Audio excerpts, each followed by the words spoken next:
Arrival of the Honorable Senate President and the Senators of the Republic of the Philippines.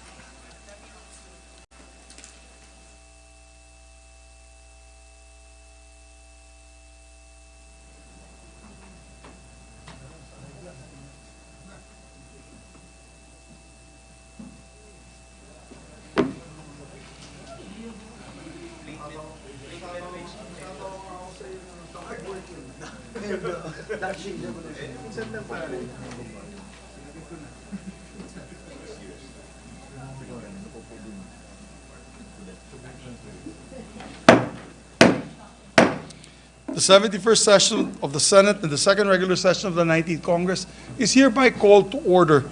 Today, the chamber will be led in prayer by our distinguished colleague, Senator Escudero. Is he in the bounds?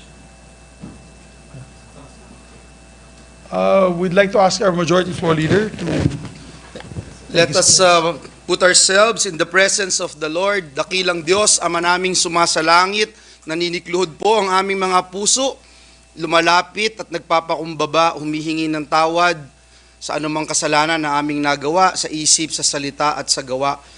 Tuluyan po kaming lumalapit sa iyo at tinatanggap ka namin bilang aming Panginoon at alam po namin na wala po kaming magagawa kung wala po kayo sa aming mga buhay.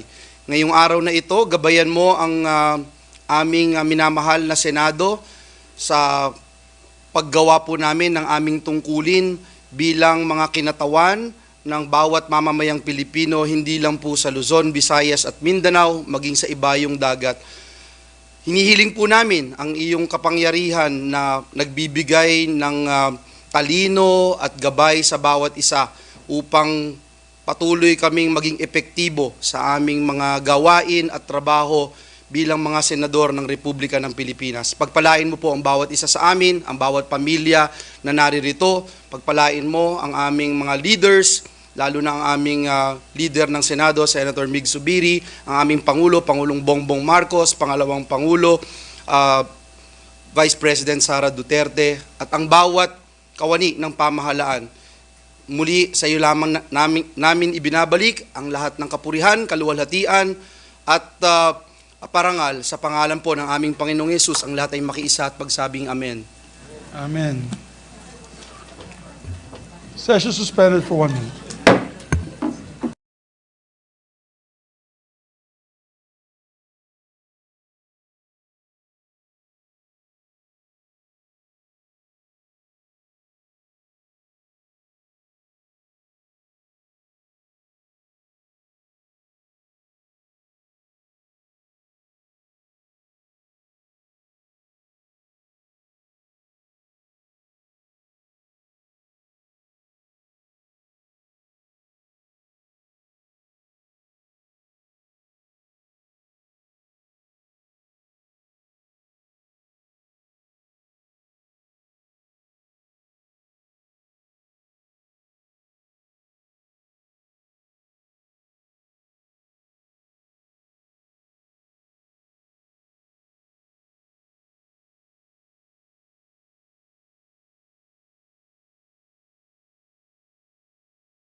Secretary, please call the roll of members. Call of members. The Honorable Senator Angara, Senator Binay, Senator Cayetano Alan, Senator Cayetano Pia, Senator De La Rosa, Senator Ejercito, Senator Escudero, Senator Estrada, Senator Gatchalian, Senator Go, Senator Ontiveros, Senator Lapid, Senator Legarda, Senator Marcos, Senator Padilla, Senator Pimentel, Senator Poe, Senator Revilla, Senator Tolentino, Senator Tulfo, Senator Villanueva, Senator Villar Cynthia, Senator Villar Mark, the Senate President. With 20 senators present, the chair declares the presence of a quorum. Thank you, Mr. President. Mr. President, we'd like to note that our dear colleague, Senator Bong Revilla, is here with us, physically present, to respond to the roll call. Mr. President, before we proceed, Merong agimat yan. Kaya gumaling ka agad yung kanyang Achilles heel. pa-share ng agimat, Mr. President. Mr. President, before we proceed, Mr. President, may I just be allowed to acknowledge some guests from the gallery? Our dear friend of the Senate, the new DMW Secretary, Hans Kakdak, is here with us, together afternoon, with Secretary. DMW Assistant Secretary Jerome Pampolina. We also have with us guests of Senator Legarda, LGU officials of Carmen Bohol, led by Mayor Conchita Toribio de los Reyes. Guests of the Senate, students of Good Shepherd Cathedral School, Diocese of Novaliches. Guests of the Senate, members of Parliament of the Bangsamoro Transition Authority, Honorable Jamila Ramos, Honorable Mary Ann Arnado, Honorable Baintan Ampatuan, Honorable Susana Anayatin, Honorable Siti Fahani Uy Oyod, and Honorable Nuredha Miswari. We welcome all of them in this august chamber. Yes, assalamualaikum to my brothers and sisters from the Bar Parliament, our colleagues in the Bar Parliament, and to all the guests that are here today, welcome to your Senate. Mabuhay po kayo. Mr. President, at this juncture, I move that we dispense with the reading of the journal of the 69th session, Monday, May 6, 2024, and consider the same as approved. There being no objection to the motion of the majority floor leader, motion is approved. Thank you, Mr. President. Mr. President, Mr. President, Yes, with the your colleague, permission, Senator Grace Poe is recognized. with the permission of the body and the leadership of the Senate, I rise on a matter of personal and collective privilege. Yes, please proceed, Your Honor. Mr. President, dear colleagues, 20 years ago this month, a phone call changed the course of our country's history. To jog our collective memories, recorded phone calls between a presidential candidate who was then trailing behind the votes and then election commissioner Virgilio Garceliano resulted in the biggest electoral crisis this country has ever seen. To be specific, there were around 15 calls, but it was one phone call that echoes in our history forever as Hello Garci. The ignominy still rings today, and its brazenness echoes in eternity. In Hello Garci, a leader who had placed her hand on the Bible to swear before God and people that she will obey the laws of land, was clearly heard shopping for votes to salvage an electoral debacle. Dito sa Pilipinas, may kasabihan tayo na walang kandidatong natatalo, puro nadadaya lang. Pero sa pagkakataong ito, hindi lamang nahuli ang magnanakaw sa akto, nagsorry pa. The phone call recorded a woman's voice panic buying for votes. In fact, it recorded a presidential nominee pressing election Commissioner Garceliano, who was on the other end of the line, to produce 1 million votes. The call echoed a haggling for more votes. To quote, the transcript would show, yung dagdag, yung dagdag. It was not a polite conversation one would expect between a sitting president and a constitutional officer. To 85 million eavesdropping Filipinos, it confirmed an open secret about our elections, that votes can be bought and, for those that could not be bought, can be changed. At a time when ballots were manually counted, Garciliano, though he was no tabulating machine, meekly gave his assurance that 1 million votes would be reflected in the certificates of canvass, COC. True enough, some of the COCs, or now certificates of cheating, were later transmitted to Congress, standing as delivery receipts of the votes that were ordered. And when discrepancies were pointed out during the congressional canvass, they were ignored and buried under an avalanche of noted, noted, noted. And that was how Filipinos lost the election in 2004. The loser was proclaimed winner. Kung malaki ang tinaya, mas malaki ang kailangang ikubra.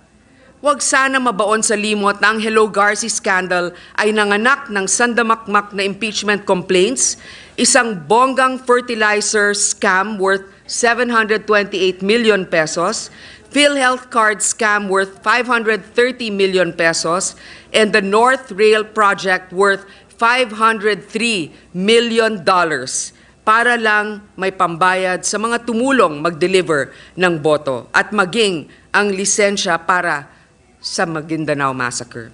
In short, it was the people who paid for the crimes of the Hello Garci actors.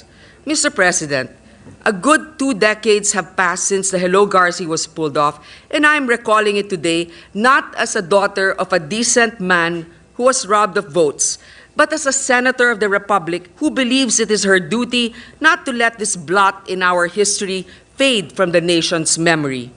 In doing so, I'm just taking the cue from my father, who died heartbroken for the people who were let down by the system. But while the father may have forgiven those who did him wrong, the daughter will never forget the names nor the crimes that were committed to our people. More than the need to move on, we must move forward, because I believe it is not the passing of time that heals wounds or mends wrongs. It can only be cured if we apply remedies that will prevent it from happening again, of lessons so powerful that it deters repetition by sanctions that await those who try to commit it once. Tragedies ought to be teachable moment for us, and the Hello Garci episode should have birthed laws that would prevent it from revisiting us. But on this, I am sad to note it did not fully happen. Yes, there were laws passed, like poll computerization and minor fixes, but the biggest scourge, the buying of votes, has not been purged out of our politics. Our counting may have turned electronic, but our machines are fast aging. Aside from technological reforms, a lot more needs to be done in our electoral landscape. These include redefining what electoral crimes, words like premature campaigning, vote buying, and vote selling cover. Campaigning should effectively start as candidacy is filed, and vote buying should include all possible modes like the buying of votes through e-wallets. And we saw in 2022, electronic na po ngayon, Mr. President. On this note, I will be filing a bill which shall prohibit vote buying and selling through electronic means, or yung mga pagbili ng gamit ang GCash or Maya. So much must be done in so little time. We are fast approaching the midterm national elections next year, and yet the landscape has not changed much since the electoral crisis 2 decades ago. It is when we fail to act immediately that the Hello Garci crisis continues to haunt us. There were many impeachment complaints, but no one was pushed for this crime. The guilty remains in power, taking refuge in our collective amnesia to delete our memory on the wrongs they have committed. Pagala-gala pa rin si Garci, parang wala lang nangyari. Matagal kong pinag-isipan kung sasariwain ko uli itong mapait na yugto. Ngunit hindi ito isang personal na bagay lamang. Ito ay kasaysayan na dapat hindi malimutan, dapat magsilbing aral sa bago at darating pang henerasyon. History is neither political nor personal. Hindi na memersonal ang kasaysayan. Isinasaad lamang kung ano ang nangyari. Paalala ito sa atin na dapat mamili kung anong legasiya ang nais nating iwanan sa ating mga anak. Today, let history show us the way. Here is a film presentation that details the events that unfolded in 2004. But before that, I would like to thank... Well, go ahead first with the film presentation.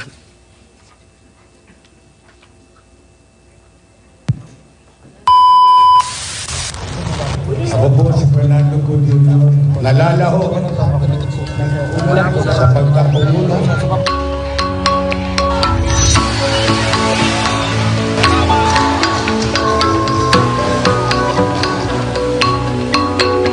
Sa aking pagboto ngayon, ako ay nagdadasal, ay balota ay batayang instrumento ng demokrasya. We hereby proclaim Gloria Macapagal Arroyo.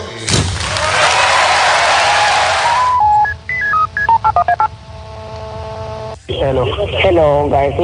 Ma'am. Okay, mas mataas po siya, pero mag-compensate po sa lalaw yun. So, will I still lead by more than 1M? Okay, it's not advantage, ma'am. Kinaman lang natin sa atin. We are now sympathetic to us. Pero yung advantage of that. We will get in advance. Kakapin mo natin kung ano nila. Sir, can we just clarify? So you're saying that it was indeed the president's voice? That's the president's voice. Nang naalala ko po doon, sir, merong daw nangyari na hocus-pocus po sa mga botohan. Malaking bandarayan nangyari. Natabunan yung dapat na mga magagandang plano. Maliwanag naman di ba? I'm sorry pa nga, di ba? GMA lost heavily in the Lingayen-Lucena corridor, in spite of the rampant vote shaving in regions 1 to 5 and NCR. In order to win, she needed more than just the additional 951,695 voters in the PCIB area. GMA needed Mindanao, which undoubtedly was FPJ territory, and this is why GMA made at least 15 calls to Garci. So will I still lead by more than 1M? 42 or 45% had so many votes for FPJ, pero yung 100% for in the congressional count, he has even less votes. Imposible yun eh. So there's something wrong there. Right away, that should be checked out. I didn't need the Garci tapes to convince myself that GMA's administration party had cheated. Hello, ma'am. Hello. Doon sa Lanao del Sur at sa Basilan, hindi lang mamatch yung SOB sa COC. Ayaw ko lang kung sa atin pabor o hindi. Kasi doon naman sa Basilan, sa Lanao Sur, itong ginawa nila na yung pagpataas sa inyo, hindi naman maayos naman ang paggawa eh. So nagmamatch? Oo. Sabi nga po nila, sa Mindanao, zero daw si PJ, pero hindi po naniniwala ang tao bayan ng zero doon. The ERs of Puna Bayabao showed FPJ with 42% of the votes, but the municipal COC and provincial SOVs give GMA 100% of the votes and 0 for FPJ. In this statement of votes by city or municipality from Puna Bayabao, 100% of the votes are for GMA and all other candidates score 0. This is a statistical impossibility. Ang nakita natin sa election return, may boto ang ibang mga kandidato. Hindi lang si Fernando ang may boto, pati si Villanueva. Lahat ng kandidato may boto. Yung si Juan, Gloria Macapagal, PLD. Lahat ng Lanao del Sur, PLD. Ang manalo si Fernando po. We have an interesting discovery in the municipality of Isulan. Note the number of registered voters. 300. Actual voters, 300. And look now at GMA's total votes, 1,041. How did that happen? Ang pinakamaliwanag na pandaray yung refleksyon ng election return doon sa certificate of canvass. Hello guys. Ma'am. Sadyang tinaya po lang yun. Sana wag naman ganun. Here is the total effect of Dagdag Bawas in Mindanao in favor of GMA. As a result of the tampering by Garciliano and his operators, GMA got what she wanted, a fabricated margin of 1,063,772. I, your name, Gloria Macapagal Arroyo, fulfill my duties as President of the Philippines, as President of the Philippines. preserve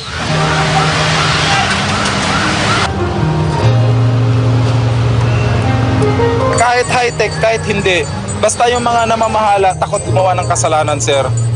Wala tayong magagawa, walang magkakadayan eh.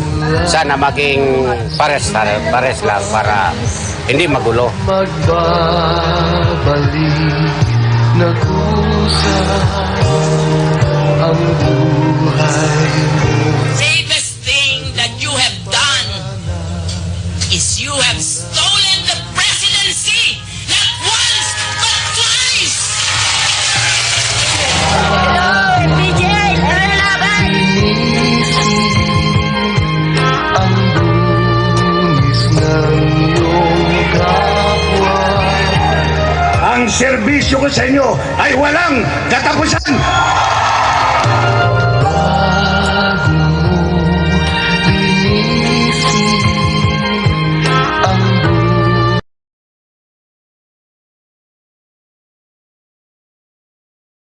To Garciliano to doctor the elections is unquestionably, indisputably, and definitely Gloria Macapagal Arroyo.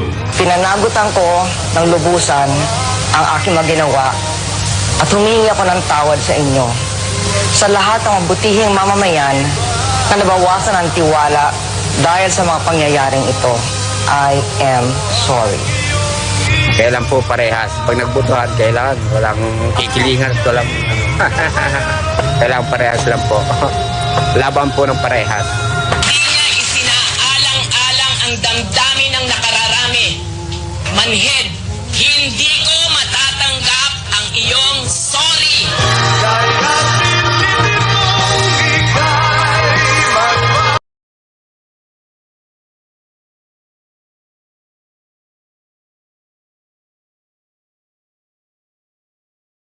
We lost a great, compassionate leader of our country.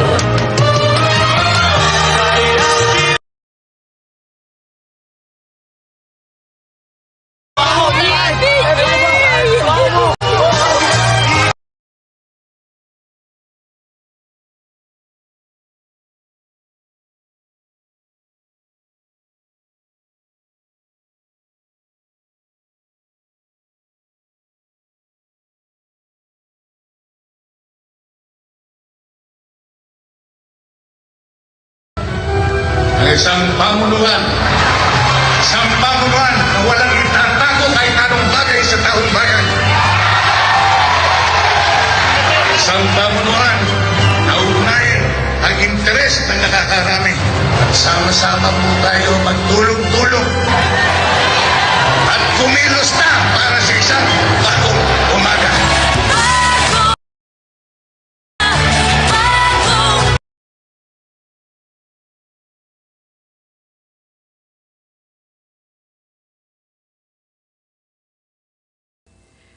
The running mate of FPJ, Senator Lauren Legarda, for standing by him, Senator Chis Escudero, for not just standing by FPJ, but our family, for being with our family during those darkest moments, and for helping me be here today. And to the following also who supported the impeachment, Senator Joel Villanueva, Senator Cynthia Villar, Senator Sani Angara, Senator Alan Cayetano.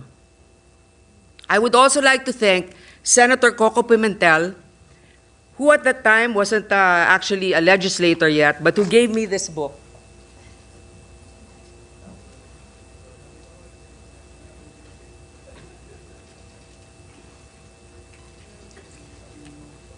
Ito po nakalagay. Grace, so that you may know the details of what they did to your father. Good luck, more power. Coco, February 23, 2009. Lahat yan, no? May mga marks talagang binasa ko. Maraming salamat, Coco. I would also like to thank my kinakapatid, Senators JB and Jinggoy. I know you also felt so helpless at the time, but your sympathy and also, alam ko, JB, sinamahan mo si Papa. Jinggoy naman, kasama ka sa campaign, kung ano mga pinagagawa mo, pero okay naman. I would also like to thank, although she's not here with us physically anymore, Marichu Vera Perez Maceda, who put together all of those files. Alam ba ninyo kung gaano nakahirap maghanap sa YouTube, kaya nga wala akong mahanap na interview ni Senator Cheese. I would also like to thank Senator Amy, who attended the wake of my dad, and also the President. Although hinahanap ka na namin nung impeachment, medyo nawala. Pero anyway, I would also like to thank the father of Senator Nancy Binay, Vice President Binay, who also stood by us during those times. Maraming dapat pasalamatan. Actually, ginawa ko to, pinag-isipan ko, ilalabas ko pa ba ito? Kasi baka sabihin naman nila, hanggang ngayon ba nagsa-sour grape? Hindi po, wala po akong puot na nararamdaman. Kaya lang lungkot lang na sana, kasi mag-e-election na naman next year, di ba? Sana naman medyo maging maayos kasi rampant na rin na naman yung vote buying eh. And if we want good people to run this country, we really have to make an effort to guard our votes and to make sure that there's a level playing field. So, Mr. President, I also want to thank you for your good example. At alam mo na yon, I really admire you and I respect you. You were probably the casualty of that conflict. But definitely, I would like to thank my colleagues here for giving me this time. This is the first time that I delivered a privileged speech unannounced ahead of time. Thank you for your indulgence. Maraming salamat, Senator Grace po. Thank you. Session suspended for a minute.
Question is resumed. Mr. President, our Senate President Pro Temp, the one you saw on the video, Mr. President, believe it or not, that's her, would like to, is seeking the floor. I move that Senator Lauren Legarda be recognized, Mr. President. Our Senate President Pro Tempore, Senator Lauren Legarda, is recognized. Thank you very much, Mr. President. First of all, I would like to thank and acknowledge the daughter of my running mate in 2004, Senator Grace Poe, for bringing once again to our attention a historical fact that has never left our memory.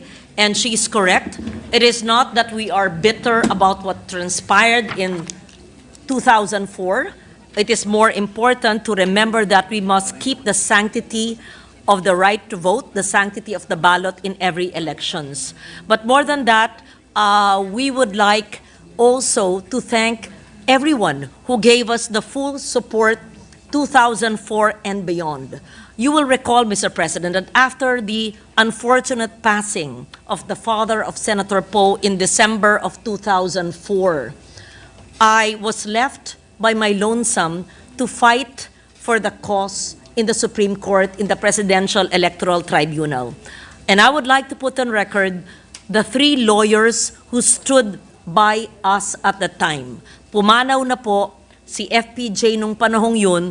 Ang kasama ko po nung ako po ay kasama niyang, I will put in quotation marks para naman hindi sabihin na sour graping, nung kami po ay quotation marks nadaya. When we unfortunately lost in the counting in 2004, ang kasama ko pong mga abogado ay ang yumaong abogado na si Boy Brillantes. Salamat, Manong Boy. Ang yumaong, hindi, buhay pa. Congressman Rufus Rodriguez, still very strong. Rufus, I was trying to recall, it's 20 years ago. Our lawyer, Rufus Rodriguez, who always joined me in the Supreme Court in every hearing. And the third lawyer was Attorney Avelino Cruz, Ave Cruz of Accra. The 3 of them were our lawyers. Thank you to Ave, thank you to Rufus, and thank you to Manong Boy. It's only Manong Boy who has left us for the next life. Hindi ako handa para magbigay ng privilege speech at siguro binaon ko na sa aking memorya at naka-move on in a way, naka-move forward. Pero masasabi ko po, 3 taon yan na pinaglaban ko sa Korte Suprema, sa PET, kasamang aking 3 abogado. Siguro maaari kong sabihin na yung 3 taon na yon ay pinakamahirap na yugto sa aking buhay dahil marami rin akong kaibigan na nawala. At maring mga kaibigan na kasama ko nung ako'y senador ng unang termino at mamamayagpag gaya ni FPJ na maaring manalo, pero halos nawala ang lahat ng kaibigan sa politika at sa personal nung ako'y natalo. They did not want to touch me with a 10-foot pole because I was fighting it in the Supreme Court and we had a very powerful sitting president then. Pero that was 20 years ago. Let it be. But I promise Senator Poe, tonight after session, I will open my cabinet that I have not opened since 2004. And that contains some of the COCs and SOVs that were given to us by the lawyers, Attorney Brillantes, by Manay Ichu, by Tita Susan, and by some other volunteers. Perhaps some of these were given to the law office of Boy Brillantes at the time, so I lost it. But I assume some were left with me. I will probably have to face up to that reality of 20 years ago and see so that there can be closure in our lives. But thank you, Senator Grace, for bringing it to our attention once again. And meron pa ring konting kurot sa puso, pero siguro ay hinarap ko na ang mapait na yugto ng politika at ng kasaysayan nung panahong yun. Pero salamat sa mga memories na iyong pinahayag dyan. Marami pang letrato, marami pang mga video it was really it was a beautiful experience. It has made me grow as a person as well. So thank you so much, and thank you for acknowledgement of our efforts, not just during the campaign and our political loss, but also the 3 years that we fought it in the Supreme Court. Thank you. Thank you, Senator Legarda, Majority Leader. Mr. President, may I just be allowed to make a short manifestation? Mr. President, may kasabihan po sa amin sa Bulacan na ang bawat mamamayang Pilipino ay niyayakap ang kasabihan na ang hindi lumingon sa pinanggalingan ay hindi makakarating doon sa paroroonan. Even until now, Mr. President, the 2004 elections is still fresh in my memory. I didn't realize that it's been 20 years until today. If you remember, my father, now Congressman Brother Eddie Villanueva, ran for president, and he had 1,988,218 votes. And part nung video na pinakita kanina, Mr. President, baka sabihin, hindi naman bailiwick talaga ni Brother Eddie yung Mindanao. Doon din po sa Luzon, sa Pangasinan, meron pong mga simbahan doon. Simbahan ho ng JIL, simbahan ng Body of Christ. Maging doon po, 0 din si Brother Eddie. 0 si Fernando po, 0 din si Ping Lacson at iba pa. But again, no regrets, Mr. President.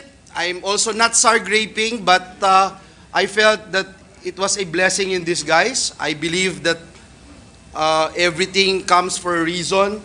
Indeed, God is a God of planning. He knows what is best for us. But I would just like to echo what our good senator from Pangasinan, Iloilo, and San Juan City made mention a while ago, na hindi lang po tayo dapat lumingon sa ating pinanggalingan para marating yung nais nating marating. Kung hindi, gawin natin ang lahat para may matutunan po tayo. Hindi tayo tumatanda ng paurong. Hindi paurong ang ating bansa, lalong-lalo na when it comes to electoral reforms. Mr. President, I remember being, perhaps I'm the only one here being the member of that 11-member Congressional Canvassing Committee. And unfortunately, together with the father of Senator Sani Angara, unfortunately, we couldn't do anything about it despite the fact na glaring po yung nangyaring mga kalokohan noong nakaraang eleksyon. Later on, we filed an impeachment complaint. And then after that, Mr. President, I remember I was the only one, and together with Senator, then Congressman T.J. Gingona, and I think Senator Risa was also part of it. We were filing impeachment complaint the year after, and the year after, the year after. And it was tough for us, Mr. President, because para kaming voice in the wilderness, Mr. President. Pero ngayong mga panahon na ito, napapagtanto ko, Mr. President, na talagang parte ito ng paghulma ng Diyos sa ating katauhan bilang policymakers, bilang isang lingkod bayan na maranasan natin itong mga ganitong, I would say, mapait na parte ng ating kasaysayan. Ngunit ito yung dahilan kung bakit tayong lahat ay naririto at hindi ang huli ang lahat para baguhin ang dapat baguhin. At again, Mr. President, I would just like to put on record that we echo Senator Poe's sentiment that we will never forget. Maraming salamat, Ginoong Pangulo. Mr. President, at this juncture, Senator Coco Pimentel, our minority leader, is seeking the floor. I move that he be recognized, Mr. President. Our minority leader, Senator Coco Pimentel, is recognized. Mr. President, thank you. Ayoko na sana magsalita kasi marami akong alam sa subject matter na ito Mr. President. pero Mr. President, sa umpisa yata ng speech ni Senator Poe, sinabi niya na may posibilidad pa kasi ng vote buying, this time with use of technology, which is a form of electoral fraud. Okay? Yung whole scale yung wholesale dagdag bawas, which is, alam ko paano ginawa yun. Kung nakita ninyo bakit naging 300 yung boto, naging 1,300, kasi ang ginagawa nila doon sa statement of votes by precinct, magdadagdag, may 2 digits yun na entry, 2 digits, magdadagdag ng 1 sa 10 columns, therefore, that's 1,000. So yung 3-digit total dun sa subtotal, dadagdagan din nila ng 1,000. Yun po yun, ganun po yung estilo dun. Na-examine po natin ng mga dokumento na yan. So, that's the form of electoral fraud sa manual. Ngayon, siyempre, with technology, nag-evolve na rin yung mga vote buying, so which is a form of electoral fraud. And siguro we should all be on our toes and alert because we're using a new system sa 2025. No? Ako hindi naman ako kandidato, but of course, for the cause of democracy, for clean elections, kailangan alert po tayo, subaybayan natin ito, mag-monitor din tayo sa kasi this is a new system at ang weakness naman ng automated, hindi natin nakikita yung bilang, we are deprived of this yung paper trail that trace back, which we did in 2004 and 2007 and in other elections. Pero tama po yung nasabi natin na ang lakas na nung pwersa noong 2004, hindi natin na-prevent. Nangyari na yung 2004, hindi pa rin natin na-prevent sa 2007. Napakahirap i-prevent ng electoral fraud, pero kailangan aware ang ating mga mamamayan that these things happen. And actually, this is the ultimate insult to the Filipino people kasi binabago ang resulta eh. Sa ibang bansa, mga kababayan, ang politiko na magbabago ng will of the people, ostracized ng society yun. Hindi kinakalimutan ng lipunan yun. Hindi na bibigyan ng second chance yun. Hindi na makakatakbo yun. Kaya this is actually the gravest crime that a syndicate or a politician or a person can commit against the Filipino people. Kasi ang message niya sa taong bayan is, I will get to sit in that office whether you like it or not. Yun eh. That is the message of that fraudster, Mr. President. So, pero ako'y nalulungkot lang. Naka-receive ako ng notice from the COMELEC now. They dismissed their investigation of election offense connected with the 2007 fraud, which I proved in the set. So sana ang COMELEC natin would also want to, although we're willing to forgive, but let us not forget, sana si COMELEC is willing to also pursue and charge persons who they can prove to be responsible for electoral fraud. So ladies and gentlemen, mga kababayan, sa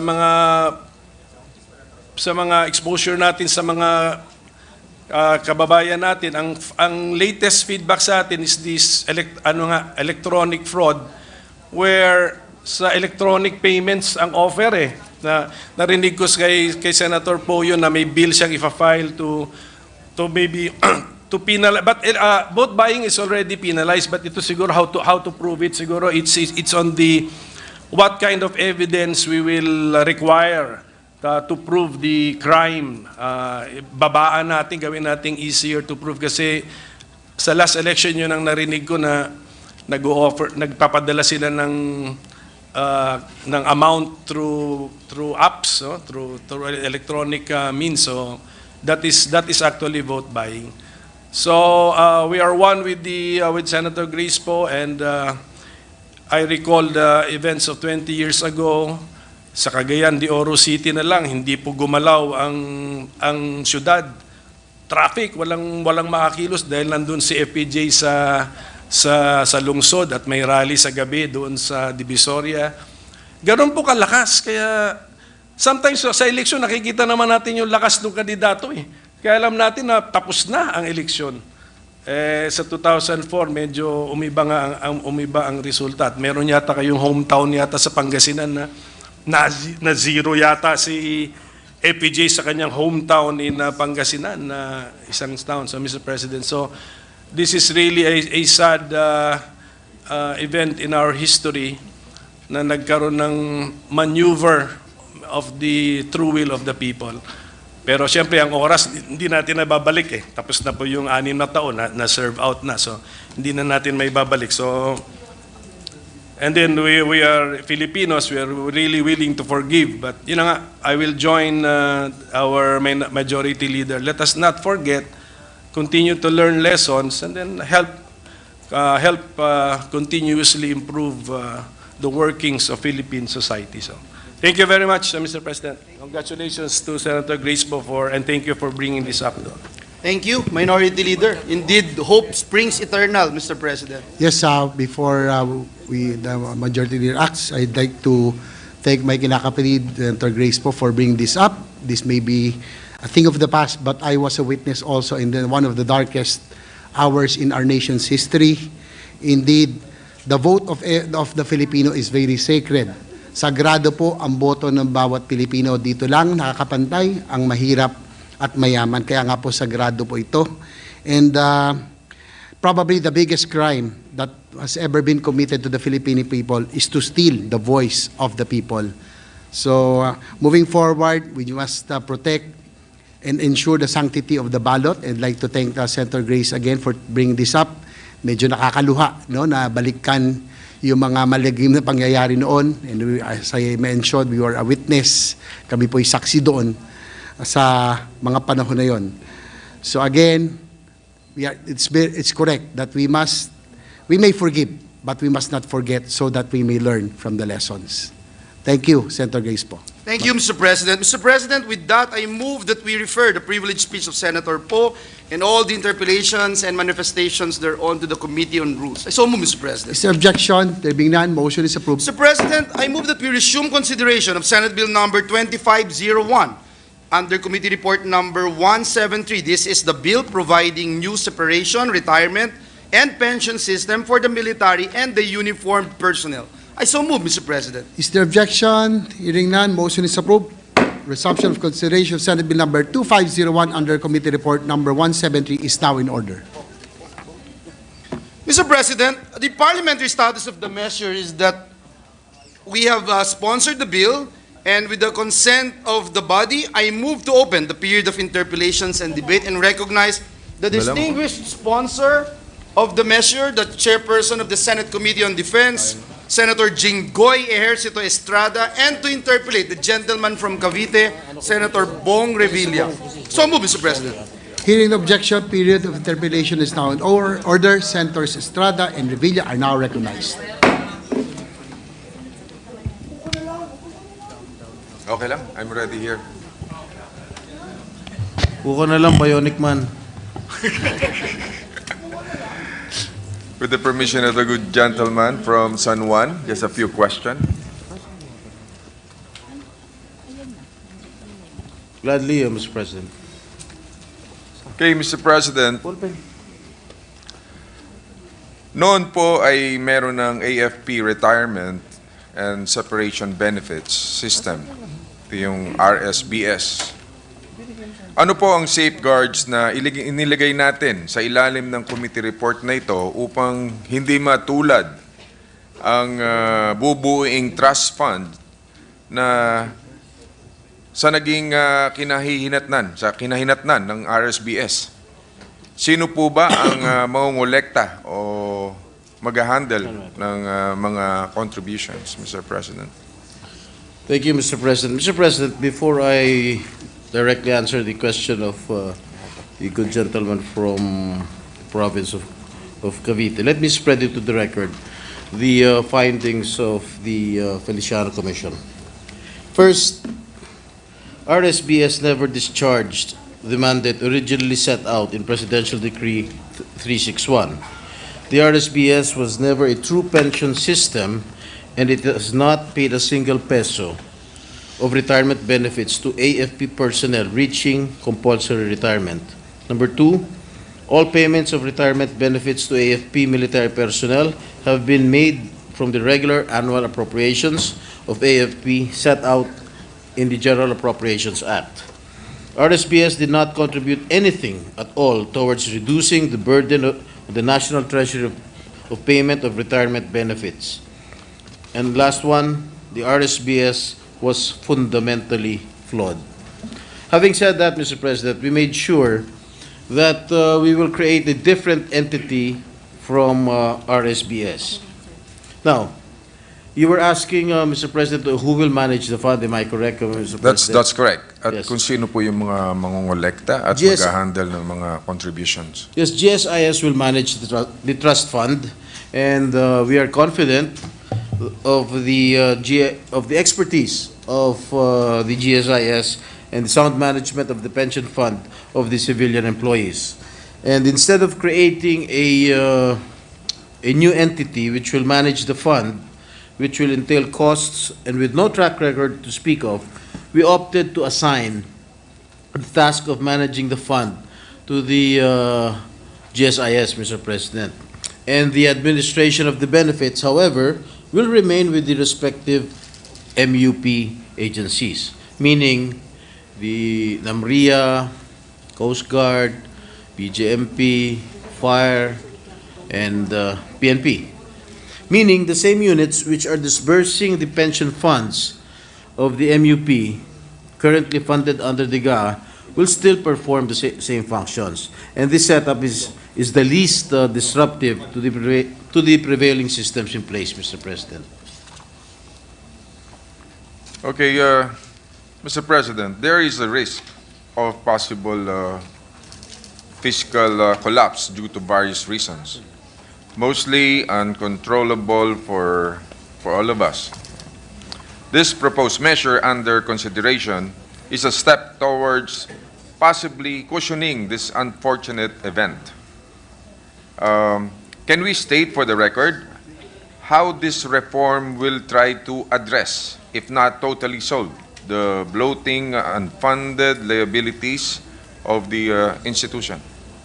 Mr. President, maraming salamat sa inyong katanungan. Mr. President, during the rounds of dialogue or consultations that we attended, kapag narinig na ng ating MUP ang mga katagang fiscal collapse, hindi po sila natutuwa. Bakit daw sila ang tinuturong magiging dahilan ng fiscal collapse? Lalong-lalo na yung mga active service in the military. But when you turn your ear to the economic team, they point to the fact that MUP pension liabilities are growing at an unsustainable rate. And since the MUP pension is borne by the annual budget, meaning galing po sa General Appropriations Act, this causes fiscal strain in light of government's growing expenses and limited resources. And this measure, Mr. President, if I may, proposes that the MUP will have its own self-sustaining trust fund which will fund the pension benefits of our MUP. Like for example, the GSIS and SSS. At sa bubuing trust fund na po na magagaling, sa halip na po sa taunang budget, kukunin ang pensyon ng ating mga sundalo, pulis, Coast Guard, yung mga jail officers, at iba pang mga magiting na uniformed personnel, Mr. President. That's correct, Mr. President. Dapat maliwanagan lahat, ano, para klaro sa lahat ng mga umaasa dito para maproteksyonan. Another question, Mr. President. Kamusta na po ang active recruitment sa ating uniformed services, no? Base po sa datos, ilan po ang pumapasok na new entrants natin mula bago magpandemya hanggang sa kasalukuyan po, Mr. President? Well, base po sa naging konsultasyon namin sa iba't ibang mga ahensya na kinabibilangan ng mga MUPs, sa PNP po, sa Philippine National Police, ito lang po ay estimate lang ng mga new entrants na pumasok, no? Sa PNP, sa Philippine National Police, meron na tayong 10,000, 10,000. Sa Armed Forces of the Philippines, meron tayong more than 13,000. Sa Bureau of Fire Protection, 2,000, 2,000. Philippine Coast Guard, 4,000. Bureau of Jail Management and Penology, 2,000. Bucor, 1,000. at Namria 57, for a total of around 32,000. 32,000. At ilan naman po yung mga nagre-retire ng MUP kada taon? Well, nasaan yung nag-retire? Wala pa naman data.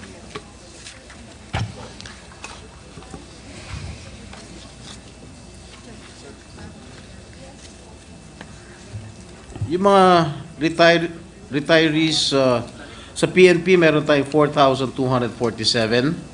AFP, 3,760. Philippine Coast Guard, 2,728. Bureau of Fire Protection, 509.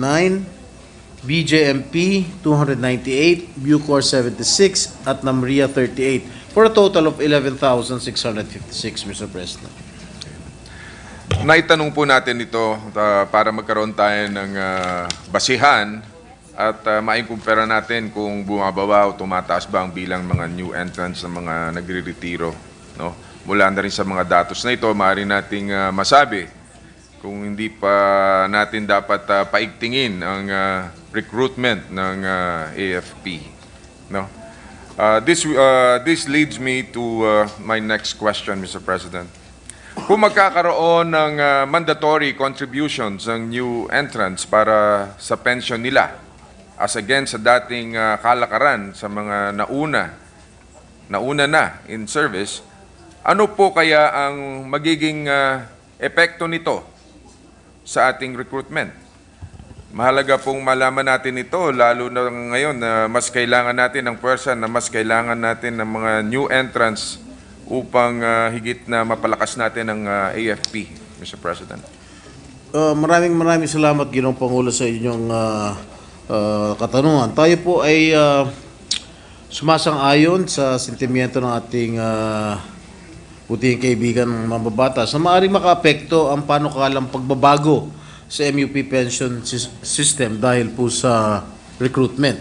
Pero kung pwede lang maibahagi ko lang po, sa atin naging pagdinig patungkol sa MUP pension system at mula po nung napag-uusapan ng pension reforms nung nakaraang kongreso, nabanggit sa atin ng Philippine National Police na dahil sa pangamba ng pagbabago at posibleng pagbaba ng kanilang matatanggap na pensyon, tumaas ang bilang ng nag-avail ng optional retirement. Yun po ang naging repercussion po niyan. And I am afraid, at this time, we cannot quantify the possible effects of the pension reforms to the MUP recruitment. But we believe that pension is only one of the factors that our kababayans are considering when applying to become part of our MUP force, Mr. President. Palagay ko po, hindi lamang naman po pensyon ang nakakapanghikayat sa kanila para maging sundalo man o maging pulisman, Mr. Ginoong Pangulo. Marahil kasama na rin dito ang kagustuhan nilang makapaglingkod sa ating pinakamamahal na bayan. Paano po tayo makapaghihikayat na pumasok sila sa serbisyo? Alam naman nating hindi biro ang tungkulin. Gayong parang ang dating ay may matatapyas sa kanilang iuuwing sweldo. Hindi po ba kasi natin mayaalis na makapag-kumpira sila? Hindi po ba?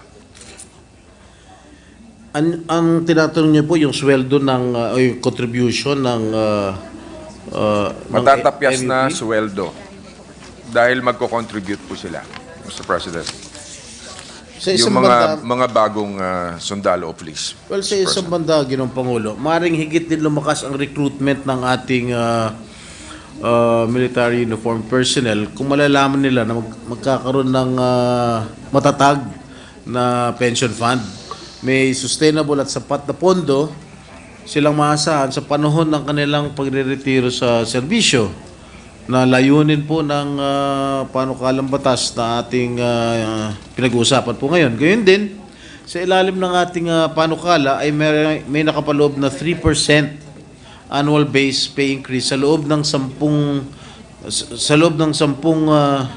taon at meron ding medical insurance para sa mga papasok sa serbisyo. At bukod po dito, Ginoong Pangulo, ang magiging buwan ng kontribusyon ng bawat military uniformed personnel sa trust fund ay maaaring tingnan bilang investment for their future.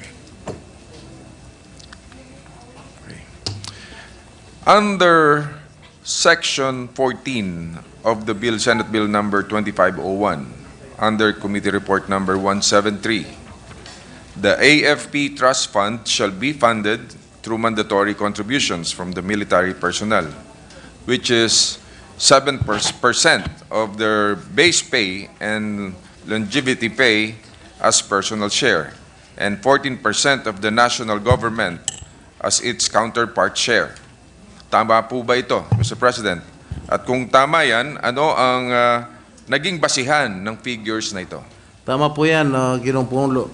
Ito po ay halos hindi na iba sa contribution rates ng iba pang mga civilian government employees sa GSIS, no?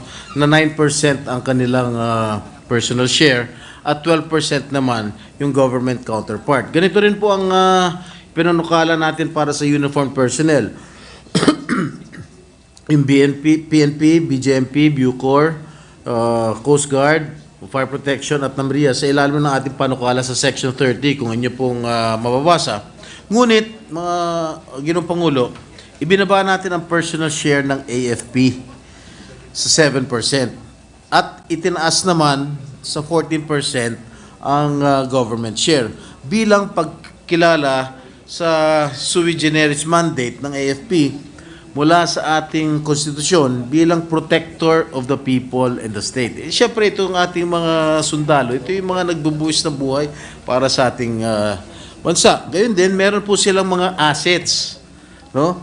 Mga real property assets na maaaring magamit bilang seed fund sa AFP Trust Fund kumpara sa ibang mga uniformed personnel. Kasi yung mga PNP, yung mga BJMP, mga Fire, NAMRIA, Coast Guard, wala po silang assets. Ang AFP lang ang tanging meron po silang mga assets. And we must emphasize, Mr. President, that the monthly contributions to the trust fund will only cover new entrants. Maliwanag na maliwanag po yan.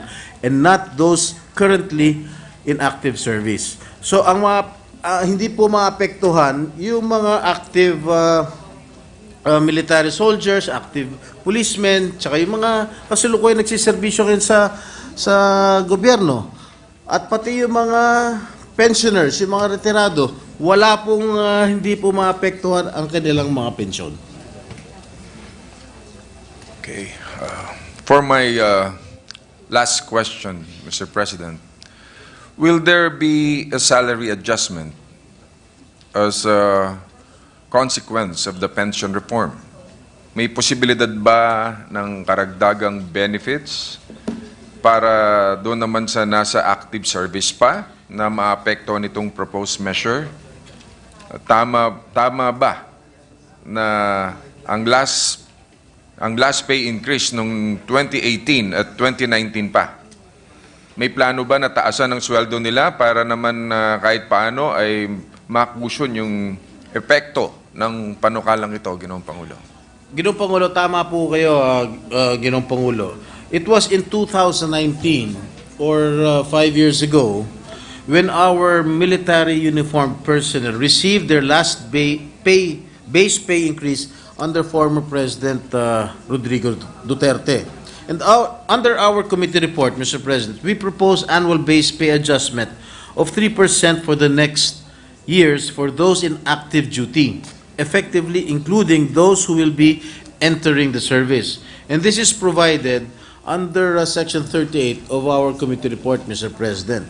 And the maximum retirement pay for active MUPs who will compulsorily retire after the effectivity of this act will also be increased to 90%. And this is one benefit that we are proposing, Mr. President. But we must clarify, Mr. President, that those in the active service will not be affected by the proposed monthly contributions. Only, again, and I repeat, only the new entrants will contribute to the trust fund. Para po sa mga nasa serbisyo sa kasalukuyan, wala pong ibabawas sa kanilang monthly pay. Maliwanag na maliwanag po yan. Dahil marami po sa ating mga kasunduluhan, kapulisan, ay kinakabahan na baka pati sila ay maapektuhan. Wala pong ganun. Hindi po magagalaw ang kanilang sweldo. Those who are already in active service, hindi po sila maapektuhan. Ayan. At least klarong-klaro po yan at yan ang inaasahan ng ating mga kasundaluhan at ng ating kapulisan. That's all, Mr. President. I just wanted to put on the record the selflessness of our soldiers. Yung kabayanihang walang hinihinging kapalit. When this measure was first proposed back in 2011, maalala natin na sinabi ng PNP na hindi naman makakaepekto ito sa recruitment dahil daw ang pasya na sumali sa AFP ay base sa kagustuhang napapagsilbihan ang bayan at hindi ang financial reward.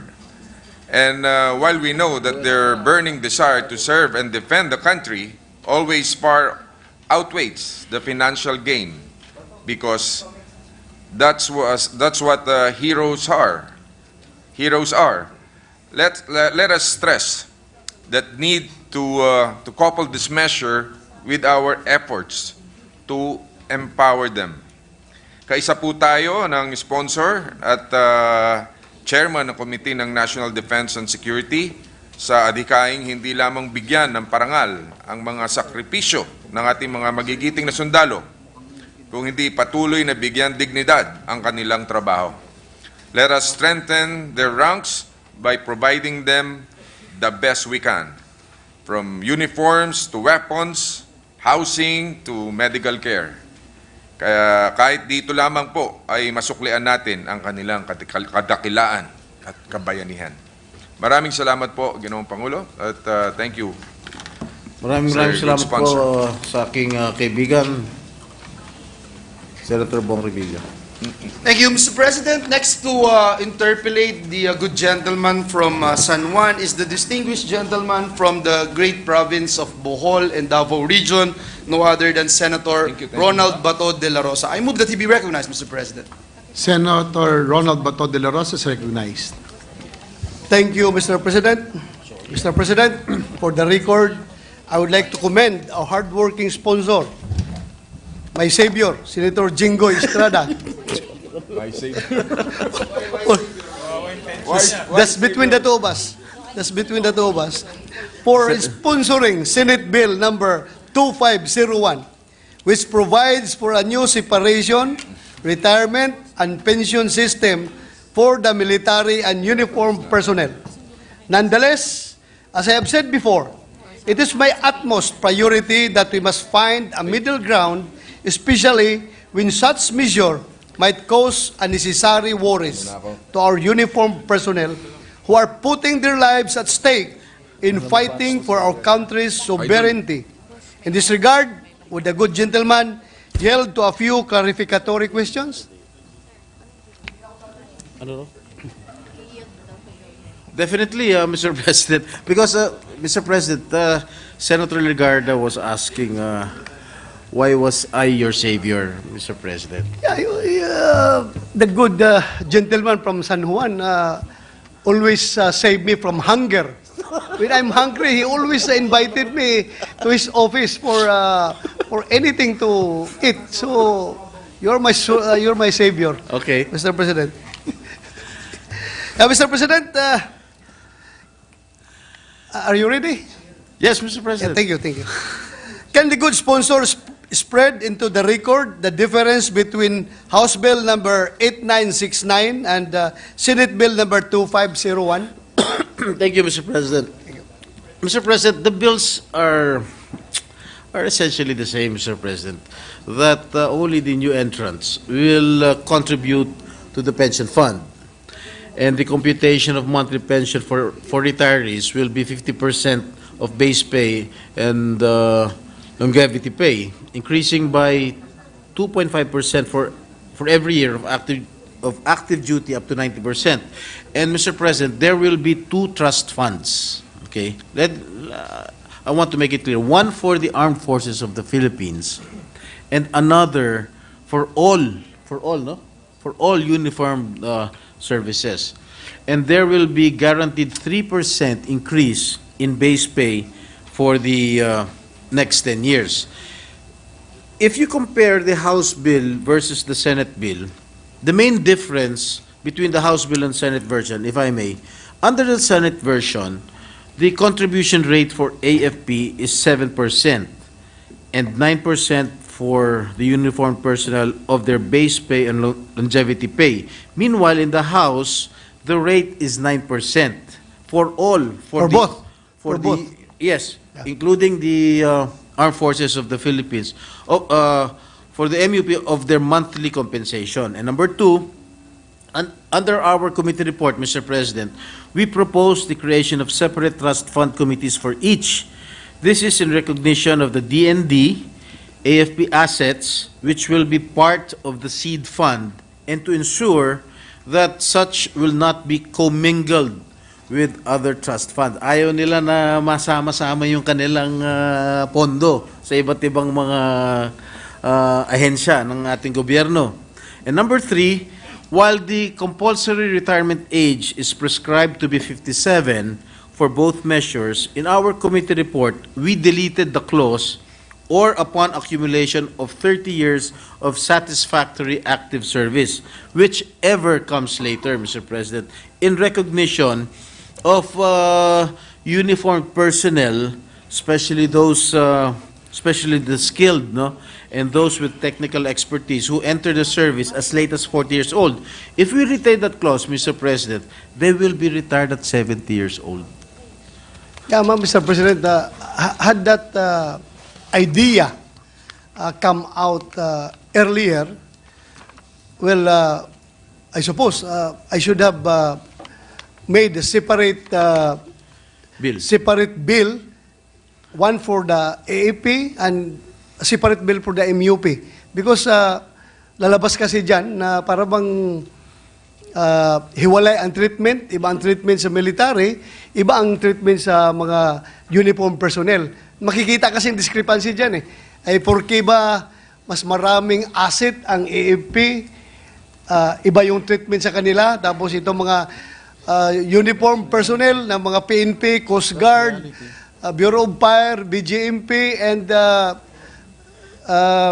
Bucor ay porke wala silang mga asset ay iba ang treatment sa kanila. Medyo mas malaki yung kanilang i-contribute. So, sana kung nag-surface yung idea noon, ihiwalay sa natin para hindi masyadong discriminatory ang dating.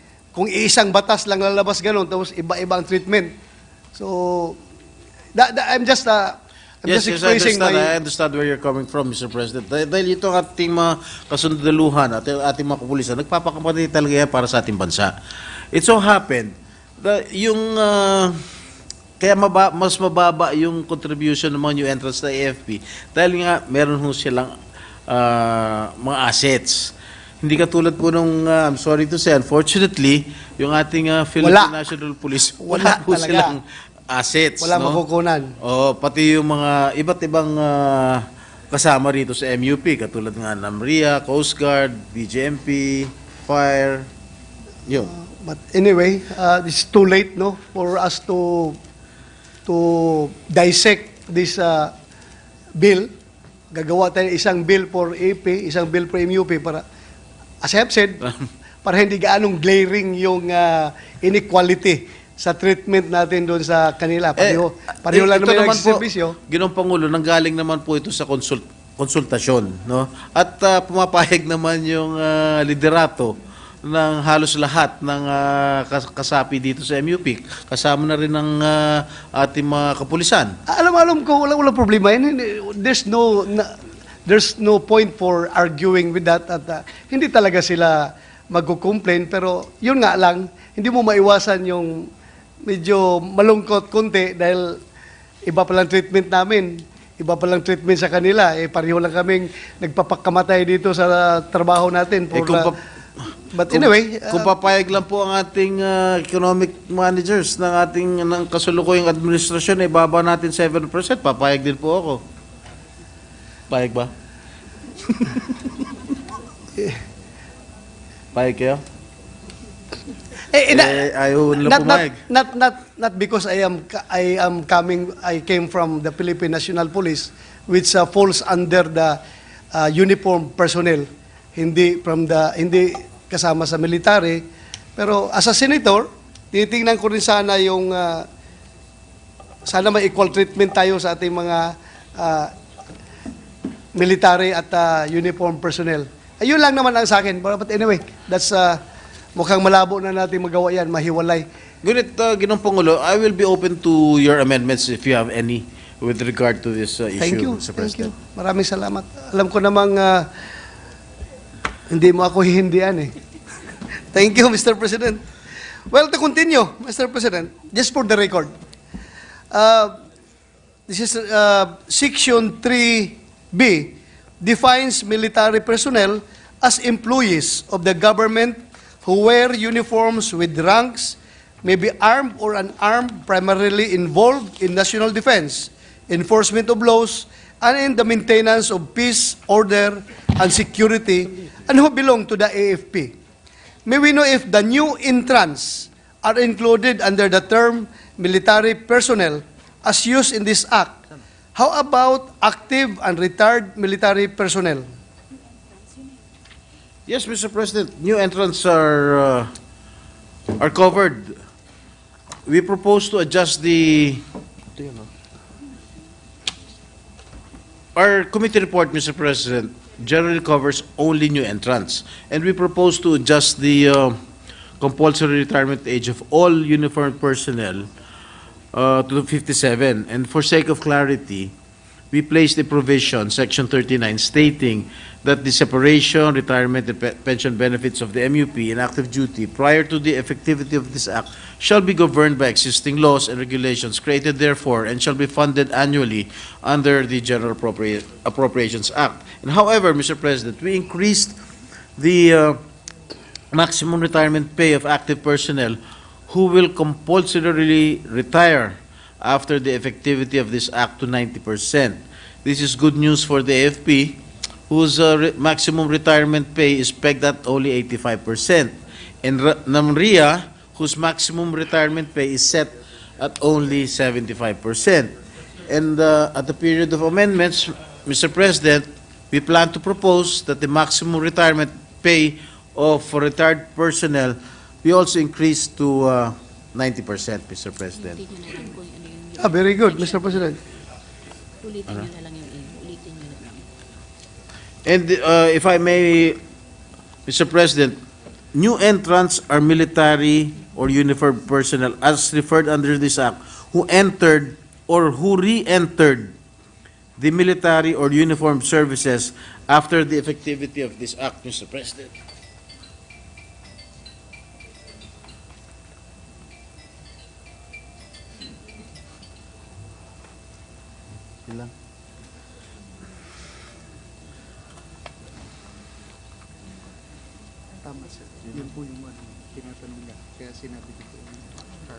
That's all, Mr. President. Yeah, thank you. Mr. President, to continue, to avoid any ambiguity and to enrich the records of this body on the intent of the proposed measure, can the good sponsor spread into the record which specific provisions are applicable to new entrants only, vis-a-vis those applicable to all military personnel, regardless of whether they are new entrants, active, or retired? Mr. President, I beg your indulgence.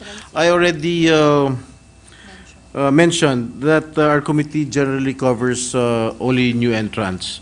And as I've said earlier, we propose to adjust the compulsory retirement age of all uniformed personnel to 57, Mr. President. And again, if I may repeat, on Section 39 of the bill, stating that there is separation, retirement, and pension benefits of the MUP in active duty prior to the effectivity of this act shall be governed by existing laws and regulations created therefore and shall be funded annually under the GAA, Mr. President. Thank you, Mr. President. Because right now, I'm not sure if the PNP reorganization bill which I authored and sponsored, is already enrolled. Is already an enrolled bill. Nakalagay kasi doon, 57 na yung retirement ng PNP. At least, nauna na ang PNP. And there are separate bills, separate measures na pinopropose ng BGMP, ng Bureau of Fire para maging 57 din sila. But with this particular measure of yours, hindi na ako magkaproblema doon na i-author yung mga bills na yun dahil kasama na pala dito sila lahat. Yes, so Mr. Pati President. Coast Guard, di ba? Lahat na. Opo, Mr. President. Thank you, Mr. President. With regards to the mandatory contributions, ito na pala, mukhang nabanggit mo ito, but for the record na lang, basahin ko. During the budget hearing of the Department of National Defense, Secretary Teodoro manifested that the DND is amenable to the House version of the MUP pension as it is non-contributory in nature. Section 17B of House Bill number 8969 specifically provides that only new entrants shall be covered by the mandatory contributions. Section 14 of the Senate version, however, provides that military personnel shall contribute 7% of their base pay and longevity pay as personal share. Again, for clarity, will this provision also apply to existing military personnel? But I earlier got your answer na new entrance lang talaga ito. Yes, Mr. President. Thank you for that clarification. No, Section 14, subsection A, as well as Section 30, subsection A, providing for mandatory contributions for the military and the uniformed personnel respectively, will only apply again to new entrants only.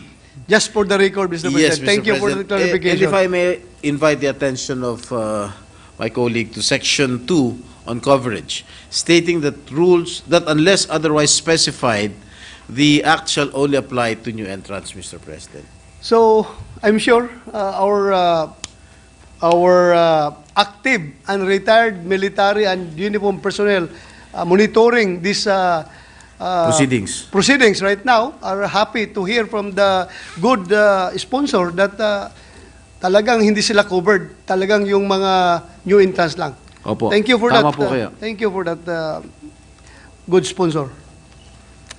Again, next is about the existing retirees and automatic indexation.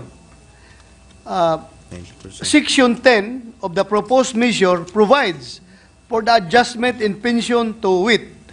There shall be no automatic adjustment of pension to the prevailing scale of salary of the active military personnel of the same rank.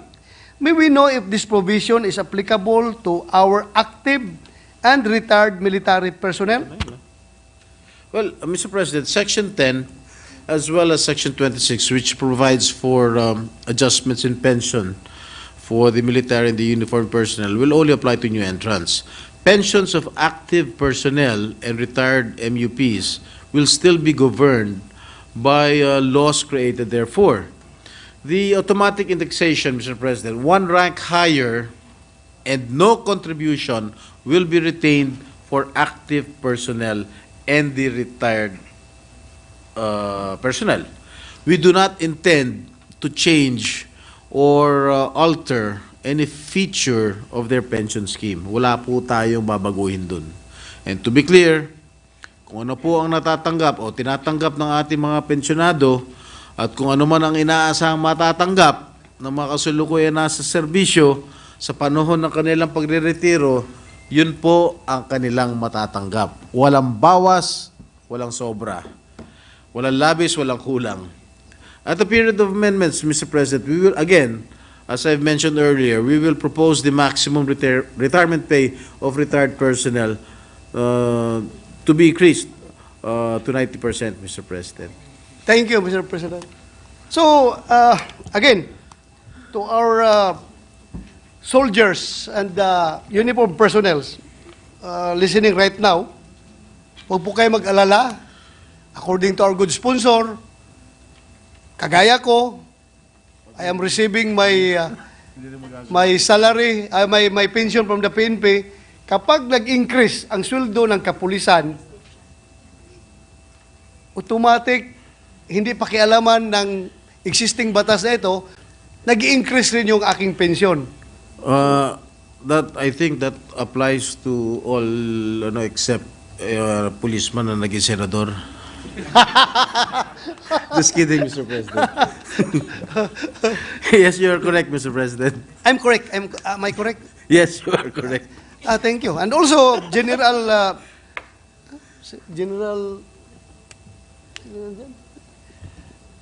Sino? Si Reyes? General Sagal,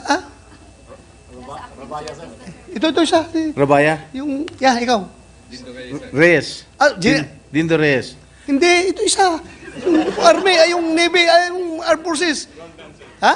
General Roldan. Roldan. Sorry. Nakalimutan ko. Naka-jacket ka kasi. Hindi ko makita yung nameplate mo.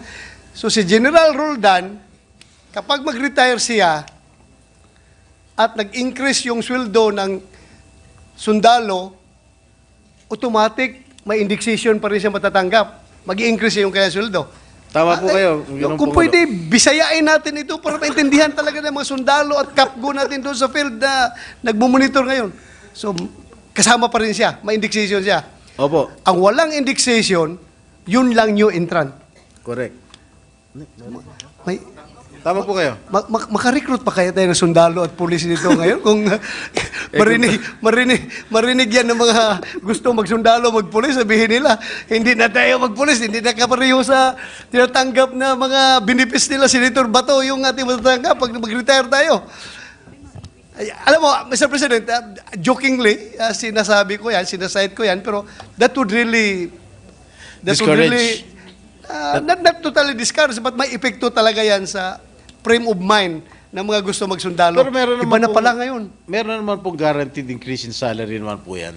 Hindi naman totally. Pero iba talaga yung totally guaranteed sa batas, yung kanilang indexation, ganon. Yung kinasanayan na ba? Kasi yung mga tao na yan, mga gusto magsundalo, mag-police, mag-coast guard, mag-bureau of fire, mga anak, mga apo na rin yan ng mga third, fourth generation na yan sila ng mga sundalo Kinasanayan na nila yung natatanggap ng kanilang mga father. Kaya in-expect nila kung magpapasok sa serbisyo, ganun din ang matatanggap nila. But anyway, we need sacrifice in order to sacrifice for the country, Mr. President. Sacrifice for the country. At is po, Ginoong Pangulo, meron man po tayong ilalagay na benepisyo para para maengganyo yung ating mga new entrants. Meron pagtaas nga ng sweldo, tsaka meron din silang mga medical insurance para hindi naman sila empty-handed. Thank you, Mr. President. Salamat. I hope na marami pa rin papasok. Next, Mr. President, is this is regarding the position of DND and AFP. What is the official position of the DND and AFP, especially the active military personnel, on Senate Bill number 2501? Has the committee conducted extensive consultation with stakeholders? How many military personnel are amenable to the proposed measure? How many have reservations? And what are the reasons, if any? Follow-up question is, how did we address their concerns in the proposed measure? Siguro may consultation naman siguro nangyayari, Mr. President? Yes. Mr. President, yes, your committee made sure that we attended series of consultations conducted by the economic team of this administration and the MUP agencies nationwide about the proposed reforms to the pension system, to hear the sentiments and their concerns. And similarly, my office likewise conducted its own consultations and one-on-one meetings with all the stakeholders concerned. Pinakinggan po natin ang mga sentimiento at saloobin ng ating mga MUP personnel sa mga dialogues. At ito po ay nakapaloob sa ating inihaing committee report, Mr. President. Yes, thank you, Mr. President, for that. But siguro mas maganda, no, wishful thinking lang. Mas maganda siguro din, no, kung kasama nating kinonsult yung mga aplikante ng military at uniform personnel, no? Tanungin natin ba, ganito, pag naipasa namin itong batas na ito, gusto pa ba ninyo magsundalo? Gusto pa ba ninyo magpulis? Papasok pa ba kayo? Parang ganun. Para malaman rin natin yung damdamin ng mga tao na gustong pumasok sa serbisyo. Siguro nakikinig po yung mga representatives ng MUPs, baka pwede nilang sabihan o i-orient yung mga new entrants sa kanilang ahensya, katulad ng AFP, PNP, etc., etc. But anyway, Mr. President, we can be assured with the fact that karamihan nito mga tao na ito na pumasok sa serbisyo ay hindi naman talaga nila after yung monetary considerations or whatever na matanggap nila. Karamihan dito talaga ay pumasok sa serbisyo dahil gustong magserbisyo sa bayan. That I can give you the assurance because if you can remember, as far as I can recall, kami noon, together with the late husband of Senator Risa Ontiveros, pumasok po kami sa PMA na hindi namin alam kung magkanong sweldo na tatanggapin namin. Hindi namin alam kung anong hirap na dadaanin namin. Basta gusto lang talaga namin, nasa aming kagustuhan talaga na maging sundalo sa Armed Forces of the Philippines. Yun po ang aming hangarin noon. So, hindi tayo magka-problema dito sa recruitment. I presume, and I hope my presumption is valid. Yun lang, Mr. President. And to close, I would like to thank our good sponsor for answering our questions today and for enriching the records of this august body at the proper time. I will propose amendments in relation to the points I have raised during this interpellation. And thank you, Mr. President and good sponsor. And just remember, if this mission will be very enticing, be very good, and very motivating to the MUP, tatawagin nila itong Jinggoy Estrada Law. Pero pag hindi ito maganda, I hope hindi nila tawagin itong Jinggoy Estrada Law. Thank you, Mr. President. That's all. Thank you, Mr. President, for your valuable insights and your very, very relevant questions, Mr. President. Thank you, Mr. President. May I ask for a minute suspension, Mr. President? Session suspended.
May I Mr. be- President, the gentleman from San Juan, the distinguished sponsor of the measure, would like to say something, Mr. President. I move that he be recognized, Mr. President. The gentleman from San Juan, Senator Estrada, is recognized. Thank you, Mr. President. I would just like to acknowledge the our resource persons. First of all, the Director of the Bureau of Jail Management, Penology, Director Ruel Rivera, and the other officers and staff of BJMP, Major General Romel Roldan of the Armed Forces of the Philippines, and the other officers and staff of the AFP, Bureau of Fire Protection Fire Chief, Superintendent Renato Capus, and the other officers and staff of the Bureau of Fire Protection, Commander Darwin de la Cruz of the NAMRIA, and the officers and staff of NAMRIA, Police General Nino David Rabaya of the Philippine National Police, and other officers and staff of the PNP, Coast Guard Captain Oliver Tanseco of the Philippine Coast Guard, and other officers and staff of the PSG, and Senior Corrections Superintendent Milencia Faustino of the Bureau of Corrections, and other officers and staff of the Bucor. And of course, the economic team consists of the Department of Finance, the GSIS, Department of Budget and Management, and the Bureau of Treasury. Maraming salamat po. Thank you, Mr. President. Is Yusek Dorotan around, Mr. President? Yes, Mr. President. Is she the former staff here? Yes, Mr. President, the ever beautiful former staff here in the Senate. She has time to visit us. That's very good, Mr. President. Mr. President, with that, I move that we suspend consideration of Senate Bill number 2501. So move, Mr. President. Is there objection? There being none, consideration of Senate Bill number 2501 is hereby suspended. Mr. President, this juncture, I move that we resume consideration of Senate Bill number 2558 under Committee Report number 193. This is the bill on the Livestock, Poultry, and Dairy Industry Development and Competitiveness Act. I so move, Mr. President. Is there objection? There being none, resumption of consideration of Senate Bill number 2558 under Committee Report number 193 is now in order. Thank you, Mr. President. Mr. President, the parliamentary status of the measure is that we have sponsored the bill, and with the consent of the body, I move that we open the period of interpellations and debate and recognize the distinguished sponsor of the measure, our chairperson of the Senate Committee on Agriculture, Senator Cynthia Villar, and to interpellate our minority leader, Senator Coco Pimentel. So move, Mr. President. Hearing no objection, period of interpellation is now in order. The sponsor, Senator Cynthia Villar, and our minority leader, Senator Aquilino Coco Pimentel, are now recognized.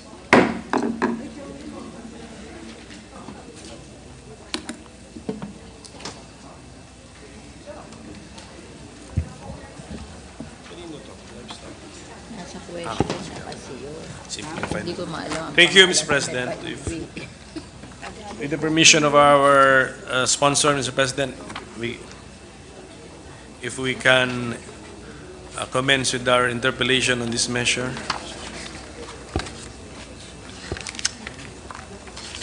Your questions are very welcome, our minority floor leader.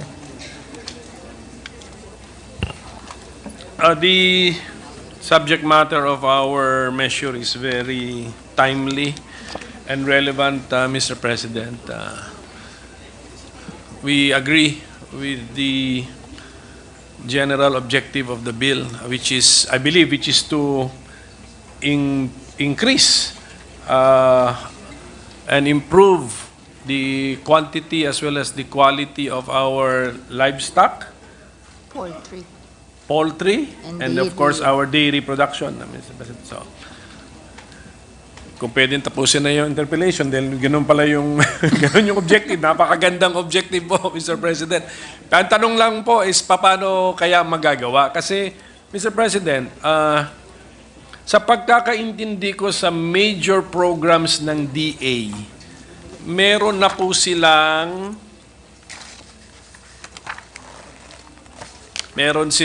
programa na ang tawag nila ay the National Livestock Program. Check ko lang yung budget nito. Tapos, I do not know saan yung milk pupunta. Baka hindi priority program ang dairy production po, no? So, How about poultry, ma'am? Because meron ng National Livestock Program, but poultry is not included in the term livestock. Tama po? Because in poultry, many of the poultry raisers are commercial poultry raisers. So it's led by the private sector. And Livestock, mas marami yung small livestock raisers. 65%. No? And livestock would include cattle, And hogs. And goats. goat. Apo. And ano ba yung rabbits. May rabbits, Oh, beehive daw kasali. Bees? Bees, yes. Bees? Ah. Yes. Okay, sige, ano pa kaya yung mga animals or living things na we consider livestock na hindi automatic natin maiisip na livestock? So, hog, cattle, carabao, goat, Anong section yun? and yun lang. Tapos yung yung sinasabi sa atin na yung lamb. Lamb is livestock, di ba? Page 3. Rabbit. Yung mga birds ba, livestock? Hindi ba? Ang birds considered na livestock. Di ba yun? We are not mentioning bees, Mr. President. So, are we to interpret our bill as to include bees under the phrase "but not limited to"? Doon sila papasok? It's part of our amendment daw that we will include bees. Bees. But it's not major, no? The major ones are the cattle and the hogs. Won't we be destroying too much the meaning of the word livestock, Mr. President? If in Philippine law we will define livestock as to include bees, Mr. President? Di ba yung birds?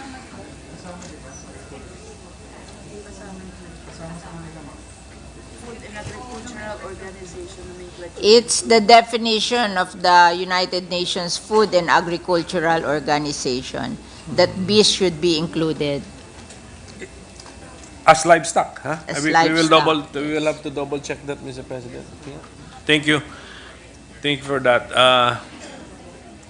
So may we know, just in case the sponsor knows, how come the model for poultry is different? The poultry industry is different from the livestock industry. Paano po nangyari yun na si poultry ay private sector driven, si livestock hindi? Hindi po ba kasing profitable din po ng poultry raising ang livestock? Minsan it's the ways of the country, di ba? In this country, the poultry raisers are bigger than the hog raisers in this country. And then these hog raisers are being helped by the commercial hog raisers. But they are the majority, 65%.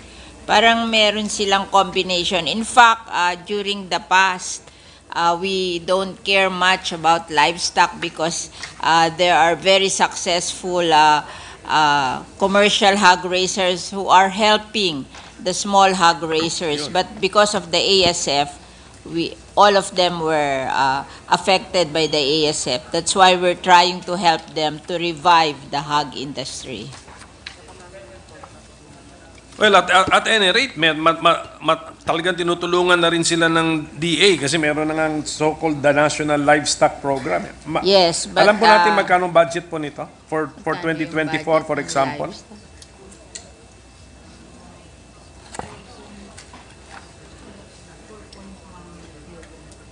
Ang National Livestock? Ano?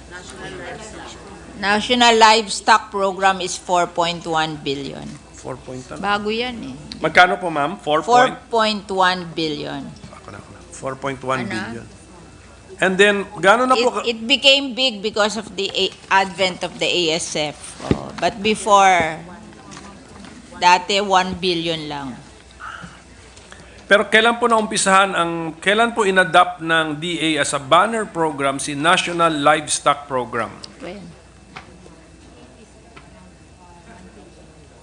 1980.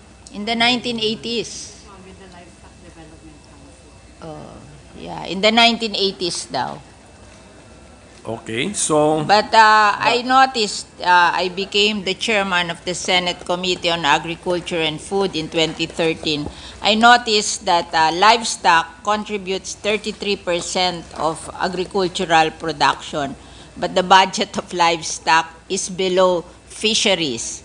And yet fisheries only contribute 15% of our agricultural products. So talagang overlook ang livestock until magka-ASF, and then they suffered a lot. So we're trying to help them recover from the ASF.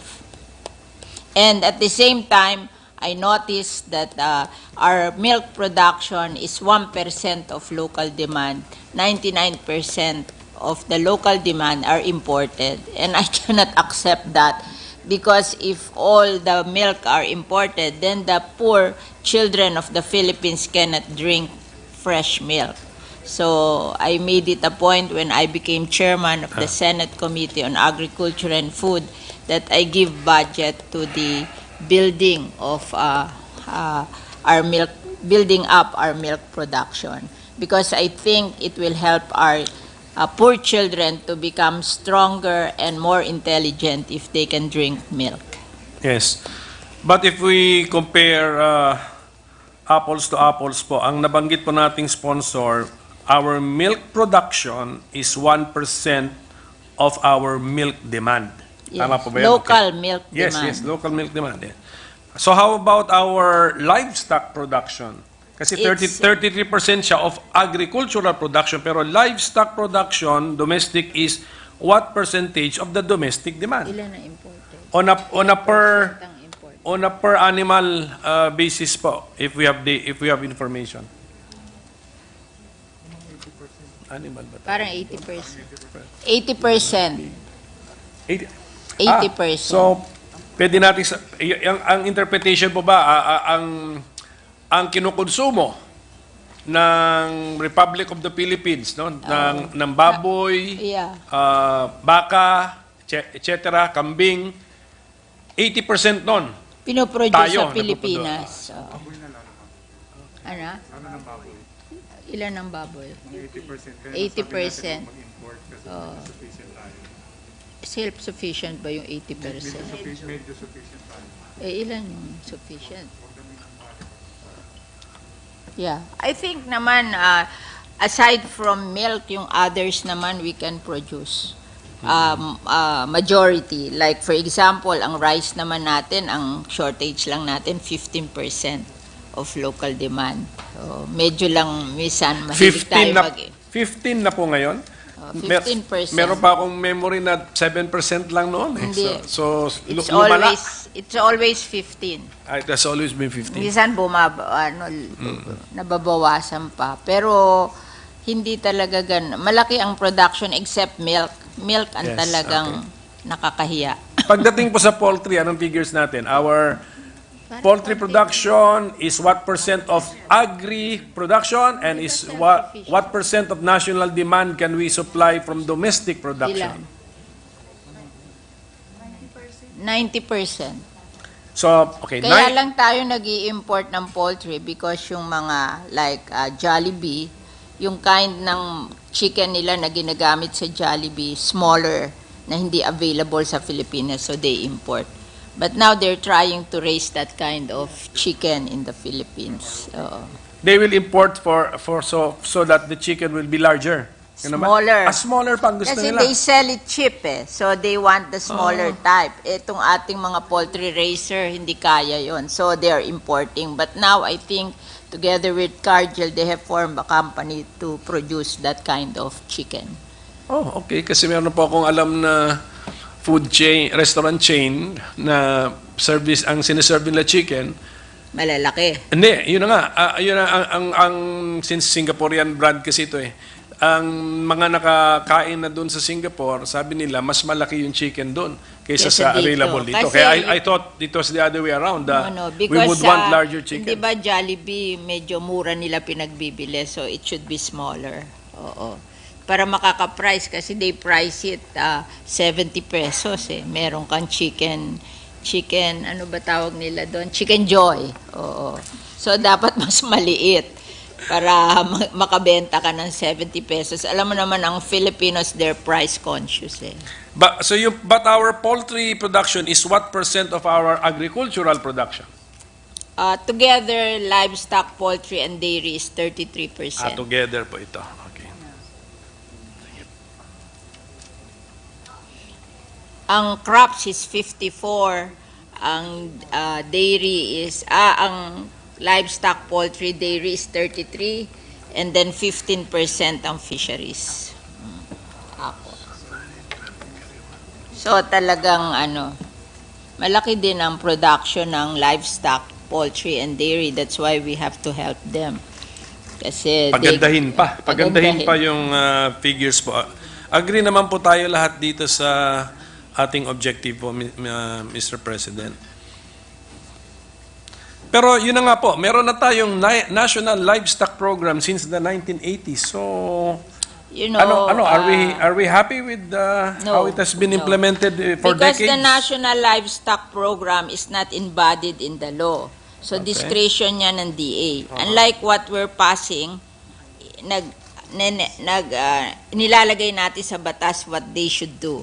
And they should follow that. Because what we are doing is based on a study to help them in improving their competitiveness. I don't write a bill without a study. I ask the Philippine Institute of Development study what are really the problems.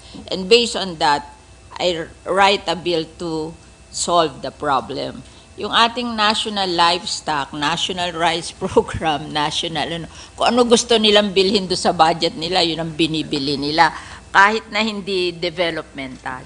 So, our bill is developmental. In fact, in this bill, there are two agencies of livestock, the National Meat Inspection Service, which is regulatory, and the BAI, which is regulatory also. In this bill, we are dividing the work. Bureau of Animal Industry will become developmental, and the National Meat Inspection Service will become regulatory. So to make sure that there is a developmental work and there is regulatory work. Hindi pwede puro regulatory. We have to have developmental work for our future. Oo. Yan po yung recommendation ng study. Kasi saan ka naman nakakita ng agency na puro regulatory, walang developmental? Apo. What would be the examples of the developmental work and to be made possible by our measure? So this one, we will appropriate the tariff on livestock, poultry, and dairy to become projects for developmental. That's why sabi nila, makokolekta nilang tariff is 7.8 billion every year. So we are allocating them as follows.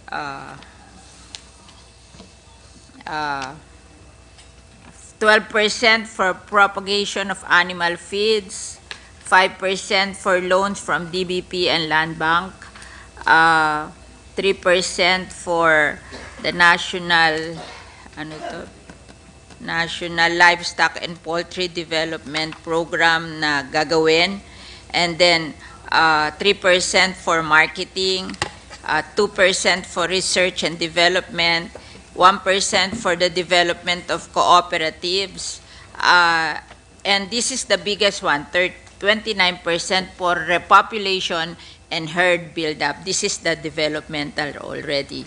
15% for Bureau of Animal Industry. For hog, it's 60%, poultry is 10%, native animal 10%, other animals 20%. Then we allocate 15% for animal health and welfare, 15% for processing facilities, 15% for food safety, divided into many agencies, and then that's all. So that's 100%. So we will allocate the money to this. We are Estimated, yeah. specifying where they will put the money. Kasi pag hindi mo in-specify kung saan-saan dinadala yung Nasa pera. bill na yung 7 So ganito po yan. Meron tayong studies siguro on the financial side. In-estimate natin or extrapolate 7.8 billion pesos ang tariff to be collected from livestock, poultry, and dairy imports. Tama po yun? Oo. Pero sa batas, linagay na po natin eh. May 7.8 billion na Yun po na nga, nakasulat. Pero, oo. how sure are we na yun po talagang yun ang amount na We have to makukuha? start from something. Kaya lang, nakita mo ang expenses by percentage. So kung Opo. bumaba, just the percentage of what they have collected. Okay. It doesn't matter if it goes up or it goes down. We are putting the allocation by percentage. So, would Para it, yun lang ang general idea of Yes, what we that's are right. allocating. would it be better if we do not put an amount? And just refer to the tariff collections. Yun daw ang average na nakokolektan nila through the years. Eh. So, Sige, in the period of amendments na lang siguro po, kung makaisip tayo ng better way kasi, so is our bill ready for if it's a shortfall? What if we don't get 7.8? What it's does a percentage nga eh. Ang allocation is percentage of the total. So kung bumaba din yung percentage. Yung absolute amount because it's a percentage. Section 24. Anong page section 2? Page ano yan? In fact, just like the Rice Competitiveness Enhancement Fund, they told me that they will collect 12 billion. So I allocated 10 billion. That's wrong kasi nakakollect sila ng mas malaki. Eh. So mali. So ngayon, when we pass again the Rice Competitiveness Enhancement Fund, we'll do it in percentage. Para pag lumaki, mas malaki. Pag lumiit, mas maliit. But that's okay. Diba? Pag lumiliit naman, we should be happy because we're importing less. And then our measure provides that if the collection exceeds the 7.8 billion pesos, the excess will be No, it's a percentage. deposited the excess. The No, excess no. will be deposited to the fund for as the seed amount for next year's fund. For next year, Apo. yes. Apo. Oo. So thank you for that, Mr. President. Kasi Pero ito percentage. pong the mere fact that the budget for the National Livestock Program currently of the DA is 4.1 billion pesos, hindi po ito regulatory. This is also developmental. Yeah, ano po but, bang ginagawa nila? Minsan nga pag develop hindi masyadong developmental ang ginagawa, just like what happened to rice. They buy the imported hybrid seedlings na defective, tapos yung binili nila imported what do you call this, fertilizer or chemical fertilizer which is bad for the soil. Parang ganon. That's why I'm indicating what to do so that what they will do is truly developmental. Kasi pag bumili ka ng imported chemical fertilizer, that's bad for the soil. We should encourage organic fertilizer. But that's That's for the siguro for the National Rice Program. Yeah, po yan. ganun We're din talking to. about the National Livestock Program. May we katulad know nito, siguro if we can just get summary from the DA, ano bang National Livestock what are the components of this program? Developmental din yun for sure.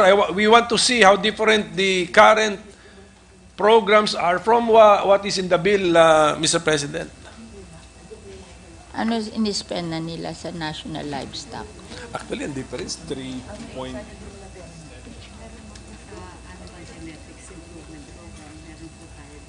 Oh. Anong majority? Oh, anong ginagawa sa ruminants? Namimigay. Hindi, ilang percentage ang pinamimigay? Oh. They're not giving away animals to the small farmers. Konti lang daw ang pamimigay sa animal. Ako, pinakamalaking budget should be for giving away animals to the small farmers para they will be encouraged to have more animals. Like for example, the dairy. When I came to the Department of Agriculture, they're not giving away dairy animals. It was me who allocated my Senate budget to give dairy animals to the co-op. Kasi I was so disappointed that we're producing 1% of our demand, considering that the dairy, what do you call them? Bureau, the dairy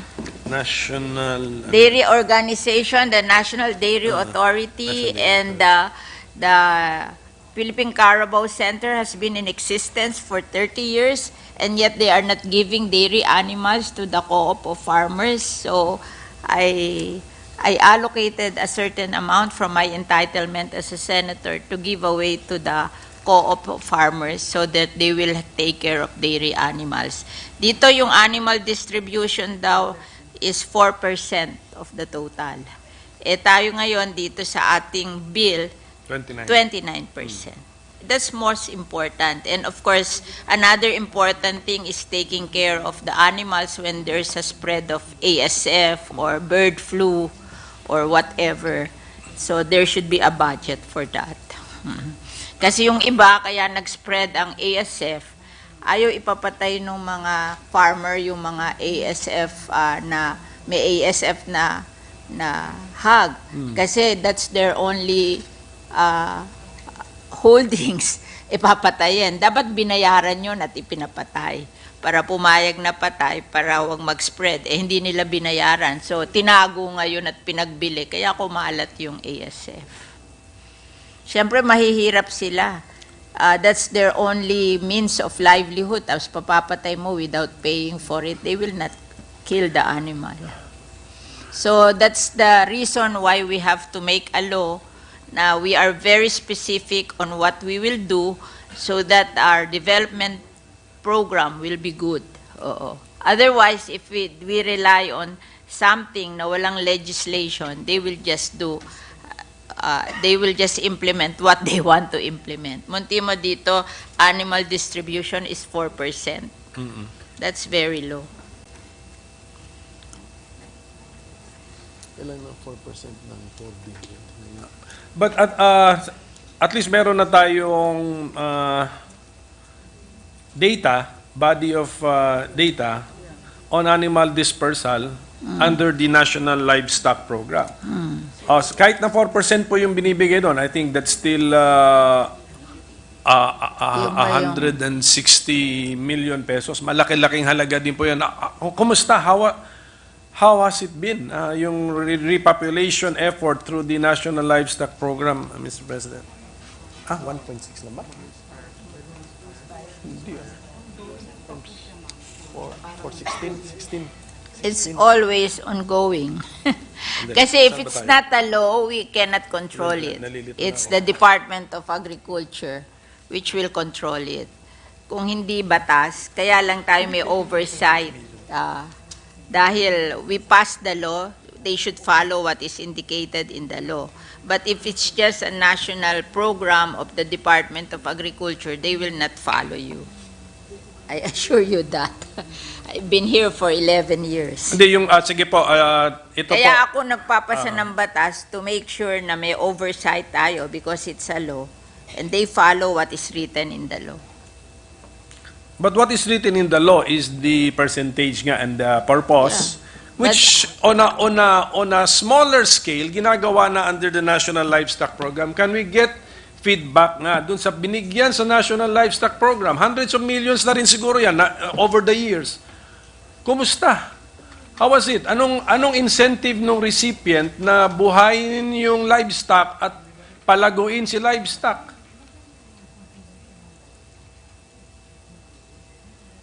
I think what made the livestock industry better before the ISF is that the commercial hog raisers, they made the small hog raisers their contract growers. Okay. So they take care of them, and they take care of what their needs are, and then they are marketing them for them. Oo, yun. That's a good program na which is a combination of the joint effort of the private sector and the small hog raisers.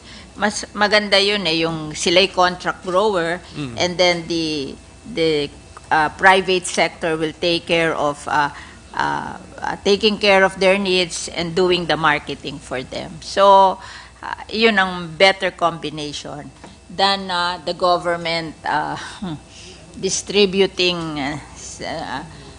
Kaya lang, hindi ba sinasabi ko sa iyo yung paiwi na kino-confiscate, binabawi nila pag nanganak, tapos ayaw na maibigay nung mga small hog raisers. Ako, I don't believe in that. Dapat pabayaan sila to have more so that they will be encouraged to grow bigger.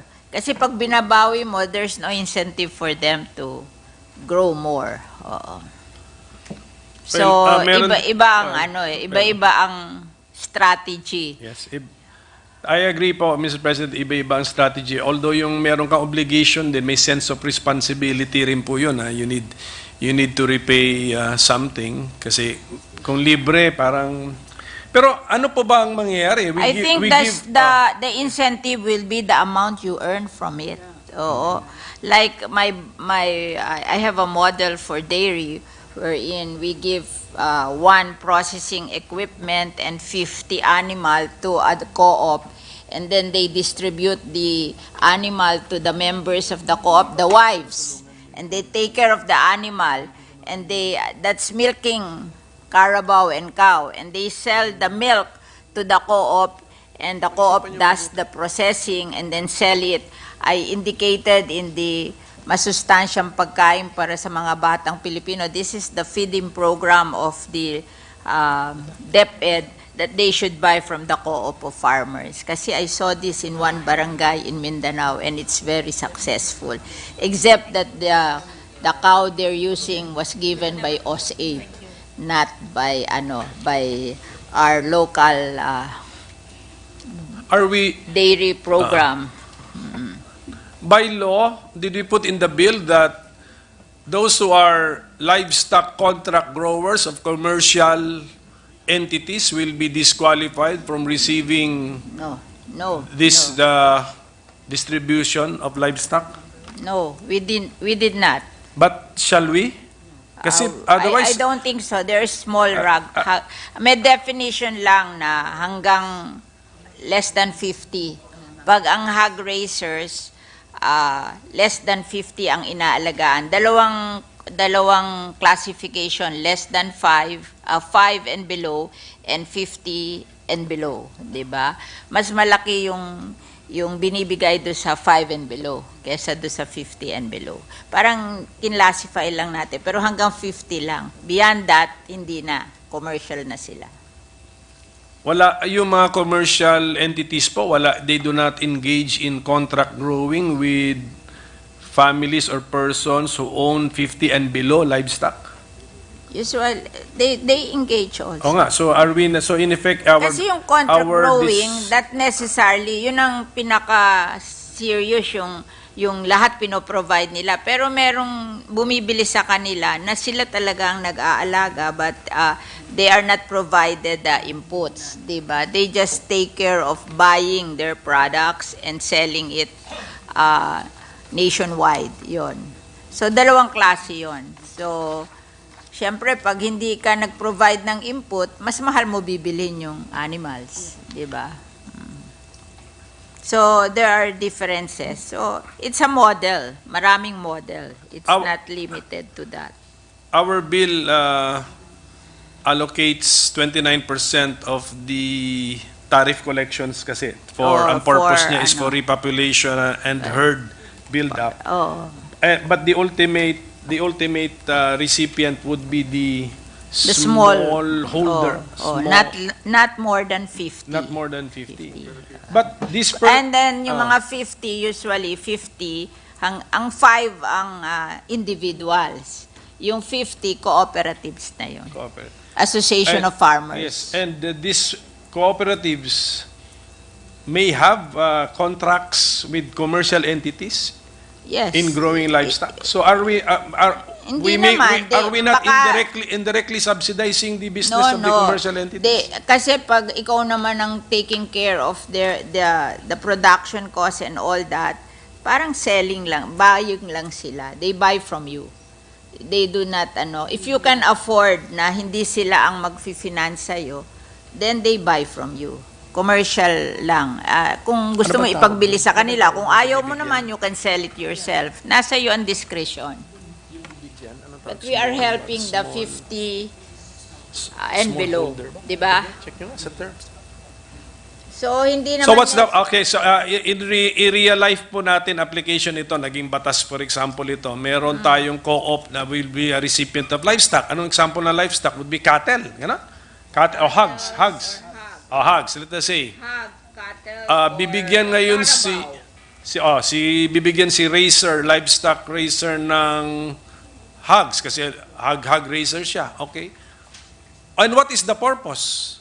What is the purpose of giving that co-op or that person hogs? So that pipirma ba siya ng kontrata that the purpose is to propagate, for them to reproduce? Hindi niya pwedeng katayin? Ma'am, use the mic, tita, mic. When you give to a co-op, you don't give to the co-op per se, to the individuals who are members of the co-op. Maliliit yon. Oo. Kaya lang may co-op siya. Kaya nasasabi mo nakaka-50 siya kasi maraming members. Correct, But if yes. you look at them, they're also small ones. Kung bigyan nga sila, tulad pag nagbigay kami ng milking carabao, bawat member isa. Oo. And then, dinidistribute sa 50 members, tapos may isang processing equipment. So, small din yun. Ngayon, the co-op will take care of selling iyon to the market. Kasi pag you're selling to the market, you have to have the economies of scale. Kasi kung masyado maliit naman yung wala kang parang you cannot demand from the buyers, di ba? Oo. Wala kang bargaining power but too small. Oo. Yes, in the example that we're discussing, Mr. President, so hogs ito. Yeah, Hogs. Example, hogs, this is where this- milking carabao and milking cow. Pero pag hogs, Yes. pag hogs naman, meat yun eh. Correct. Ang Meat- hog meat yun eh. So- Walang milk sila. Ang so- carabao and cow may milk. So yung mga babae, milking. Yung lalaki, meat. Pag hog, puro meat. Oh. So if the main purpose is repopulation and herd build-up, how can that be achieved? Meat siya eh. Meat, kailangan siyang katayin eh. pero nanganganak yan bago katayin eh. So, May breeder. shall we make sure that ganun na mangyayari? Ganun ba nangyari sa current National Livestock Program? Kasi yung 4% na dinidevote niyo, I'm sure for herd build-up din yun eh. Hindi naman pangkata yun eh. So, From my experience kasi, if it's not a law, they don't follow. So maganda yung may batas kasi they follow. Because pwede mo silang sabihan na you follow the law or else you're in trouble. ilagay niyo na lang doon. Remember, the agencies which we are giving the benefit are professional of the Bureau of Animal Industry. So they will retire with the Bureau of Animal Industry. In case they don't follow the law, we can complain and they cannot have their retirement, their peaceful retirement. Oo. Kaya mas may bargaining power ka sa kanila. What is the meaning of peaceful retirement? Yung walang kaso. Graceful pala daw, hindi peaceful. Yes. Graceful Tama po yun. retirement. Mas maganda po yung term ng ating sponsor. It's a peaceful retirement. Tama po yun. Walang kaso. Let it be a Walang warning. abuses. Yes, let it be a Oo. warning. Opo. Kasi from my experience, so you Ito pong can Philippine demand. Carabao Center natin, may ipapadistribute din po natin siya ng dairy animals. Dairy. So pati na yung mga cows, sila na? Dalawa So, kasi hindi po ba pag nag-anak ang cow or carabao, may babae, may lalaki. Correct. So yung mga babae, we will distribute as milking. And then yung lalaki as meat. And the distribution will be through the Philippine Carabao Center? Yes. Even of cows? No, National Dairy Authority. Nasa Baltas naman eh. When it comes to clear. cows and goats, all others would be National Dairy Authority. And then cows, Carabao lang ang Philippine Carabao Yes, Center. opo. Kaya dalawa Opo. silang agency. Pero si dairy, dapat lahat ng didistribute through the National Dairy ay for milk yun. Milk Yeah, production. but you cannot choose when you do when you bring up animals and they give birth, you cannot choose if they are men or women. So, Yes, yes. kaya magpo-produce din sila ng men. So, ibibigay nila yon as meat, yung babae as dairy. Sige pa. So, okay, basta, okay, we will try to look for language, Mr. President, na we have to strengthen the purpose, which is repopulation and herd build-up.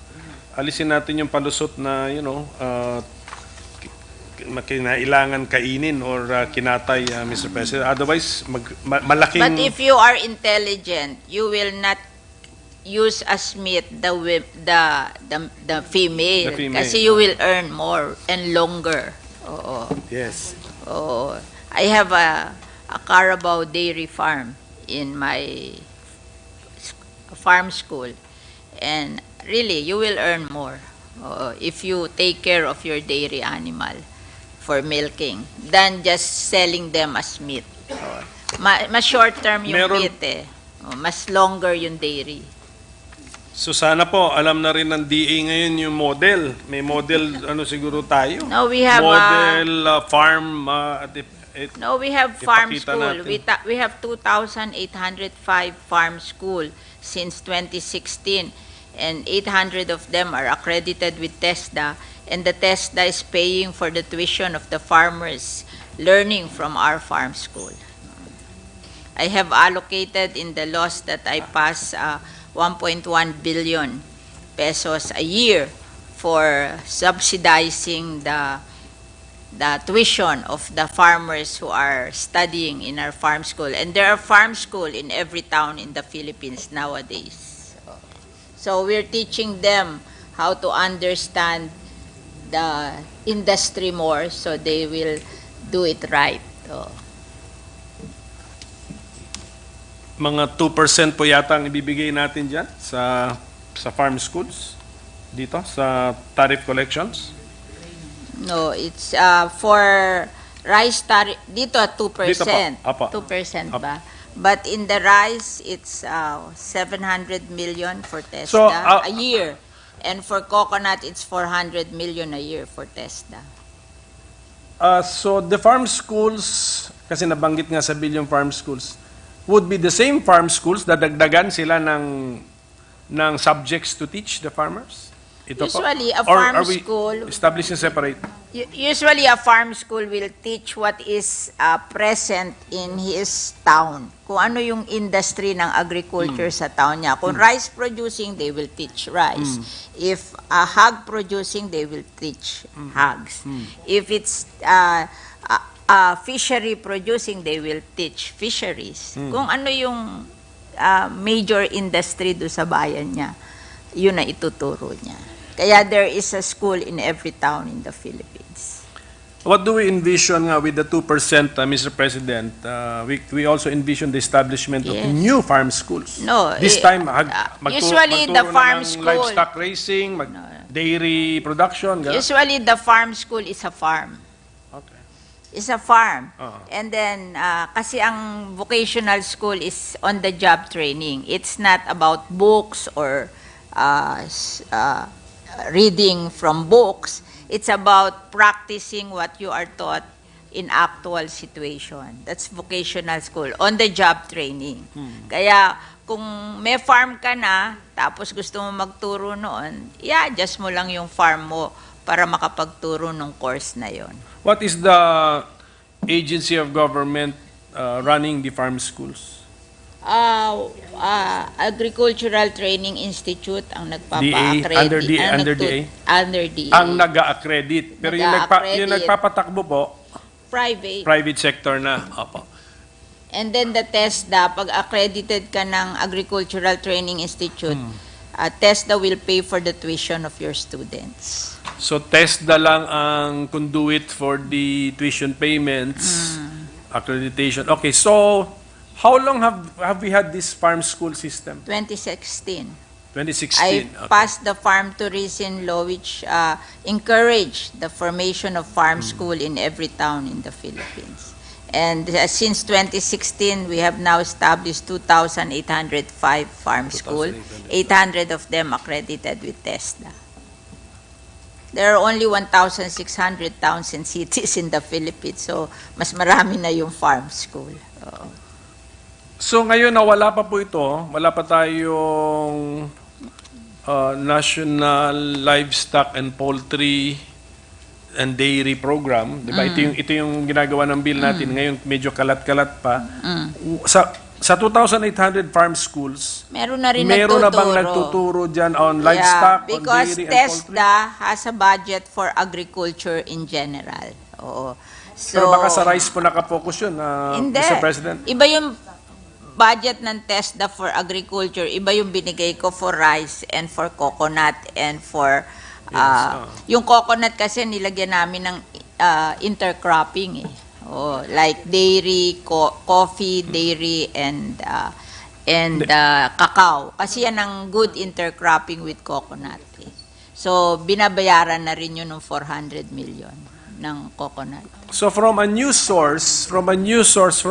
tariff collection source, 2% ilalagay natin sa farm schools. And this would be the same 2,800 farm schools, tama? Dadagdagan sila ng funding. Like ang livestock, poultry, and dairy na provinces na malakas is Batangas and Bulacan.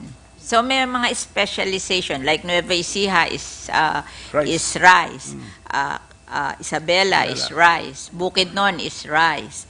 Merong mga provinces na nag-i-specialize on certain. Ewan ko, sa Mindanao is specializing in in livestock. Ano? General Santos daw ang livestock. That means South Cotabato and Sarangani, no? Tsaka Bukidnon. So may mga specialization din sila eh. Meron pong umabot sa akin na observation, and I hope the sponsor will comment on this, na although the DA through a certain anong DA what accredits the ATI, Agricultural Training Institute. Agricultural Training Institute accredits the farm school, the TESDA pays the tuition of the farmer scholars natin, students. Ang komentaryo po na-receive ko is no agency assesses the results of the farm schools. Is this correct, Mr. President? Meron daw assessment ang TESDA. TESDA? Pag hindi pumapasa, hindi babayaran. Check nyo na. Okay. Bibigyan ng TESDA ng parang examination yung farmer scholar. Sige po, but that's not what I heard. But thank you for the feedback from our sponsor. Minsan kasi may mga abuses din in spite of all the things we do. Apo. So, yes, talking about abuses, okay. Ganun din naman yung line of questioning ko rin sa Government Procurement Reform Act. Meron tayong body of information sa old law. So now that we know the abuses, can we plug them? Can we come up with language in the bill to at least help minimize the abuses, Mr. President? We are trying our best. Sige. Can we, so we can help you? Can we identify? That's why we write a law. Kasi the mere fact that it's a law, you cannot abuse it. If you abuse it, you are subject to case, maybe corruption, maybe whatever. But if it's not a law, you cannot do that legally. So yan po yung nakita nating weakness sa current programs ng DA na hindi supported by law, naisip lang nila, gagawa Oo. sila ng programa. Sa paano po naabuso yung let's say a program na hindi mandated by law? Paano po siya naabuso ng DA? Katulad noon, yung what you call this, yung sa rice, yung ano tawag dito? Yung mahal yun yung hybrid seedlings, which they import. Ang chismis, ayaw tanggapin ng farmer, ayaw tumubo. Kasi ang chismis po doon, binibili daw yung reject sa abroad, tapos yun ang dinadala dito. Kaya nagtataka kami, hybrid seedling na pagkamahal-mahal, ayaw tumubo. So there are abuses also. Whereas yung ating inbred seedlings ng PhilRice, ang PhilRice ang nagpapagrow noon, certified inbred seed ng PhilRice, kahit mas mura yon, mas binabantayan ng PhilRice kasi sila nag-imbento noon Sila ang nagpagrow doon sa supplier nila at ang supplier nila, Filipino, nakokontrol nila. And then yun ang pinamimigay nila sa farmer. So, depende din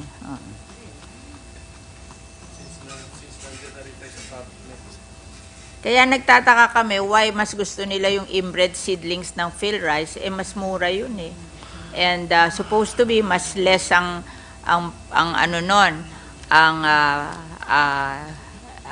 production, ang produce noon kasi less inputs yun, ganun. Sa history, mas malaki ang production ng hybrid. Pero itong hybrid na to ay tumubo So there are abuses also. Yes, and we're talking about the application of the rice stalification law yan, sa RCEF po yan na fund. No? So since andyan na rin po tayo, I hope the sponsor will not mind. Tama-tama ito kasi kaninong umaga ko ito natanggap na meron namang allegation yung composting machine supposed to be distributed to barangays all over the country was awarded to a supplier at the cost of almost 900,000 pesos per unit. Ang allegation is a manufacturer can do the same only at 400,000 pesos. So, depende. Yung mga ganyan May pong 400,000 nga, ayaw naman tumakbo. Mas gusto ko na yung 900,000 na tumatakbo. Correct. I have that experience Kaya ako, it's not, which is the cheapest. Correct. It's the most efficient. Kasi mura nga, hindi naman tatakbo, useless yun. what can serve the needs of the procuring entity. Meron pa pong allegation that some white elephants in the countryside are rice dryers. Di pangit ang supplier. Narinig niyo na po ito, Madam Chair?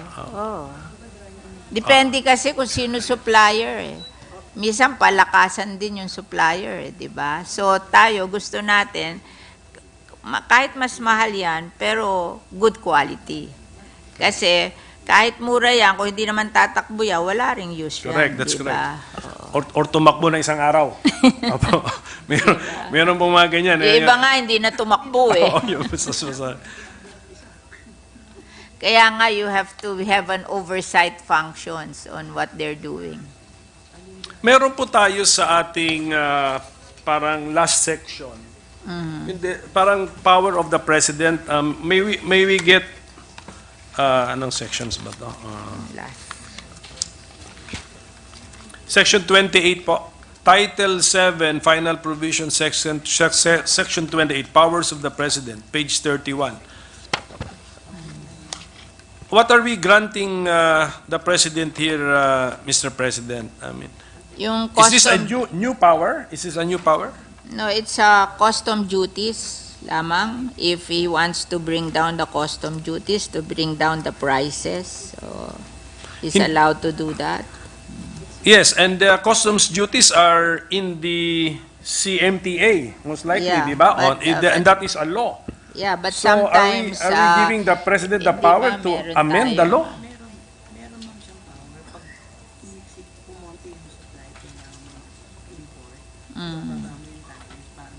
sometimes there are conditions in the world market that there is a shortage and or the prices are rising, so you can bring down the price, you have to bring down the tariff. So yun yung emergency power yon to help the people. Hindi naman ito power na you... To the knowledge of the sponsor, have we given the President the same power in any other commodity or item, Mr. President?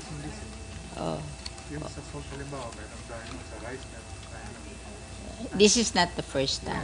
This is not the first time we're using Yeah, it. may we know the existing law where We have with that in similar the grants? rice tarification law. We have that in the Salt Industry Development Fund. Salt? Oo.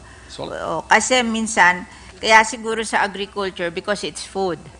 So we don't want na pag nagmamahal ang food sa world market, then it's fluctuating. So we want to control the fluctuation para affordable sa Filipinos. So we give him emergency power to bring down the tariff. But in all of these instances, the adjustment made by the President is temporary. Temporary. Tapos talagang meron darating ang time na babalik siya sa what the law provides. Yes, yes. We just have to So make sure of emergency that, ito, Mr. President. emergency, di ba?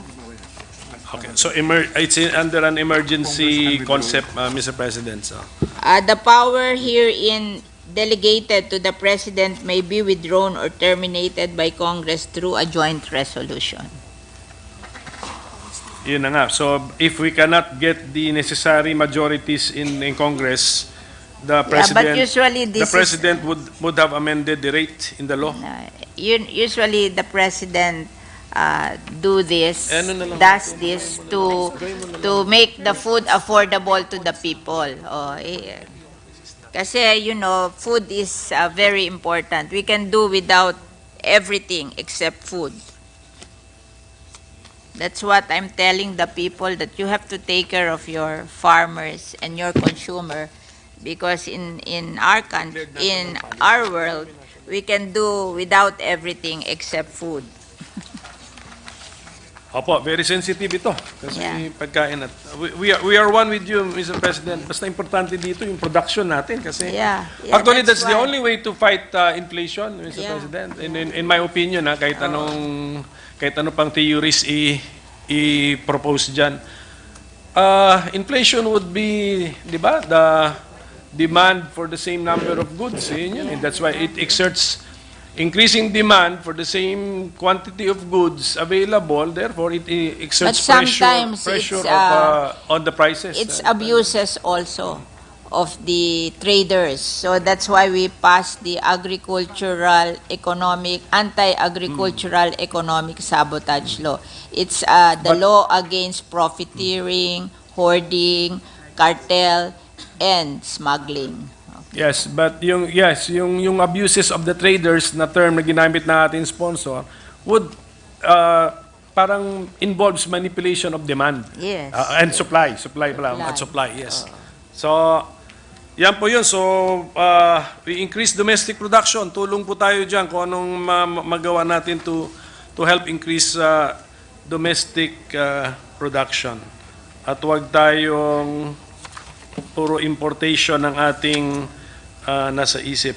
Actually, ang masakit doon kasi ang imported, inflation na nga, inflationary, sasabihin natin inflation sa buong mundo. So yung ini-import din natin, inflated din yung halaga nun. But sometimes the trader, they manipulate. Even if the importation is cheap, they manipulate the prices. That's why we want to control them also.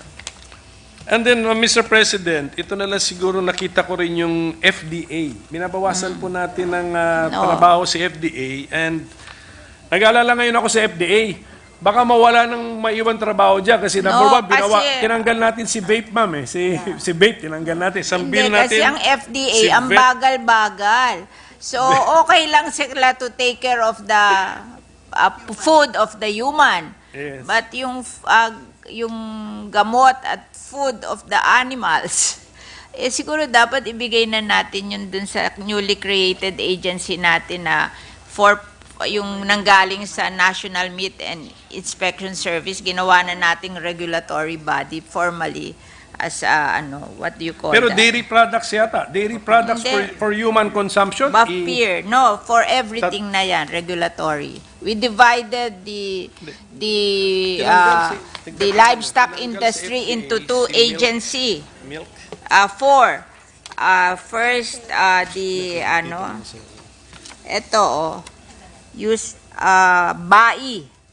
Ang BAI is the developmental, and the NMIS we turned into Bureau of Animal and Poultry Inspection and Regulation, or BAPIR. Oo.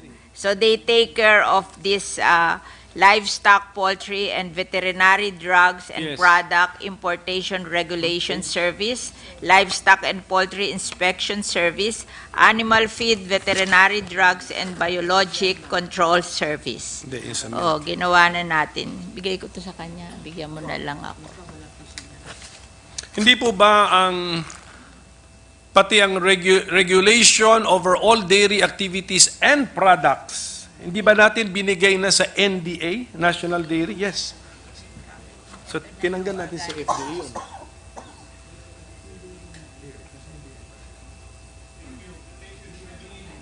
Just handed this representation the chart, the organizational changes, a chart to reflect the organizational changes in the Department of Agriculture, specifically under the USEC for NLPD. Ganun po ang mangyayari. Yes. Yun po, Madam Sponsor, no? Ang biggest bureaucratic change natin sa bill natin is there will be an undersecretary for the National Livestock, Poultry, Meron and naman Dairy talaga. Program. Meron talagang undersecretary, except na dinivide natin yung agency into one regulatory and one developmental. Tapos may head both yon, may head. Na bureau head. Oo. Kasi maganda yung bureau head kasi professional yan. They will stay with the agency in their lifetime. Kaya they really take care of the agency. So may bureau head yan. Yung regulatory at saka yung BAI, yung PCC, Philippine Carabao Center, and the National Dairy Authority. So ano pong mangyayari sa, kunyari maging batas na po ito, yung National Livestock Program ng DA, i-maintain pa rin yan as one banner program or ihalo na, isasama na dyan si Usually, poultry and hindi pinakikialaman ng BAI yan no? Under the, ang USEC na pinipili ng Secretary of Agriculture, di ba? Anong section? Itong BAI is what you call, a director. Di ba? Oo. Director of the Bureau of Animal Industry. Bureau Director yung BAI. Oo. Under din ng USEC. Pero hindi mas kontrolado. Existing sa another law ito. Check mo. EMOC lang. Other law ito. Oo. Yung check nila. No, pagdating po sa mga banner programs po, ano po ang nakikita nating epekto nitong batas ito? Panukalang Wala batas naman. nito? They have separate budget, and the Department of Agriculture, the Secretary of Agriculture chooses the head of the banner program, diba? From the USEC and the ASEC. This one is yung ating pinag-uusapan Bureau Chief to. Bureau of Animal Industry at saka yung regulatory, it's a bureau. And then Philippine Carabao Center is a bureau, parang equivalent ng bureau. And then the National Dairy Authority is parang isang bureau. So 4 bureaus. Oo. But right now, there is already an undersecretary for NLPD right now? Yeah, right now. So pinagsama na rin pala right now ang livestock, poultry, and dairy? Yung dairy right now? ba? Dairy hindi kasama Okay, so talagang bago po ito because our bill provides for an undersecretary for national. Kasi how can you separate the dairy when the animal for dairy is the female production of the Correct. bai, di ba? Yung pumupunta sa dairy, the female, the male will stay with them, di ba? Because they are meat, di ba? Meron po tayong, ito na lang po para malaman po, meron tayong proposal to condone or write off debts po dito. Ayun, tinanong mo sa akin. Opo. Oo. Kasi before, when they give animal to the smallholder farmer, they require them to return the animal if they give birth, di ba? I don't, How much would be the running balance of the debts? Oh, sa NDA daw 1.6 billion. Sa PCC, sa Philippine Carabao Center 64 million. Yeah. I think we should write them off. Condone na. Yes, condone. Mr. President, Madam Sponsor, napansin po namin that the Oversight Committee under RA 8435 is the same Oversight Committee which Everything. which will oversee our bill. Ang problema dun sa existing law natin, the law does not provide for minority representation in the Oversight Committee. In the law. In the existing law. So, since babanggitin na rin po natin yon at the proper time, we will introduce amendment. You can introduce Yes, amendment. Opo. We like the minority. Yes. And according I like to, the minority. maybe you know why, Mr. President? As long as the minority is not destructive. Okay. Like you, the Yes, two of yeah. you, that's okay. Thank you for the kind words, Madam Sponsor. So I think my staff says we are referring to RA 8435. So ayan po yung Congressional Oversight Committee, and we will reach back to that old law. That's AFMA daw, AFMA. AFMA. Yes, Agriculture and Fisheries Modernization Act. That was passed in the 1990s, di ba? Ano? 1990s pa yun. The Miss- father of Senator Angara. Senator Angara. Apa. Long time ago. Ito pong ano yung cord?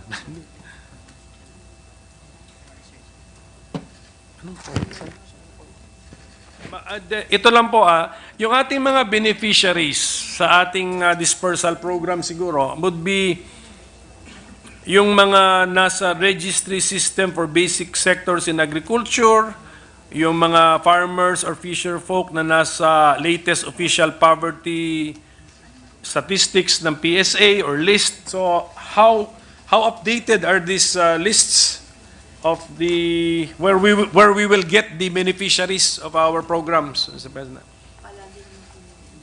It's updated every year. And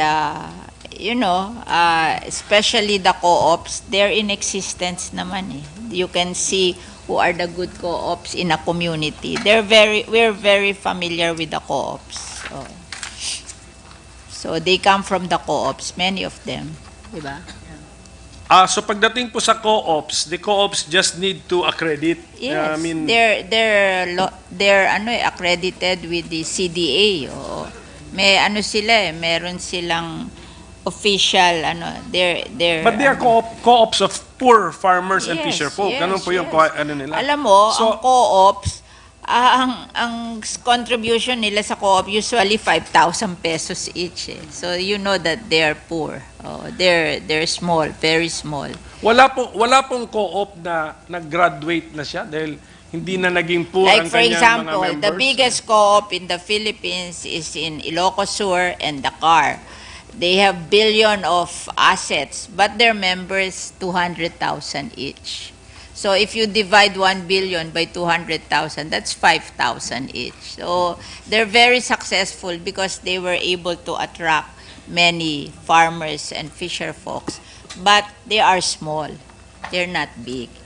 Except that they're very successful in managing the co-op. I'm very familiar because every year our foundation, we give award to the 20 best co-op who are helping reduce poverty in the Philippines. So I'm very familiar. We search for them. And they're really very good. When the co-op is good, it's really very good. Yung mga nababankrupt na co-op, ano yun? Yung co-op ng Las Piñas na bankrupt eh. So it depends on who founded the co-op. If the one founding the co-op is really has a heart for the small farmers, it will really be successful. Thank you, Mr. President. Last point, Mr. President. Madam Sponsor, can we take a look at Title 2, Roadmap, Section 4B, nasa page 5 po yan. Why is there a mention of a corn development program? Because the biggest feed for livestock is corn. So, in fact, in connection with this, I was hoping that we can look at the Corn Development Fund also. Because the biggest feed for livestock, poultry, and dairy is corn. So it's important that we develop the corn industry so we will be self-sufficient in food for our livestock, poultry, and dairy. Pero dito natin siya ilalagay sa roadmap ni livestock, poultry, and dairy. Hindi ba may sariling program ang DA sa corn? Yeah, National Corn Program. And we are writing a bill also on corn. Precisely. So, should we retain the corn? Yes. So we will soon be having two laws mentioning a corn development program, Mr. President. Yeah, but they go together because feed is very important for livestock, poultry, and dairy. And corn is the feed. Ilang percent ang corn sa feed ng? 70% of the feed of livestock, poultry, and dairy is corn. So we cannot disregard corn. Yeah, but when this bill on the corn development program becomes law, I mean, kanino naman siya? I mean, there's no conflict. Who will be in charge of the corn development? Bureau of Plant Industry. Wala namang mabigat na role sa bill natin ng Bureau of Plant Industry.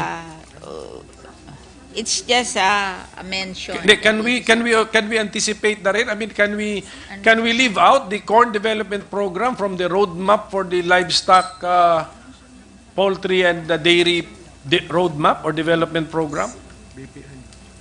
Parang mention lang dito yung Corn Development Program, but it's BPI which will take care of it. Minention lang dito. It's not BAI. In partnership with the DA National Corn Program and the Bureau of Plant Industry, the roadmap shall improve support for diversification in the use of corn such as corn silage and the overall development of the local corn industry. Parang minention. Maybe we can separate it. Separate because it's not in the writing of the roadmap, but it's in the obligation to coordinate. Sige pa. Sige. I get it. You make the amendment. Okay, thank you. Separate. We will make it a standalone section or provision, Mr. President. So with that, Mr. President, I thank our good sponsor for her patience and for educating us. We are in full support. Are we in full support? I'm asking. I'm asking the 50% of the minority if we are in full support. The constructive minority. We are in full support kasi production po ito. I mean, that's the only way to fight not only inflation but poverty, Mr. President. And of course, helps us with our food needs or food concerns, Mr. President. So thank you congratulations to our sponsor for sponsoring this bill, Mr. President. Thank you. Hindi muna. Thank you, Mr. President. With that, Mr. President, and considering that no member wishes to interpolate and ask further questions, I move to close the period of interpellations and debate. So move, Madam President. No objections? Hearing none, the period of interpellations is hereby closed. May I request that I be made co-author of the measure? Sure, Madam President. If I'm not yet reflected as co-author. Yes, Madam President. We will Thank you very much. take note of that. With that, Mr. President, I also move that we suspend consideration of Senate Bill number 2558. I so move, Mr. President. Madam President. Consideration of the measure is hereby suspended. Thank you. Madam President, I move that we resume consideration of House Bill number 9805 under Committee Report number 249. This is the bill on the Negros Electric and Power Corporation. I so move. The parliamentary status of the bill. Yes. Madam President, the consideration, I move that we consider the the House Bill number 9805. Under Committee Report 249. Yes, Madam President. That is now in order. Thank you, Madam May we President. know the Madam President, the parliamentary parliamentary status of the measure is that we have sponsored the bill, and with the consent of the body, I move to open the period of interpellations and debate and recognize the distinguished sponsor of the measure, the chairperson of the Senate Committee on Public Service, no other than Senator Grace Poe, and to interpellate the gentleman from Valenzuela, no other than Senator Sherwin Gatchalian. So move, Madam President. Hearing no objection, the period of interpellation is in order. We now recognize Senator Grace Poe, Chairman of the Committee on Franchises, and Senator Gatchalian is also recognized for his interpellation. Thank you, Madam President. Thank you very much. It's a good sponsor, willing to take a few questions. Yes, Madam from our expert energy committee chairman in the past. A few questions. Just a few, ano lang naman. I just know a little bit, Mr. President, Madam President. Mr. President, let me start off with, I understand that this is a sort of a takeover from an existing electric cooperative. And this electric cooperative is Seneco, which operates in Negros. And I was looking at the performance and classification of Seneco, and based on the data that we got from the website and also from NEA, that Seneco is categorized and classified as Yellow 1. And I believe that this is also categorized as AA electric cooperative. So meaning they're not an ailing cooperative. Admittedly, they're not one of those top performing cooperatives, a AAA and a green cooperative. Nevertheless, they're one notch, sometimes two notches below what we consider a top-notch cooperative. And I would like to ask the good sponsor, if they are not an ailing cooperative, what value will this new operator bring to the people of Negros, specifically to the city of Bacolod, which is the biggest consumer in that area? Thank you for that question, Mr. President. I'm glad that was asked. Yes, Seneco is not exactly failing in terms of its performance, but there's also an untapped possibility for them to be able to expand. And this is where, this is the reason why the board has agreed to a joint venture, is because they need additional capex. As of now, Seneco has absorbed losses of 156.3 million in 2022, and as of September 2023, they also absorbed 93 million due to high systems loss. Now, Mr. President, what's happening aside from they are absorbing these losses? They are just getting by for their day-to-day expenses. And as we know, our population is continuously growing, and then we are also wanting to expand business opportunities. But to be able to do that, you'll have to be able to invest so much in infrastructure and expansion, of which Seneco is not really capable of rolling out that much in terms of capital. And that's why, seeing also the result of the performance of More in Iloilo, they decided to join this group for a joint venture. I'll go to the performance of More in Iloilo because I understand that the Negros Electric Power Corporation is also an affiliate, or they have the same ownership structure with More in Iloilo, and I'll go to that in a little bit.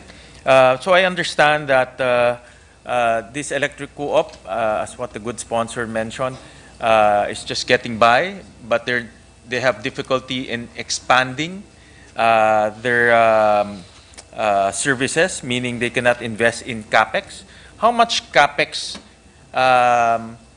is needed by Seneco, and how much capex is NEPC pledging to invest, and how long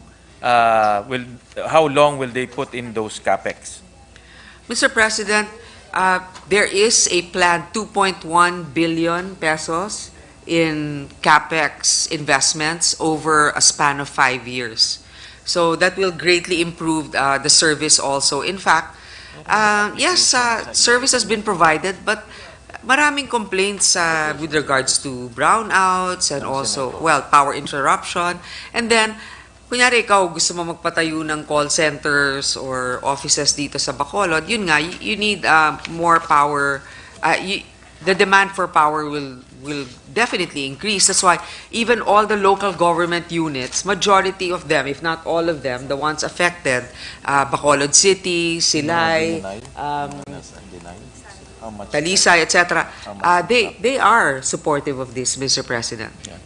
I understand also that the franchise proposal was filed by the respective congressmen from that area. Congressman Benitez, if I'm not mistaken, Yes, Mr. and Congressman, who's the other one that from Negros?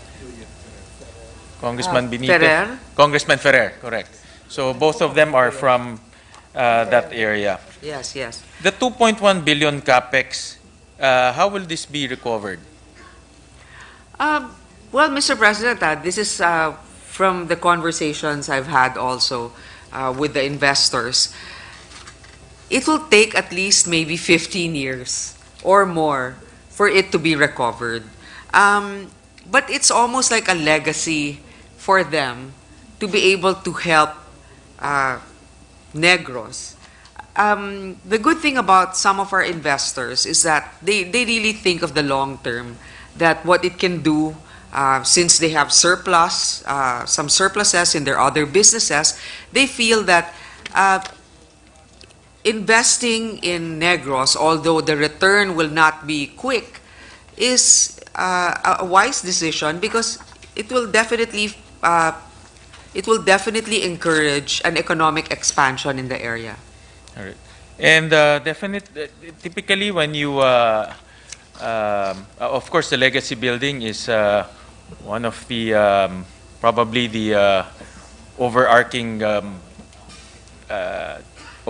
direction of the owners, but typically businessmen would want to recover their investments. No? And I understand that this 2.1 billion will be invested over the next 5 years. Yes. And in utilities, typically in a utility business, capex is passed on, no, to our consumers, and that's a normal business model for utilities. No? In fact, in utilities, everything is passed on, no, to our consumers. So definitely, in this 2.1 billion will be requested from ERC for approval to be passed on, and there will be some increase in rates over the next few years. So I would like to know from the good sponsor how much rate increase will it cost because of this 2.1 billion capex investment? Mr. President, actually, it will not change the rates, at least based on, I'm sorry?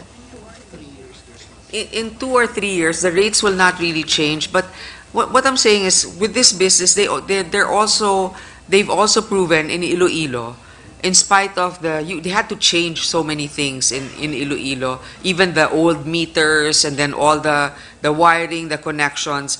But they're still providing the cheapest service, I believe, in the entire country, right?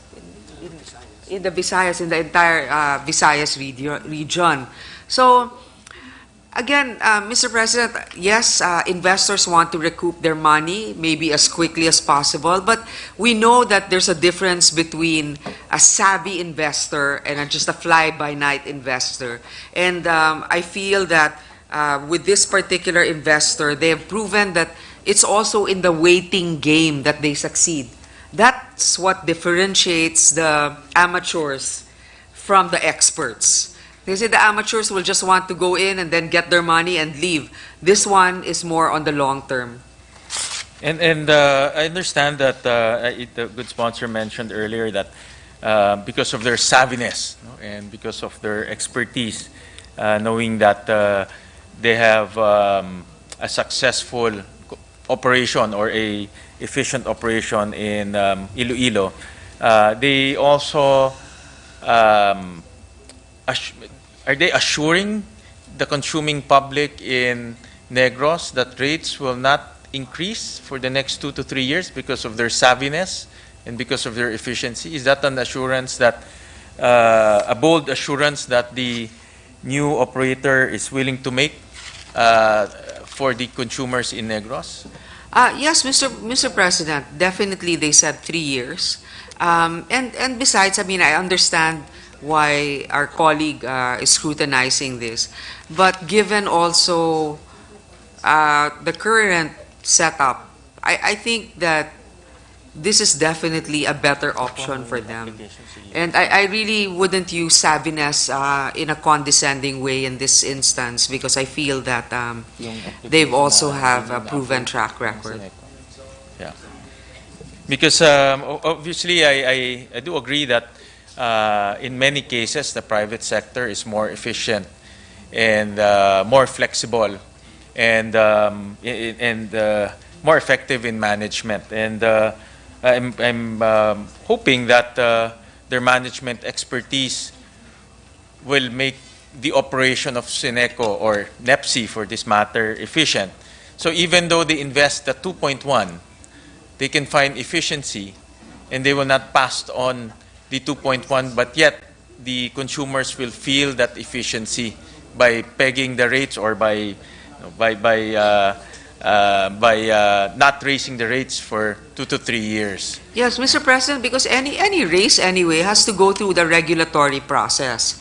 They can't just increase rates drastically without being approved. I mean, the gentleman from Bulacan appreciates that. He understands that, and also I'm happy that he brought up that the private sector, more often than not, are a little bit more efficient because they're answerable to their stockholders also. They have to be more transparent, so we can really see more or less their income capacity and then their expenses. But of course, yes, I agree. That's why a franchise is a privilege. If you cannot, if you cannot fulfill the obligation, it's also Congress's right to take that franchise away if there are grave abuses. How much is the current retail rate in that area, in that particular Sineco franchise area? 11 pesos and 91 per kilowatt hour. The cost of more in Iloilo is 10 pesos and 71 per kilowatt hour. So a little bit cheaper. Yeah. Less than a peso. Yeah.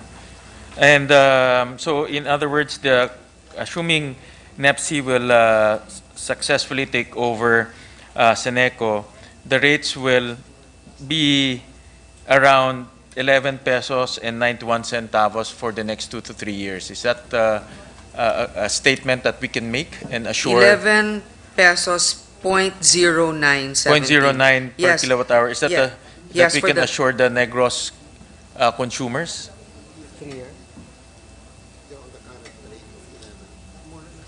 Yes, yes, more or less, Mr. President. But of course, there are also market forces. Unless tomorrow there's an oil embargo somewhere in the world, Mr. President, I don't expect it to drastically change. Yeah, definitely. Well, if there's really a Force majeure. An event that is quite staggering, then it's just rational that rates will jump, or it will also go down, no, depending on the situation. But at least, if all things equal in the next 3 years, no, assuming there's no significant aberration in feedstock and in raw materials of power plants, then this rates will be at level, or it will be the same for the next 2 to 3 years. Yes, Mr. President. Thank you, Madam Sponsor. I'll go on to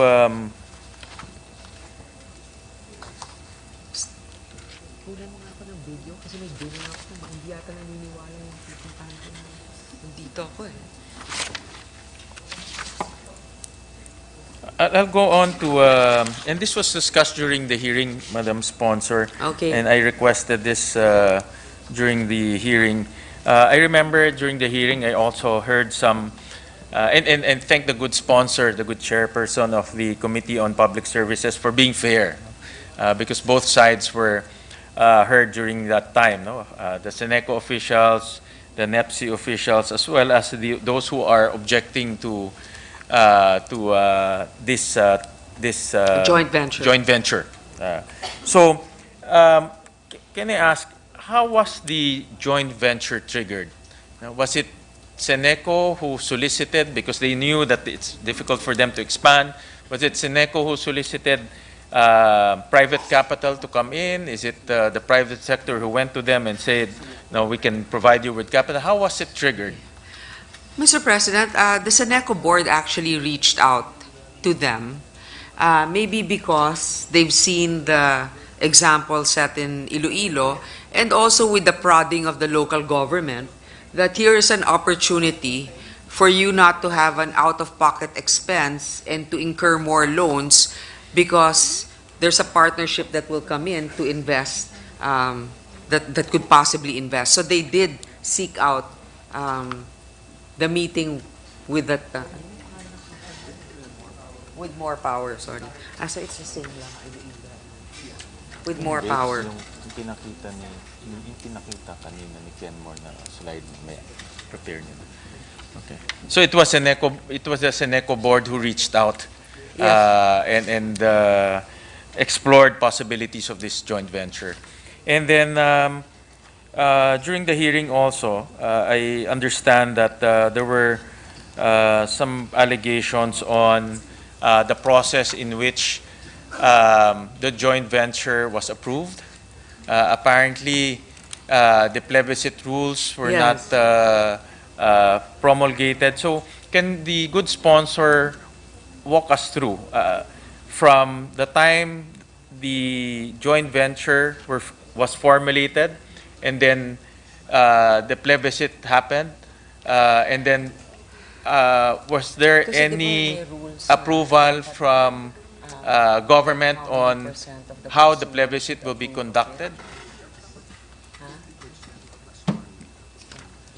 Mr. President, there's this actually rule that's a little bit laborious. I don't know if you call it that. But in a cooperative, all consumers, 50% of the consumers plus one should approve this merger, if you call it, or joint venture.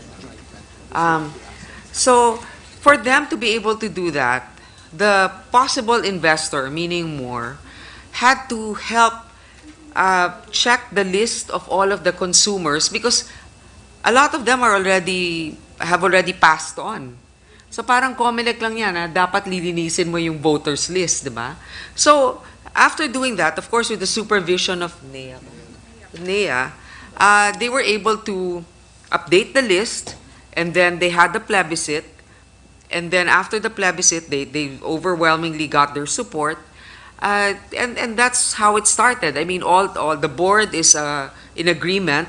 Now, the former employees, if I may anticipate your next question, all the employees also agreed, except for some of the union members. But let me reiterate that this company that will be in the joint venture more has promised that whatever agreements they have with their company, the employees will continue to have their pensions paid. And for those who are able-bodied to work, will continue to work as long as they don't have any offense. So I don't know if they're hanging on for sentimental or reasons beyond commercial, but definitely Moore is making exerting all effort to comply legally with the requirements. I'll just walk through the process, just broad strokes, Madam Sponsor. The plebiscite rules, let's start off with that. Apparently, before all of this happened, before the plebiscite happened, there was no plebiscite rules. And the law states that in a disposition of assets, you need to get majority vote of your members. And but however, there's no rules to conduct the plebiscite rules. So, was the plebiscite rules promulgated? Who promulgated it? Who approved it? And was there a monitoring team during the conduct of the actual plebiscite? Parang COMELEC, ma'am, no? When you conduct an election, there's a third party personality who monitors the plebiscite. So, number one is were the rules approved? Who approved it, and was there a monitoring team? Actually, Mr. President, the Moore Company and the board of Seneco went above and beyond because there are no NEA guidelines. NEA had no formulated rule to implement Section 36B of PD 269, which is the guidelines of the plebiscites were only created and approved by the board in 2023 to support the JVA. So NEA only did it in 2023. And then, so therefore, discretion was left to Seneco on how to comply, especially considering that it is more familiar with its franchise area. It's more companies and on-the-ground operations. NEA, however, required Seneco to ensure that all of its member consumers which are eligible to participate are given the opportunity to do so. Seneco then formulated its own guidelines to conduct the plebiscite through Resolution number 13702 dated May 2023, May 30, which includes proxy voting and likewise implemented by the same. This was observed by NEA authorities and NEA officers.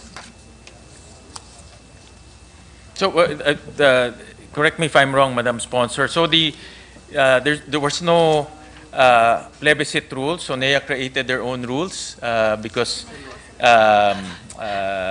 Yes, Mr. President, to proceed, Seneco created their own rules kasi it's in their cooperative rule. Diba? Dapat 50%.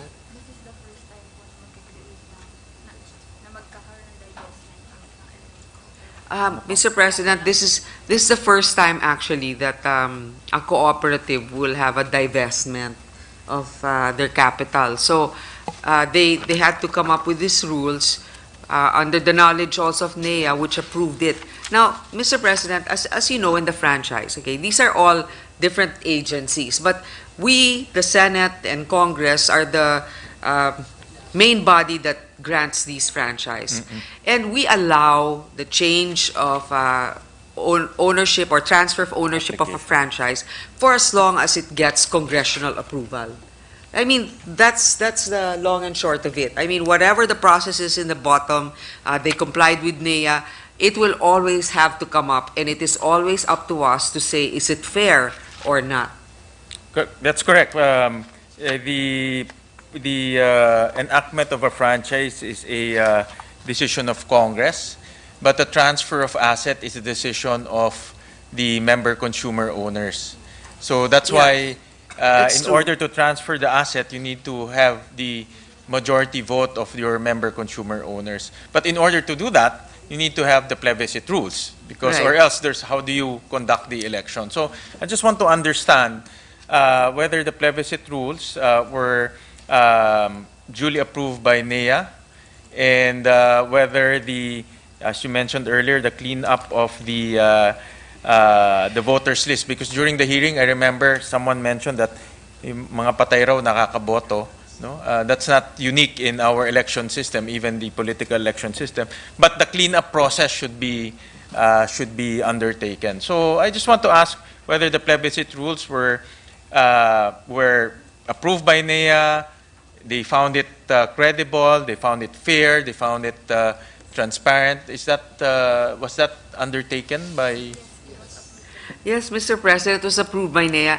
Here's the thing. As I mentioned, this is the first time that this situation has occurred wherein they will be buying into a cooperative. So, of course, NEA was caught flat-footed here. Wala pa pala silang rules on how to be able to determine the majority of consumer members of a cooperative. So, they just kind of, with the help of the potential investor, they just devised this whole system. Now, hopefully this will be something that can be patterned later on.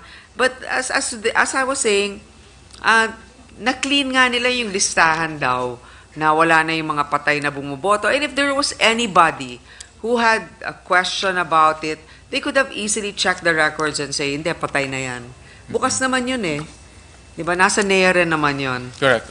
Well, as I heard from the good sponsor that NEA approved it, so as long as NEA found the rules fair, transparent, and implementable, I think that will suffice the process of the plebiscite rules, because in my opinion, you cannot create your own rules and then implement it and then impose it on the voters. No? Parang it's self-serving in that sense. No?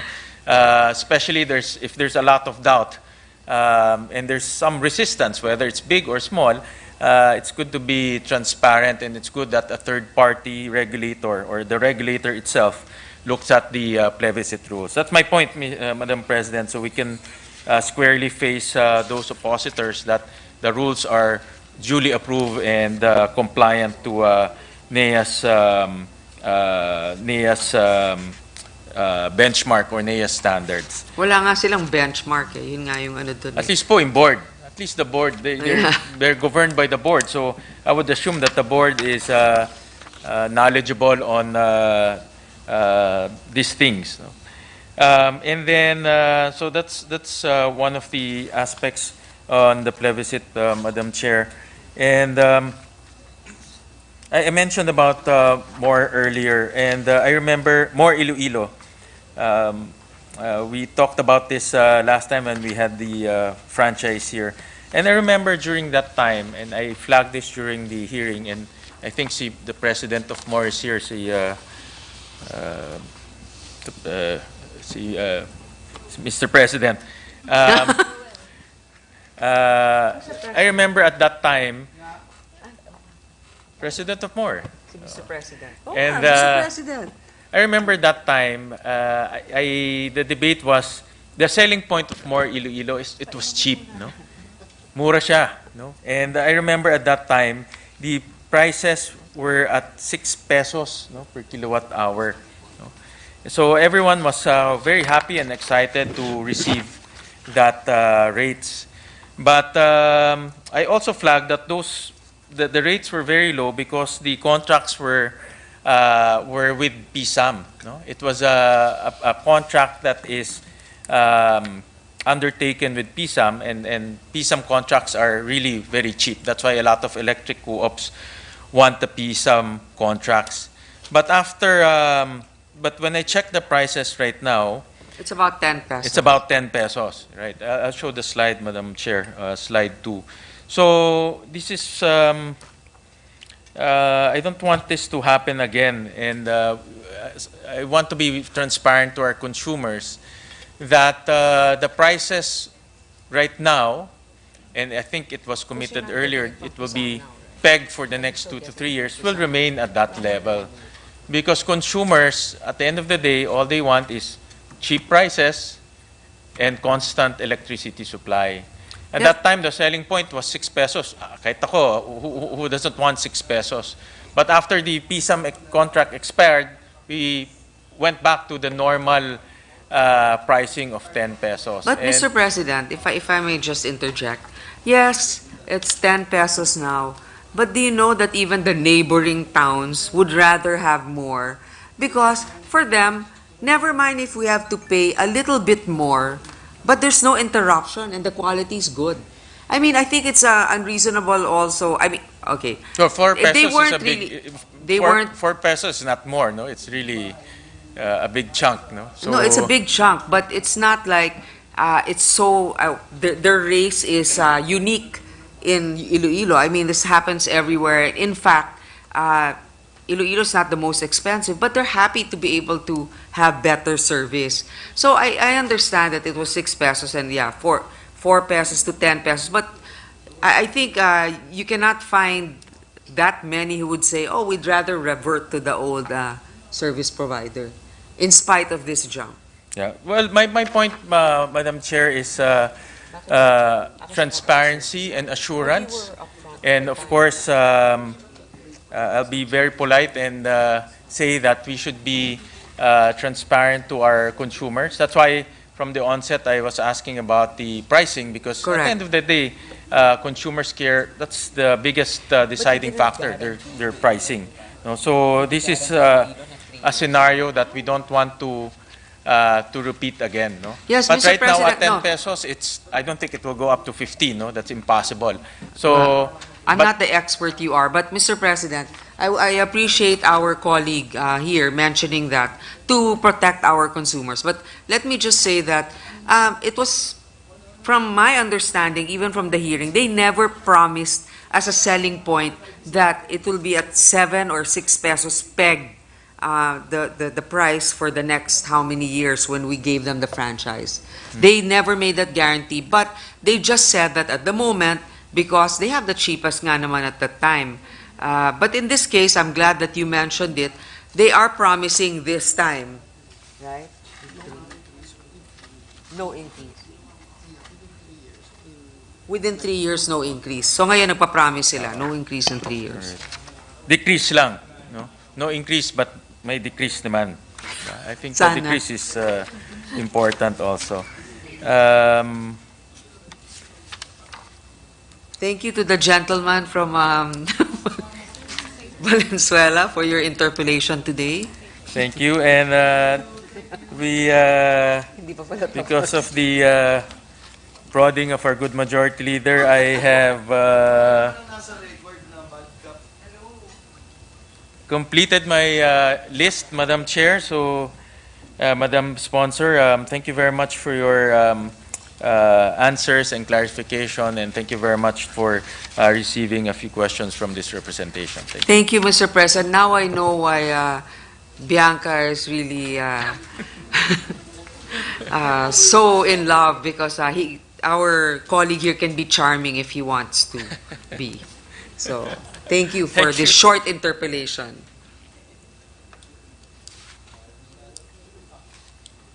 Okay. 3 billion ba ito? Ano, cover ko na lahat eh. Importante yan. Yeah, okay. Palitan mo na, baka magpalit. Thank you. Baka magbalit pa isip, Mr. President, Madam President. Okay na, okay. And Madam President, next to interpellate is the distinguished our distinguished Deputy Minority Leader, Senator Risa Ontiveros. I move that she be recognized, Madam President. We thank Senator Gatchalian and we recognize Senator Risa Ontiveros. Salamat, Madam President. Good sponsor. Oh, sorry, the good sponsor is like some of us suppressing a yawn, but I hope Sorry. I can ask her to field questions from this representation. Yes. Thank you. Ay, sorry. Thank you, Yes, Madam President. Yes. All right. I'll actually be following up on some of the points opened by the gentleman from Valenzuela and also asking a few additional questions. So, during the last budget deliberations for the DOE family, I remember raising the concerns about the security of tenure of employees in the face of the looming takeover of more power of Seneco. I got no categorical answer then from NEA Chief Antonio Almeda, who said NEA doesn't have jurisdiction over labor issues. But during the March 5 hearing, CEO Roel Castro told the Public Services Committee chaired by the good sponsor that Seneco workers will be prioritized in the hiring of NEPC. So ang tanong po, ang ibig bang sabihin nito ay lahat sila, Seneco employees, ay isa-separate muna sa Seneco at saka na lang i-rehire sa NEPC? At kung ganito ang mangyayari, naaayon ba ito sa batas, Madam President? Yung kanilang separation ba merong compensation? Yeah, Mr. President, I was informed that actually all of the ones that will be, that they will be receiving all benefits that are entitled to them, like separation pay, etc. Under the collective bargaining agreement. So, yun na nga po, Madam President. So hanggang sa gabing ito, wala pang reassurance tungkol sa security of tenure kasi ang frame at saka yung mga termino ay benefits, specifically separation benefits sa ilalim ng collective bargaining agreement. So ihihiwalay muna talaga sila sa Seneco at kung sakali na lang i-rehire sa NEPC. And I would like to make of record, Madam President, na hindi po iyan na ayon sa batas. If we refer po to a Supreme Court jurisprudence under GR number 190187, sinasabi po doon ang merger at a consolidation ng mga kumpanya o kahit tawagin pa itong joint venture agreement, hindi dapat maging dahilan ng dismissal ng mga empleyado. For the record, Madam President, Seneco employees are regular employees. Therefore, they already are enjoying security of tenure prior to this JVA. Pero, kung bibigyan sila ng separation pay as provided under Articles 8 and 9 of the JVA, that means the termination of their employment and consequently, their loss of security of tenure. Tama po ba yung pagkaintindi ko dito, Madam President? Mr. President, what is happening, as I appreciate what our colleague is saying, that yes, upon the termination, they will lose their tenure, but because that's also the tenure that they had with the last company. As we know right now, that's also the reason why they're given the benefits of separation. Although we call it a joint venture, majority ownership is more power. Therefore, they are already they are incorporated into it's a new incorporation. So after they let go of the employees, in fact, double benefits nga to eh. Kasi they will get their separation pay from the last company, the last cooperative, Seneco, after which those that are qualified can already apply for a new job. In fact, I was told that about 200 employees have already expressed their interest to work with the new company, and they will be given priority for rehire. So, para bang nag-early retirement ka, kinuha mo yung pera mo, tapos bumalik ka rin naman sa trabaho, edi na-enjoy mo pa yung bulk. So for me, it's actually a good setup. Now, if they say, paano yung mga iba na hindi mahahire, hindi makukuha, Mr. President, I think that hindi naman ganun kabilis humatak ng tao doon. Kukunin mo pa rin naman yung mga sa tingin mo nakakaalam ng trabaho nila. Ang hindi mo lang talaga kukunin, yung may mga masasamang record. And can we blame the employers to check and evaluate if an employee is competent or not? I mean, di ba? Kahit naman tayo sa opisina natin, ganun din naman tayo, di ba? Salamat, Madam President. Pero, ganun pa rin, inulit na ang mga empleyado ng Seneco who are regular employees and were already enjoying security of tenure prior to this JVA will lose their tenure under the company Seneco. Sa napag-alaman ko nga at sinight ko yung pinaka-relevant na bahagi nung Supreme Court ruling na iyon, hindi ganito ang sinasabi ng batas at mga desisyon ng Korte Suprema na nagsasabing hindi dahilan ang merger, ang consolidation, kahit majority owner na ngayon ang more power, dahil hindi rin naman tumigil ang operation ng Seneco, hindi po dahilan itong merger o consolidation o JVA sa dismissal ng empleyado. Meaning, obligasyon ng successor company na sila ay i-absorb ng walang epekto sa kanilang tenure. Lalo na kung hindi naman tumigil nga o nag-cease operations ang Seneco o NEPC. No?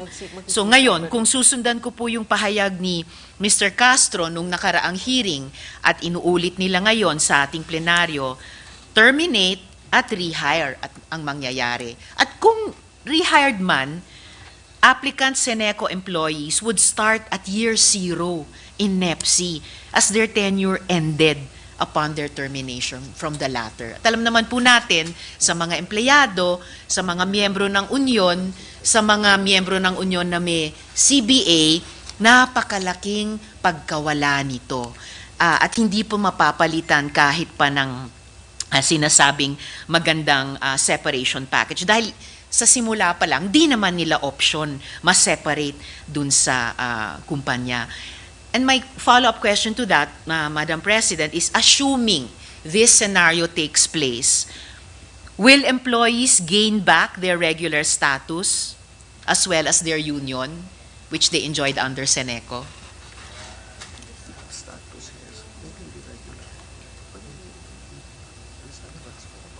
Yeah. Mr. President, marami kasing sinabi yung ating colleague dito. So, let's begin, okay? Yes. First of all, it's a joint venture, but under a new company na. It's not a merger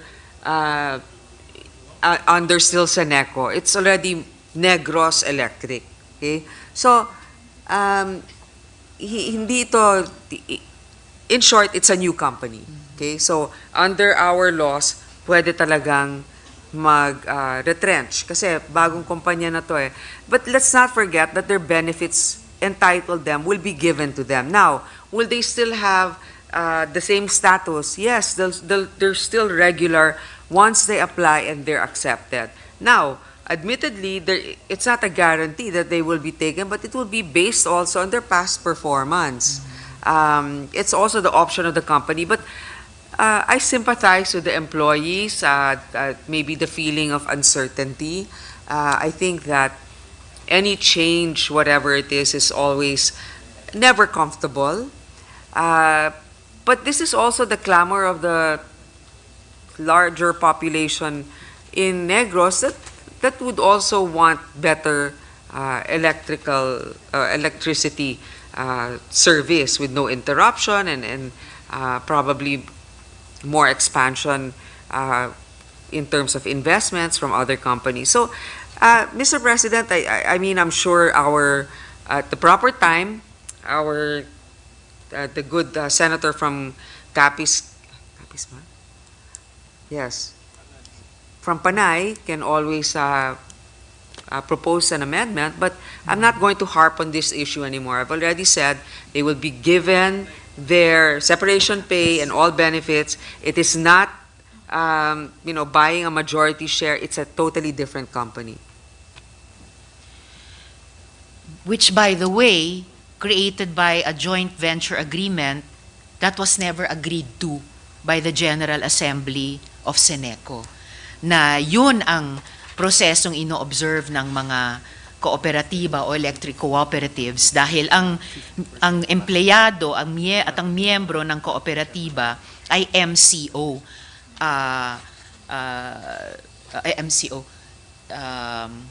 Members, consumers, owners. So, hindi po ito dumaan sa proseso at sa desisyon ng General Assembly ng Seneco. And the good sponsor, Madam President, will forgive me for harping on this a little bit more dahil kung hindi nga po mangyayari at mukhang hindi na nga mangyayari that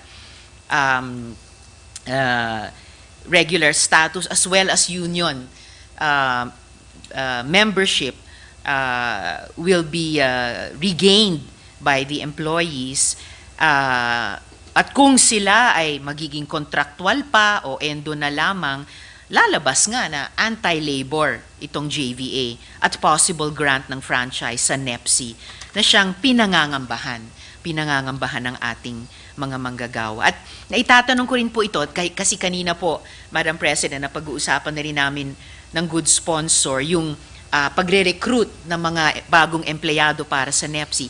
Naitatanong ko po ito dahil may nakapagsabi na rin po sa akin na may mga manpower agency na ngayon sa Negros na may advertisement tungkol sa hiring ng linemen at meter readers. So, coincidence lang ba ito? Wala naman siguro sila ibang kausap na principal na pwedeng pagdalhan sa kanilang mare-recruit, kundi sa Seneco nga, Seneco NEPC dahil natural monopoly naman ang distribution system sa Negros at saka sa buong bansa. At may halimbawa ako dito ng isang ad na lumalabas ngayon sa Negros, ad na ipinalabas po nung Manpower Agency. May papakita ba natin iyon?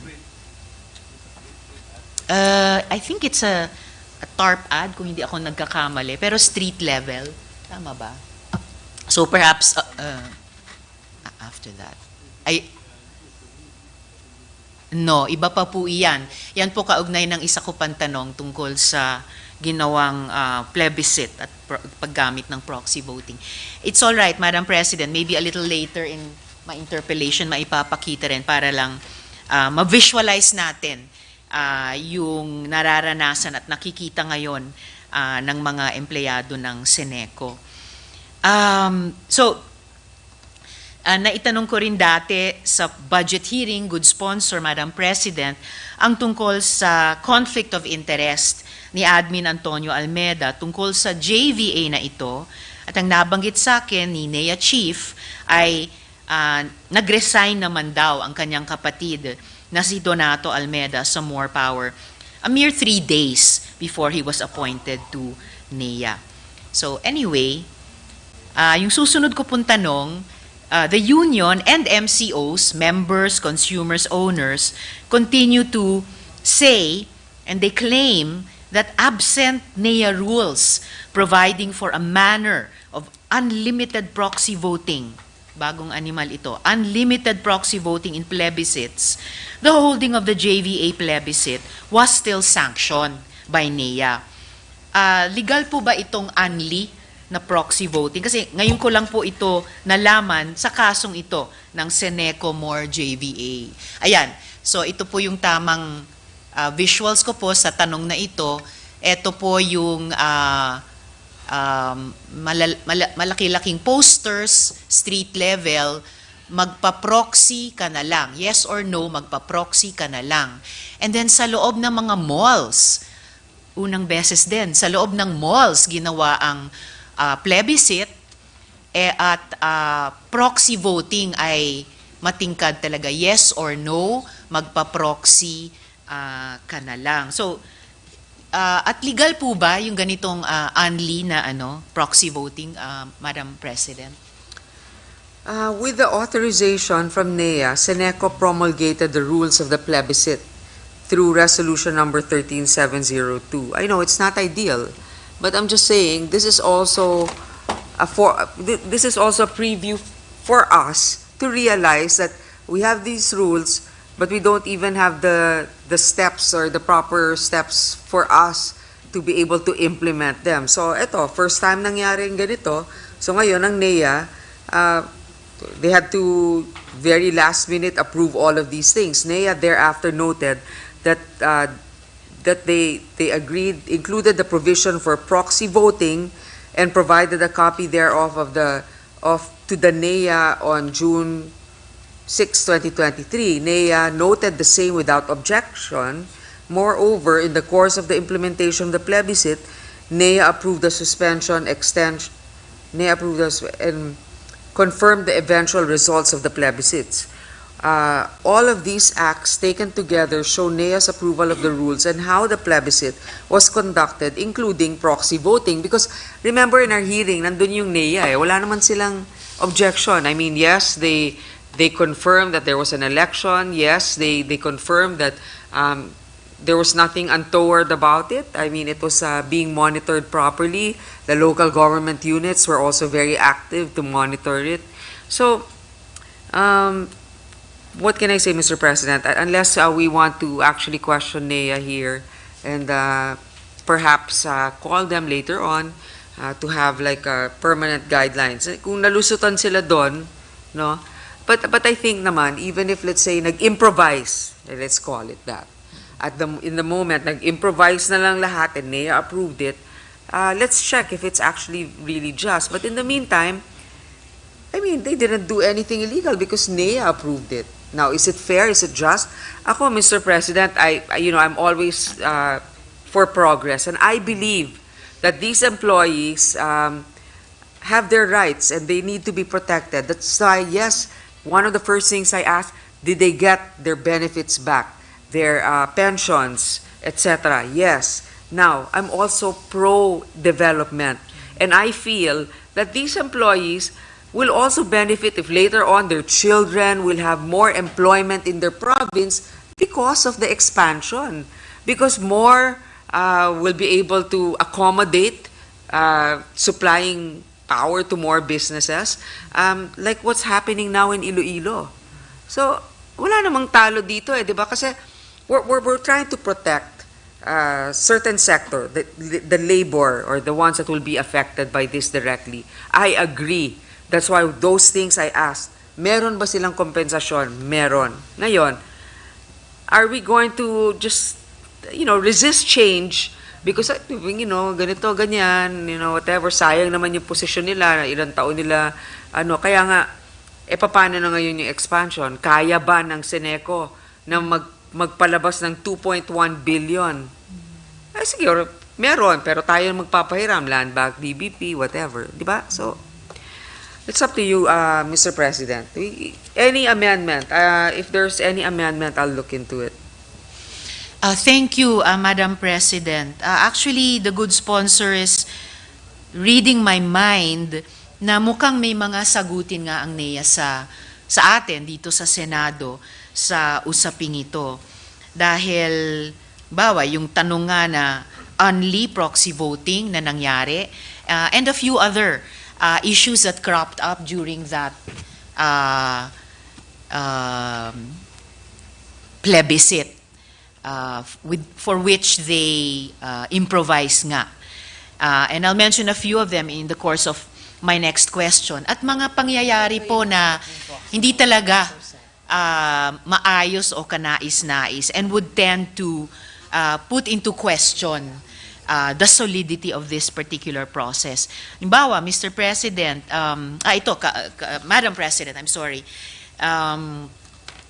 kaugnay na usapin, napagbigyan ba ang kahilingan ng Union at members, consumers, owners nung nakaraang hearing na magkaroon ng impartial investigation ang DOE at ERC tungkol sa usaping ito?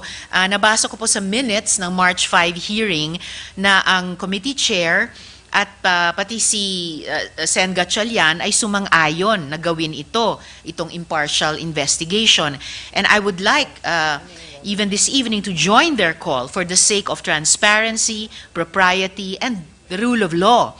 As to me, it is this controversial JVA which led to NEPC's filing of this application after Seneco's right to renew its franchise was waived under the JVA, which I repeat, JVA na hindi naman naaprubahan ng General Assembly. And I ask this question, Madam President, because I'm not comfortable with the fact that we're being asked to grant a franchise to NEPC when the controversies over the conduct of the plebiscite that approved the JVA linger. And I mentioned, Madam President, Mr. President, yes, good sponsor. Who is telling our colleague here that there's a complaint about the plebiscite? Because, I mean, this may be claimed by some, but we also have those that claim, citizens, local government, NEA, that there was nothing untoward. So, I mean, you can claim that, Mr. President, but I'm also claiming that it may not be perfect, but there's also the ones that say that it went properly. So ngayon, naninibago tayo. Nandyan sa mall, dyan nagpapaboto. Tayo nga ngayon, nagpapalagay na tayo ng LTO sa mall. That's the fact of life. The mall is now the new marketplace where people congregate. Number 2, proxy votes. Parang sa COMELEC, ewan ko, nandito yung butihing asawa ng COMELEC Commissioner Chairman. Pero I'm not really familiar also with how many % of the vote should be proxy. But I know that 100% in the U.S., well, I guess in the U.S., if you're indisposed, if you're military, you can have not even proxy, but mail-in vote.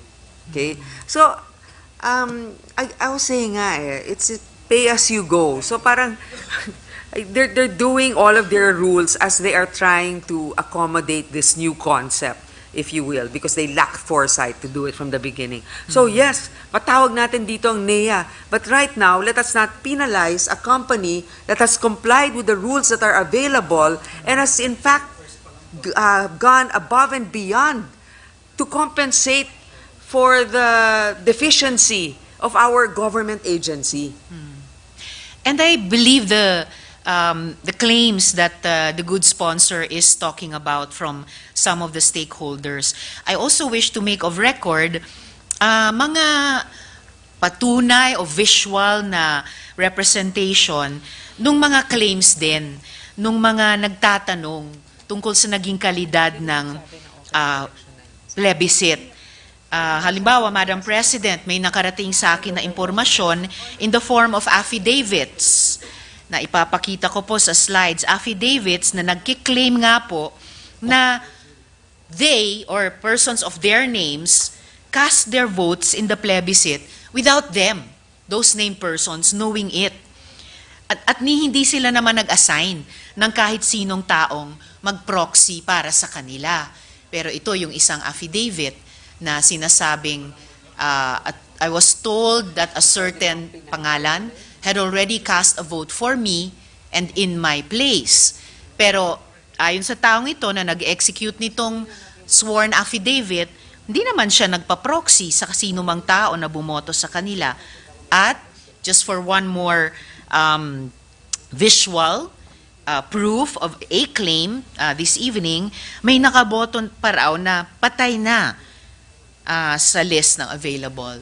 So ito po, sabi po nung isang nag-execute ng sworn affidavit, may bumoto proxy for and in behalf of my dead mother. So given such affidavits and such pieces of evidence we've collected, doesn't this cast doubt on the validity and integrity of the plebiscite? Madam President. Mr. President, Wow, I sympathize if that's true. Tayo pa naman, we're against electoral fraud, Yes, no? exactly, Kaya natin ang Madam ganyan. President. Pero ito yung tanong ko, there was a 3-day period for them to come forward to lodge their complaint. Why didn't they do that? Fair Ayun na enough, lang. Madam President. I can get back to the good sponsor on that. Wag But na. Ayun mo na lang, i-file na natin ang kaso yan. Di ba? Ah, File natin ang kaso yung NEA kung totoo yan. But remember, they had 3 days, di ba? Kasi, Mr. President, we can debate endlessly about these, probably what is believed to be irregularity in the way it was conducted.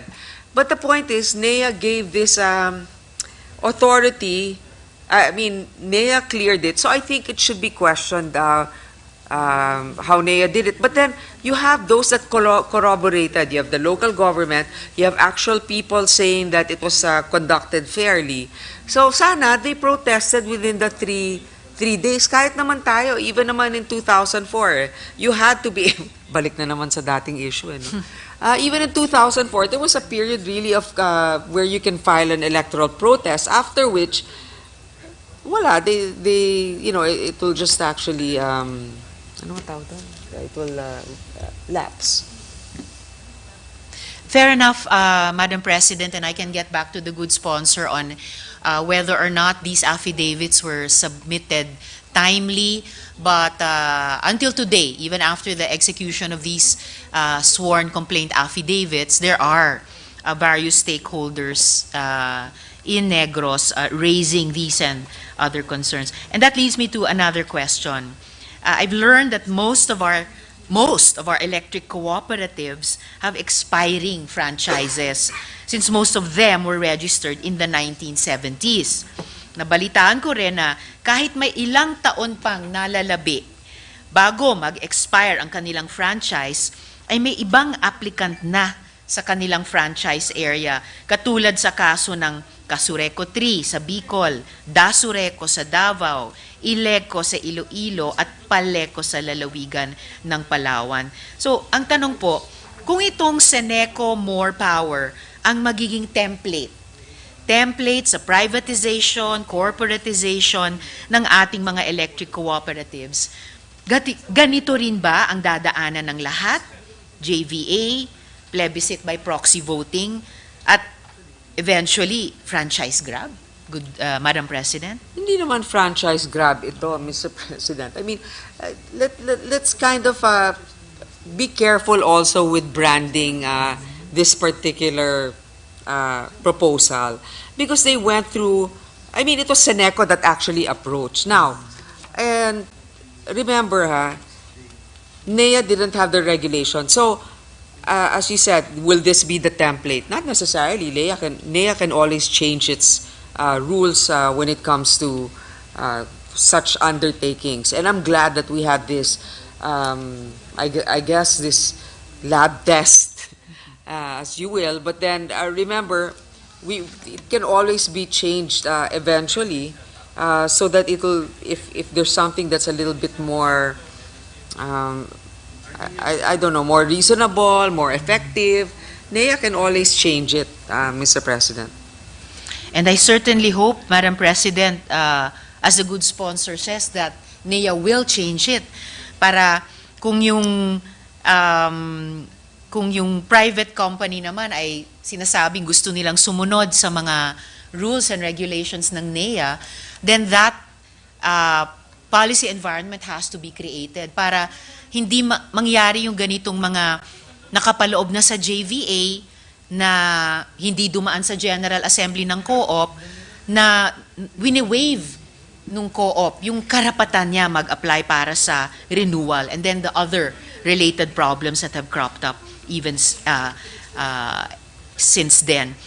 To my last query, Madam President, EPIRA in Section 57 gave the electric co-ops the options to convert into corporations under SEC or into stock co-ops under the CDA.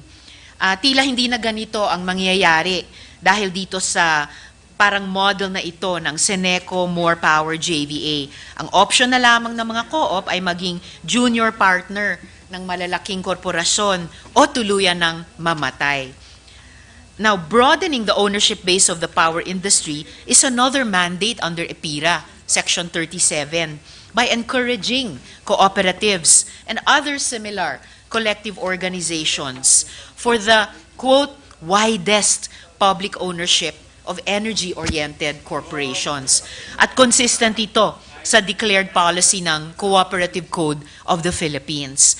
So sa huling tanong ko po ngayong gabi, Madam President, sa kaso ng Seneco at sa kaparehong pwedeng mangyayari sa iba pang co-op, irrelevant na po ba ang diwa ng cooperativism sa power industry kahit ito'y bahagi ng mandato ng EPIRA? Ganon din sa Cooperative Code na ang declared policy ay, quote, to foster the creation and growth of cooperatives as a practical vehicle for promoting self-reliance and the harnessing people power towards the attainment of economic development and social justice, Madam President. Hindi naman, Mr. President. Alam mo, kaya nga tayo nagkaroon ng mga ganitong cooperative dahil sa national electrification, di ba? Dati we couldn't really afford. So, sige, kung sino yung pwede mag-kooperatiba ngayon, kaya nga tayo meron yung dalawang franchise pa na ina-apply na wala na tayong tanong doon kasi doon sa hearing, ang galing ng mga presentation nila. These are really cooperatives, Leyeco 2, Romelco, hindi naman patay ang diwa ng kooperatiba. Pero syempre, yung mga natitirang kooperatiba, yun talaga mga AAA rated. At saka, not only that, very ambitious expansion for green energy. That's why we were actually quite impressed and we encourage these kinds of cooperatives to continue. But again, you know, this is a free market. We can't also, what do you call this? We can't also, when you cuddle,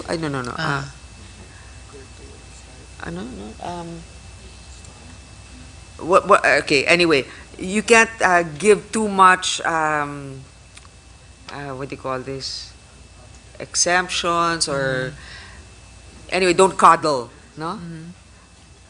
You also have to give them fair competition. Hindi naman pwedeng may protectionism din tayo dito. So, tuloy pa rin. Hindi po pa tayong cooperative. In fact, we were very, very impressed with the Leyte and Romblon presentation. Salamat, Madam President. For the record, Seneco for a long time, Seneco was rated AAA by NEA. So hardly, kumbaga, isa siyang electric co-op nung matagal na panahong AAA siya na game para sa fair competition. At kung hindi lang nagkaroon ng waiver of the right to apply for renewal of their franchise dun sa JVA na hindi naman dumaan sa General Assembly ng co-op, malay ba natin? Though lately, it slid down to AA. Pero kumbaga, one level down lang sa AAA na matagal niyang pinanghawakan. So in closing this evening, Madam President, good sponsor, for the record, hindi ko rin naman kinukonsinte ang anumang pagkukulang ng alinman sa ating mga electric co-ops. Pero, gaya ng binanggit din ng good sponsor at pinasasalamatan ko sila dyan, wag naman nating kalimutan ang napakahalaga nilang naging papel sa elektrifikasyon at pag-unlad ng buong bansa on a non-profit basis. No? So, ibang klase rin yung mga AAA electric co-ops tulad ng naging ang Seneco sa mahabang panahon. Non-profit na pero game na game para sa fair competition. So yung ganilang naging papel na ganito, lalo na sa kanayunan. So maraming salamat, Madam President, at maraming salamat din, good sponsor. Thank you, Mr. President. I know that our colleague has always been a staunch supporter of the labor sector and also the ones that are disenfranchised. But let me also guarantee that di naman ako papayag na short-change din ng ating workers. Talagang bago ko dinefend ito, sinasabi ko, kailangan yung mga benepisyo nila hindi mababawasan at dapat merong right of first refusal yung mga empleyado kung gusto nila, ayaw nila magtrabaho doon ulit. But anyway, thank you, Senator Lisa. Madam President, thank you to our colleague, Senator Lisa. Thank you, Senator Antiveros. May ask for a minute suspension, Madam President. Session suspended. Anong ano mo?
Thank you, Madam President. At this juncture, I move that we recognize to sponsor. Ask more questions, Madam President, is the distinguished, our distinguished minority leader, Senator Coco Pimentel, to ask questions and interpellate the distinguished lady from the great province of Iloilo, Pangasinan, and the city of San Juan, Senator Grace po. So move. The minority leaders recognize Senator Pimentel may interpellate Senator Poe. Just a few more questions, Madam President. Thank you. I'd like to pursue the fact that we keep on mentioning that this is a joint venture. The NEPSI, the grantee, is di ba? NEPSI po ang ano? Negros Electric and Power Corporation is the NEPSI, NEPC, the grantee of our franchise bill, is the result of a joint venture agreement between an electric co-op and a private corporation? Yes, Mr. President. Actually, it's a joint venture, but the private company, which is more, will own 70%. And 30% yung co-op. But, okay, so 30%, pero remember, substantial kasi yung capital na ipapasok ng bagong company. So that's why their ownership will be 70%. But also at the same time, it's not really just a change of stock ownership who has the majority. It's a totally separate company already. Yes. Yeah. So, meron po itong separate incorporation papers with the SEC. And if you look at the articles of incorporation, who would appear to be the incorporators of the corporation?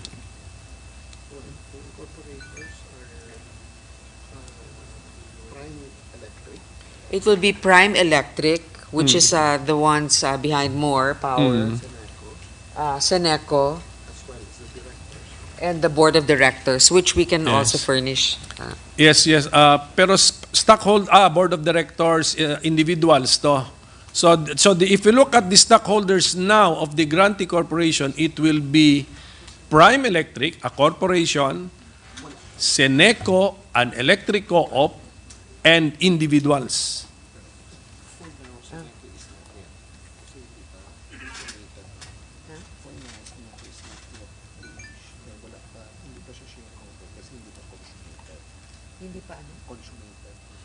Wala bang copy niya? Because di ba required i-submit yun? Right now, Mr. President, this company is Prime Electric and the directors. Pero hindi pa kasi consummated ang purchase. Hindi pa nga tapos.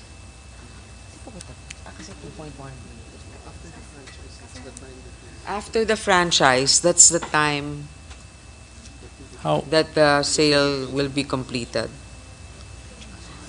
No, sale.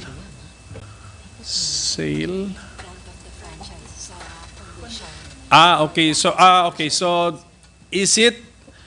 is the sponsor trying to tell this representation that under the terms of the JBA, it is actually a purchase?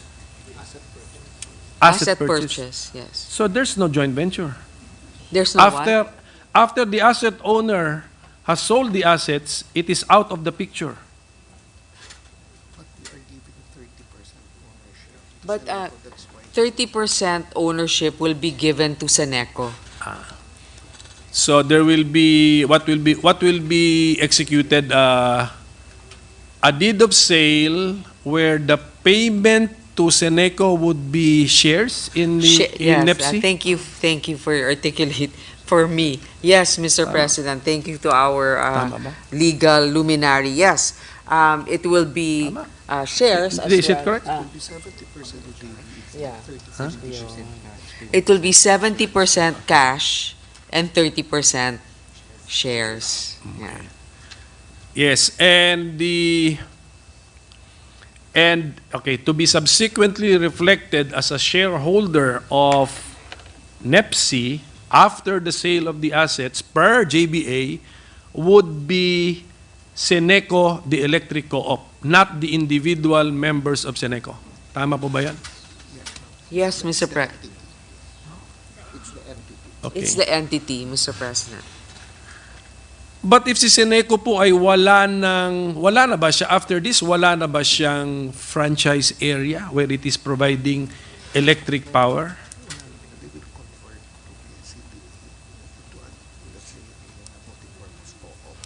Okay. They don't have any more other areas to cover for their electric service, but they will remain a cooperative, but more like a multi-purpose cooperative. Is Seneco registered with CDA? Yes, Mr. President. Oh, really? Really? Not yet, Mr. President. Yan na nga. So, ang point ko, andito naman ating former chairman ng Energy Committee. If an electric co-op ceases to provide electric power to a certain area, therefore, in effect, does not have any franchise anymore, does it have any reason to exist, Mr. President? If it's As an electric co-op? I guess they have to re-establish their mission vision as a cooperative and register again with a different purpose. So how will the whole concept work, Mr. President? Malayo pa tayo. I mean, electric co-op yung pinaplano nating magiging stockholder ng grantee natin, and it has no reason to exist anymore, Mr. President.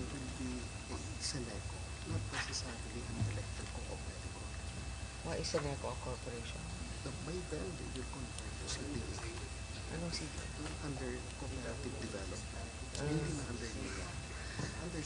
Okay, they will by that time see Seneco will already register under the CDA by that time, because by the time that they consummate this agreement, they will register Seneco in this under CDA.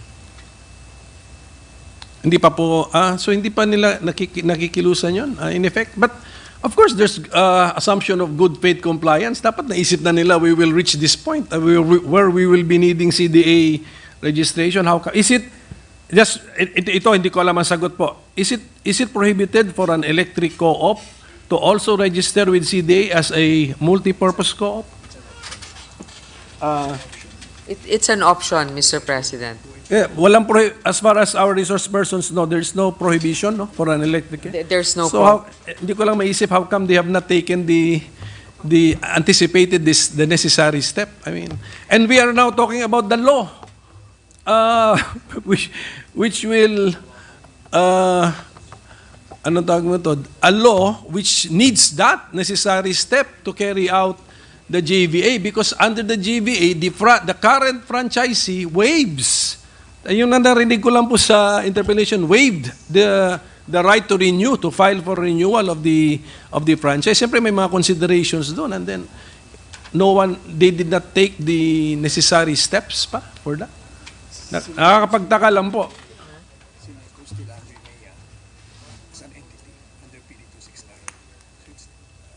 Mr. President, they haven't really given up their franchise. As of now, Seneco's still under NEA. Now, once this agreement pushes through with the condition of having a franchise approved for this joint venture, then they will not, for this partnership, whatever it is, at a 30% stake. Then they can register with the CDA or opt for a corporation under CDA. Opt for a corporation under SEC, siguro, corporation? SEC? Huh? What is that? Under RA 10531. Ano yung 10531? The NEA Act pala. NEA Act, RA 10531. Memorize siguro ni Senator Sherwin yan. Energy eh. Hindi yun, balik nga tayo eh. If balik po tayo, we have an expert sa 10531 pala rito, just help us. Meaning to say, an electric co-op, you become an electric co-op because your consumers, sabi nga ito ni Senator Risa, MCO, your consumers, yung C doon are your members, and since co-op ka, one man, one person, one vote yan, you're also the owner. But if you, under the NEA charter yan or law, but if you now are not operating an electricity franchise, do you have a right to exist as an electric co-op? Avail of 10531 benefits, ilagay ko sa quotation marks, even if you're no longer functioning as an electric co-op? Mr. President, I believe that the transition will be smooth and easy. I mean, once they entered into 1 minute suspension, Mr. President.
Kasi kung ano pa idagdag ni Senator Sherwin needs sa discussion.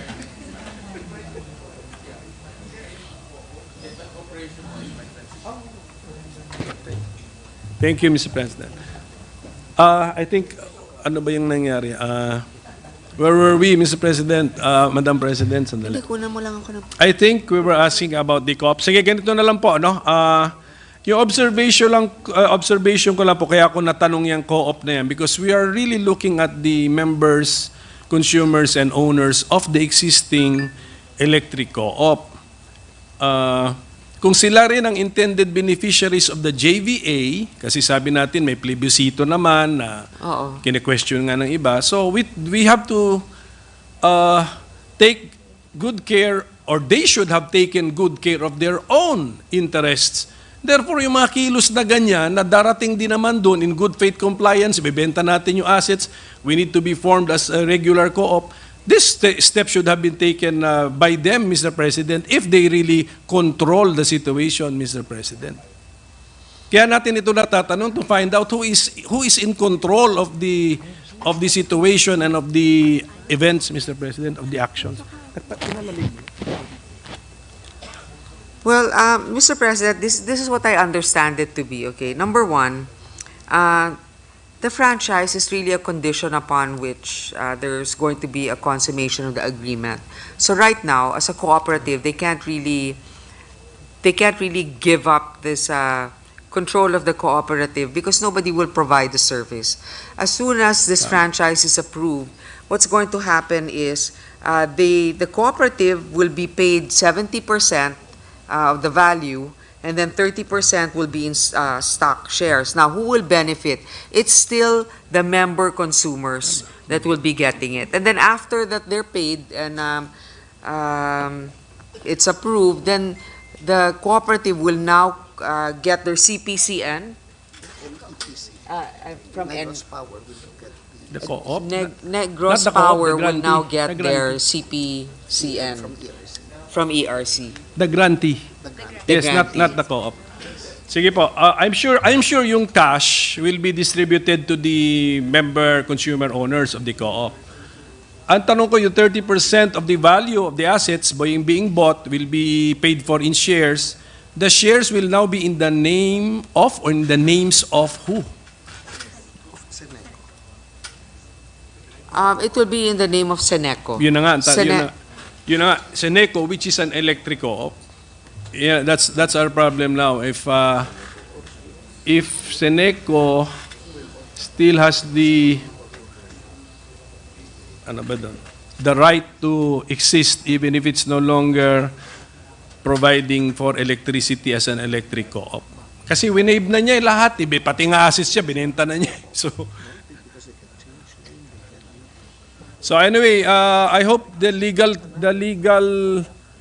lawyers of the grantee as well as of the other party will just revisit the points I'm raising, and if there is some points in them, address the points. Ganun na lang po siguro. Kasi we're too masyado nang malalim na itong usapan eh. I mean, we're now in the grant of the franchise. The legislature is involved, Mr. President. Yes, Mr. President. In fact, I was just conferring with them, and the Seneco, it's still a cooperative. That's their name, basically. Now, if they change, like Seneco as an electric cooperative can always change the nature of their cooperative, but still the same members. They can register with a CDA, but with a different mandate now. But that doesn't take away their ownership. Si Seneco po, kailan ang expiration ng current franchise ni Seneco? Expiration na ba? 2030. 2030 pa.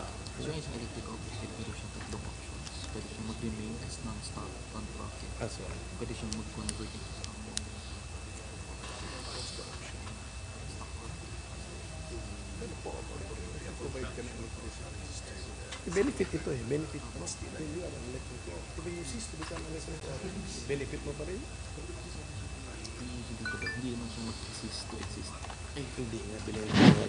A minute suspension. Session suspended. Binenta mo na lahat ng assets.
Assumed.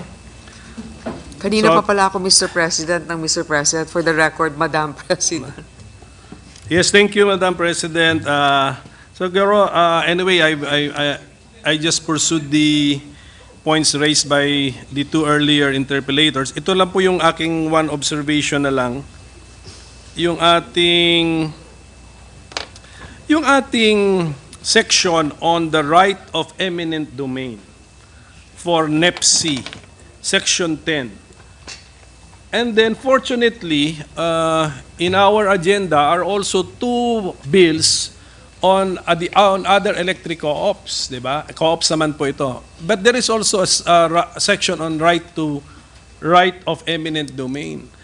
And I've noticed a big difference between the right of eminent domain, Section 10 of NEPC, versus the right of eminent domain of the two other electric co-op bills that we are that is in our agenda, which is the Leyte 2 Electric Cooperative Incorporated and the Romblon Electric Cooperative Incorporated. May we understand, may we know why the right of eminent domain is different when it comes to NEPC and then compared to the electric co-ops, when an overarching principle in the grant of franchises is the equality principle.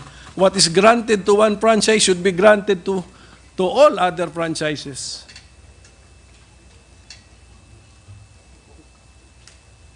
Tignan niyo. 1 minute suspension, Mr. President. Session Last- last suspended. ko na yan, last.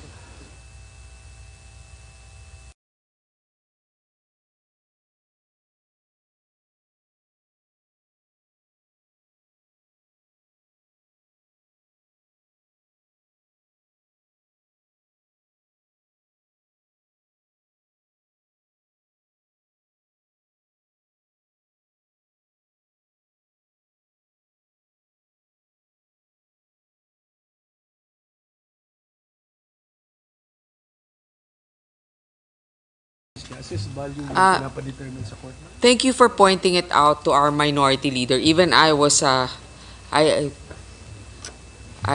didn't really notice that. But what happened is that it's the same wording as the franchise for more. Because as you know, more takeover in Iloilo was a unique situation. They took over the assets of by expropriation. In this case, there's really no expropriation because the assets will already have been bought by the assuming by More Power or by Prime Electric. So actually, at the proper time, Mr. President, since I guess they just copied and pasted based on their past documents in Iloilo, we can always revert to whatever is also granted with the regular cooperatives with the same situation, with the Correct. proposals for Because consideration. yes, thank you for that, because we are also processing two other electricity distribution bills. And then siguro yung last sentence nga po ng Section 10 which caught my eye, the court may consider tax declarations, current audited financial statements, and rate-setting applications of the owner or owners of the property or properties being expropriated in order to determine their assessed value. So if we can ask our legal team to revisit, why assessed value? Dapat fair market value. Because this is in the context of an expropriation. Yes, we talk about fair market yes, Mr. value. President, I agree with that because anyway, Seneco will not agree to a price that would make it will be at a loss for them. So we can always put that fair market value provision. Sige po. Anyway, babalikan din naman natin na so. So with that, Mr. President, I think I have raised my points of concern. So, thank you, Madam Sponsor. Thank you. Thank you to our, I mean, for the record, I appreciate our minority leader staying beyond the time that we forecasted. I know he's not feeling well, but this is also doing his responsibilities to his utmost ability to ensure proper electricity coverage in the areas that are now applying for a franchise. Thank you, Mr. President, Madam President, and thank you to our minority leader and our deputy minority leader, and of course, the expert on energy who's been so kind to accommodate and consider the time, the lateness of the hour to our Sherwin Gatchalian. Thank you. Thank you. Thank you, Madam President. Thank you, distinguished sponsor. Madam President, no member wishes to interpolate. I move to close the period of interpellations and debate. So move, Madam President. The period of interpellation is suspended or closed? Closed, Madam President. It's closed. Thank you, Madam President. Thank you. Madam President, I move that we suspend consideration of House Bill number 9805. So move, Madam President. Any objections? Hearing none. Consideration of the said measure is hereby suspended. Thank you, Madam President. Madam President, at this juncture, I move that we resume consideration of House Bill number 9154 under Committee Report number 247. This is the bill on the Romblon Electric Cooperative Incorporated, or Romelco. I so move, Madam President. The resumption, is it interpellation now? What is the status of the bill? I move that we resume consideration, Madam President. Resumption of Thank the you. consideration of the measure is in order. Thank you, Madam President. The parliamentary status of the measure is that we have sponsored the bill and that And with that, I move to open the period of interpellations and debate and recognize the distinguished sponsor, Senator Grace Poe. Interpellation is now open. We recognize once again Senator Ready Poe. to resume. It's just a renewal at a triple A rated company. With I that, mean cooperative. and the sponsor is everyone is encouraged by the triple A statement by the sponsor, and so no member wishes to interpolate. I now move that we close the period of interpellations and debate. So move, Madam President. No interpellations? Yes, the period of interpellations is hereby closed with no objections. Move that we suspend consideration of House Bill number 9154. Suspension of consideration is hereby suspended. Thank you, Madam President. Madam President, this juncture, I move that we resume consideration of House Bill number 6295 under Committee Report number 248. This is the bill on the Leyte 2 Electric Cooperative, or LEYECO 2. I so move, Madam President. Consideration of the measure is hereby approved with no objections. Thank you, Madam President. Madam President, the parliamentary status of the measure is that we have sponsored the bill, and with that, I move to open the period of interpellations and debate and recognize the distinguished sponsor of the measure, Senator Grace Poe. Senator Poe is hereby recognized once again. Mr. President, this is another triple A rated cooperative, and in fact, everyone, both of them have not boasted, but they're proud to say that they are employing more green energy, which our Madam President might be happy about. So I'm very confident to recommend the approval of renewal. Yeah. No interpellations. With that, Madam President, no member wishes to interpellate. I move to close the period of interpellations and debate. I so move, Madam With President. no objection, the interpellation, Madam President, I move that we suspend hereby consideration of suspended. House Bill number 6295. I so move, Madam President. consideration of the measure is hereby suspended. Thank you. Ay, pukpuk. Madam President, I move that I move for a minute suspension, Madam President. Session suspended. Bakit?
Madam President, at this juncture, I move that we resume consideration of Senate Bill number 2514 under Committee Report number 187. This is the bill for the Philippine National Games Act. I so move, Madam President.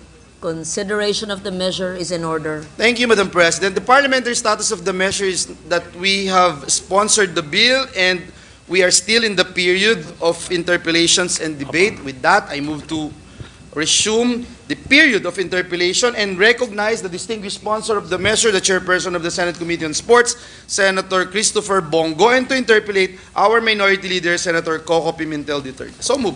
Senator Bongo is recognized, sponsor, to be interpolated by the minority leader, Senator Thank you, Pimentel. Madam President. We'll try our best to keep this short. We'll end before 10 p.m., Madam President, because we're just cooperating. The minority is just cooperating with the agenda of the majority, Mr. President, Madam President. So, if you want to take up these bills, then we will perform our role, Madam President. Pero hindi, we will, anyway, this is already the third or fourth interpellation, so marami na pong natanong. Agree naman po tayo po isang ayon na dapat meron tayong rational or logical way of choosing the athletes which will represent the Philippines in international competitions, providing them with the occasions, the avenues to further their sports skills. And ito po, nakikita natin ito. Kita natin itong Philippine National Games as one of those ways to do it. Tapos, ang na-explain po ng ating sponsor, si Palarong Pambansa is the feeder activity ba? Tawag po natin doon. Yung mga magpa-participate sa Palarong Pambansa, they can continue with their involvement in sports, further develop their sports skills, and possibly become professional athletes through the Philippine National Games. Tama po yun, ano? Correct, Mr. President. Since ang Palarong Pambansa up to 18 years old lang. Opo. At ito'y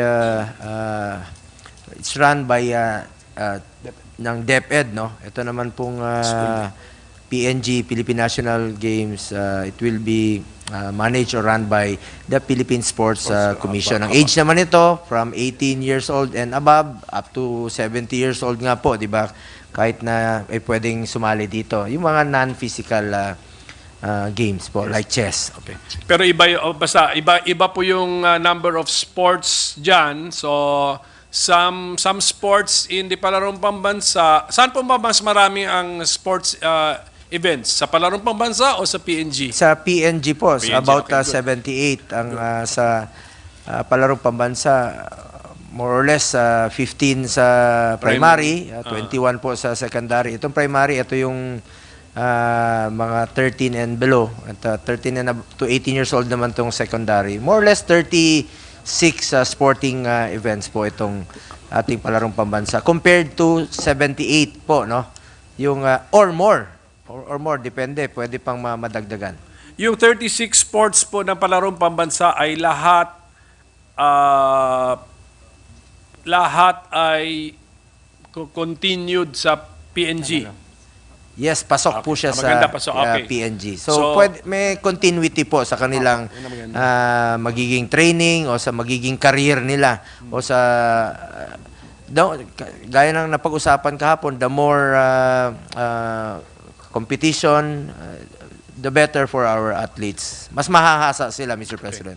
So it looks like meron tayong logic o na sinusunod, rational na sinusunod, may continuation, ganun.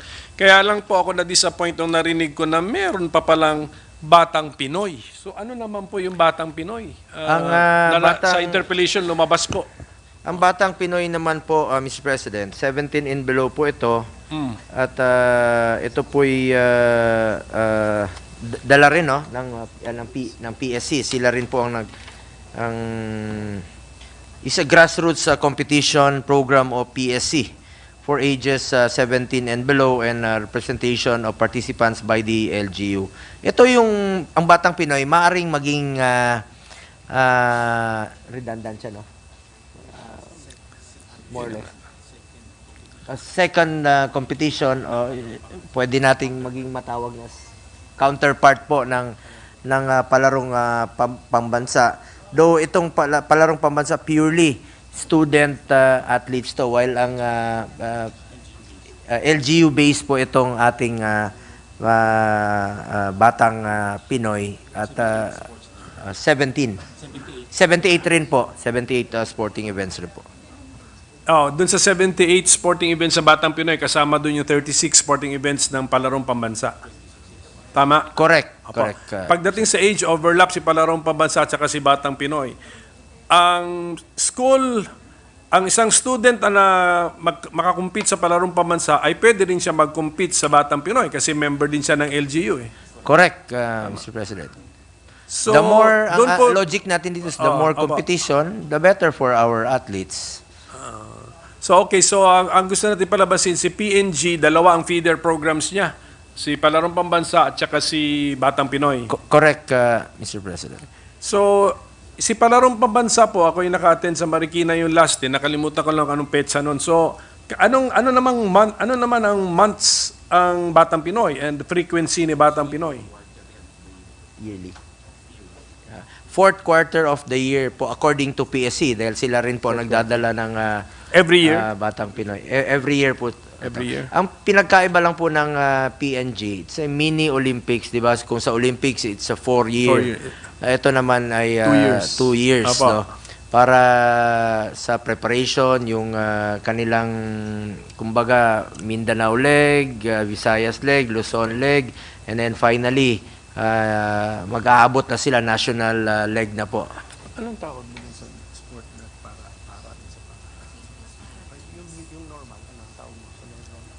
Tapos po, ang ating PNG, sa bill natin, dalawa yan eh. Actually, tama po ba ang pagkaintindi ko sa bill natin? We're talking about 2 separate games. Parang para games and then the regular games. Tama po ba? Correct, Mr. President. Ano po ito? Hindi lang po siya isasabay. After ng regular games, one after the other. So yung para games naman po, medyo limitado lang yung nila sport events lang po. 12 lang po sila. At wala na po silang Mindanao, wala na silang Visayas leg o Luzon leg. Diretso na po sila. Parang sort of a festival sila dahil since konti lang yung sporting events nila at saka limitado po yung athletes. Ilan ang games sa para games? 12 sporting events po para games. And then ang para games natin would be held a few days after the regular games of the a month, Mr. President, para may panahon pa sila. Ganon rin po ang napansin ko, no? I went to the ito sa Southeast Asian Games, no? Yung para games nila, the same place, the same venue. Sa Olympics, ganun. Ganon rin po. Pero parang another season or another month. Because the venue, they take advantage of the venue and then prepared na yung mga volunteer staff. So, kung merong feeder games for the PNG, regular PNG, are there also feeder events for the para games? Wala po. Wala na. Mr. President. Okay. The para games would be our selection process or feeder program for the ASEAN para games, the Olympic para games. Ganun Yes. Part na rin po ng kanilang magiging selection process at training. Magkano po ang budget sa Batang Pinoy by the PSC? Batang Pinoy.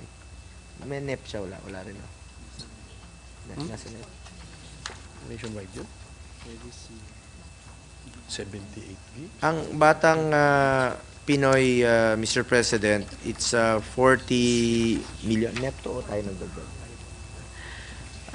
40 million, Mr. President, and for the Philippine National Games for 2024, it's 50 million, Mr. President.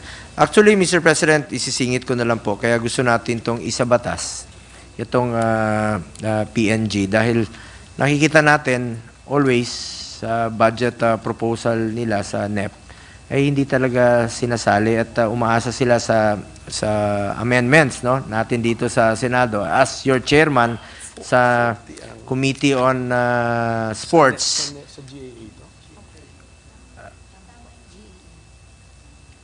Mr. President, as your chairman sa Committee on Sports, ako po ang parating nagpo-propose ng amendments para malagyan po ng pondo ang ating Philippine National Games and ating Batang Pinoy.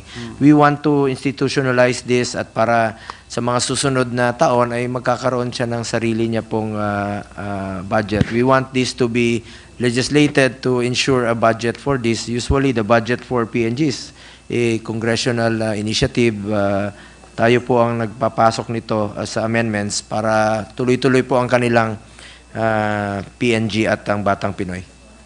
So ito po mga amounts na binigyan natin sponsor na 40 million sa Batang Pinoy na annual, 50 million sa PNG na biennial, and then 10 million sa PNG para games. Ito po ay amounts after amendments na. Correct, Ito po. Mr. Ito po. President. Okay. Magkano po ang budget for the palarong pambansa? Kung alam lang po ng ating sponsor and his... Wala pong idea ang ating PSC since palarong pambansa is run by DepEd po, Mr. President. But we have the data for Philippine National Games, Mr. President, no? Nung 2023, ang nagastos po nila ay 80 million for the hosting of PNG. And 2018, ang nagastos po nila ay 75,201,000. And then in 2016, 19,327,650 pesos, Mr. President. At sa para games naman po, 2019, 11,312,788 pesos. In 2018, patras na lang po ako, no? Sige po, sige po, hingin na lang po kami ng kopya, Mr. President. Apo. Pero ang tanong ko po, ang ating amount sa pinag-uusapan would be, yung tinanong ko kanina, yung 40 million and 50 million would be the GAA amounts na binibigay. Correct, Pero Mr. since these are ang participants sa Philippine National Games galing sa local government units, ang assumption natin may selection processes sa local government units, may gastos din po doon. Who is expected to spend pagdating po doon sa local government units selection processes? The LGUs, Mr. President, pwede nilang gamitin ang kanilang SEF, the Special Education Fund, sa kanilang mga atleta, Mr. President. Ano po ba to? Yung paggamit ba ng SCF for the LGU competitions for the PNG is clearly provided by law? Kasi there are some are not school related po. Tama po ba 'yon? Some are not school related. Yes, with reference to Republic Act 7160 or the Local Government Code of 1991, kasama po dito, no, ang sports development as determined and approved by the local school board, Mr. President. Okay. Sige, so there's a participation pala ng local school board. And in practice, wala na pong problema dyan. In practice, sa mga past PNGs, yes, Mr. President. At meron din pong DILG Memorandum Circular number 2023-172 under Policy Content and Guidelines of MC number 2023-172. The cost and allocation of sports development may be charged under the proceeds of additional 1% tax on real property accruing to the Special Education Fund as such determined and approved by the local school boards. So thank you for that, Mr. President. Wala sa local government code po ba, kasi ang ating sponsor very exposed din naman yan sa local governance Wala ba tayong parang requirement to have a local sports development council, at bakit local school board pa ang involved sa sports expenditure? Wala po. Tingnan nyo nga yung local government code. Wala, diba? Amin na lang. Meron. Sa currently, wala na. Sa bill natin. Nasa bill po natin, Mr. President, na makapag-establish tayo ng multi-sectoral local sports council to be headed by the local chief executive that will coordinate the implementation of an annual palaro at the barangay, municipal. Saan po yan, Mr. Sponsor? It's in our bill? Yes, Mr. Okay. President. So, are we in effect amending the local government code by adding by adding that? No. Wala siya sa local government code, Mr. President. Okay. Pero this representation is open, Mr. President, to improving the local government code in terms of sports kung nakukulangan po tayo. Kasi ang nakabanggit ata na nasa local government code, sabi niyo, is the physical, ito?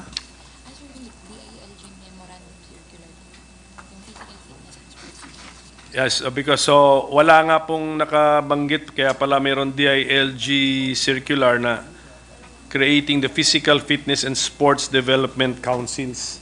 So maybe it's time also to update the local government code by reflecting the importance that we're giving to sports activities. Marami namang dahilan bakit i-promote natin ang sports activities. Ngayon, Mr. President, just a few more points. Yung pagdating po sa participant sa PNG, pwede po bang klaruhin na lang natin na Filipino citizens kasi medyo we have some concerns pag Filipino ancestry ang ginamit, ipasok mo natin yung ancestry. Yes, Mr. President, we are open to amendments. Mr. President, we can consider this during the period of amendments. Yes, thank you for that. And then, of course, meron tayong rule, as explained to me by my staff, na one athlete who has represented an LGU cannot transfer to another LGU. So, parang I find that unnecessary, Mr. President, for as long as siguro we make them comply with a relaxed, a very lenient residency requirement, Mr. President. At any rate, ang gusto natin, participation. Is the sponsor open to that idea, Mr. President? Maximize natin ang participation. You may have played for an LGU before. In the next PNG, you can represent another LGU for as long as you complied with the residency requirement, which I hope that we will also make it very relaxed or lenient, Mr. President. We can clarify that, Mr. President, especially pag nag-represent ka na sa regional. Dapat yun ang i-represent mo sa national, Mr. President. Yes. Opo. Kasi utang na loob mo na rin yun sa LGU. Pero in the succeeding games, for example, qualified ka pa to play, I hope that one athlete who has played... Dapat meron tayong rule na... Yes, we should allow. Huwag tayo masyadong na biglang parang may monopoly yung LGU, may control yung LGU sa kanya. And then last question na lang, Mr. President, if this bill becomes law, what would be the budgetary implication at both the national level and the local level, the anticipated budgetary implication? Sa local, wala na. Hindi na. We cannot kanya-kanya. Mr. President, sa local level, kanya-kanya po yun. No? Depende po yun sa kanilang i-allocate. And of course, no, sa pag-utilize nila ng kanilang SEF. But the ideal budget in staging the PNG is 300 million for 30 sports with 5 regional qualifying legs and 1 national level competition. But pwede pa rin po natin itong i-amend, no? Sa ngayon kasi ang ginagamit nila na-utilize nila last year is 80 million. But this is their proposal for 30 sports with kasi meron pong 5 regional qualifying legs and 1 national level competition, Mr. President. When we say 5 regional, actually it's parang supra-regional. Parang ano yan, ni Northern Luzon yun, Southern Luzon, parang ganon ang pagkahati. Oh, yes. Apa. Para qualifying lang, then meet na sila for the national leg. North Luzon, South Luzon, NCR, Visayas, and Mindanao, Mr. President, ang kanilang plano po. So when the athletes meet sa national games, they represent Mindanao, not really their LGU, ano ba? The LGU, Mr. President. But Mindanao, But the grouping lang. Mindanao sends the champion from Mindanao. Meron silang gagawing process of elimination before, just like the Olympics, Mr. President, diba? Yeah. They represent America, they represent Asia, they represent Europe. Ganun rin po rito ang mangyayari, Mr. President. Tama. I understand, Mr. President. LGUs maglalabanan din. Siyempre para competitive po yung ating laban. So, Mr. President, so kung 70 sports more or less, sa laki po nito, sa laki ng meet, hindi ba parating Metro Manila lang ang kayang mag-host nito, Mr. President?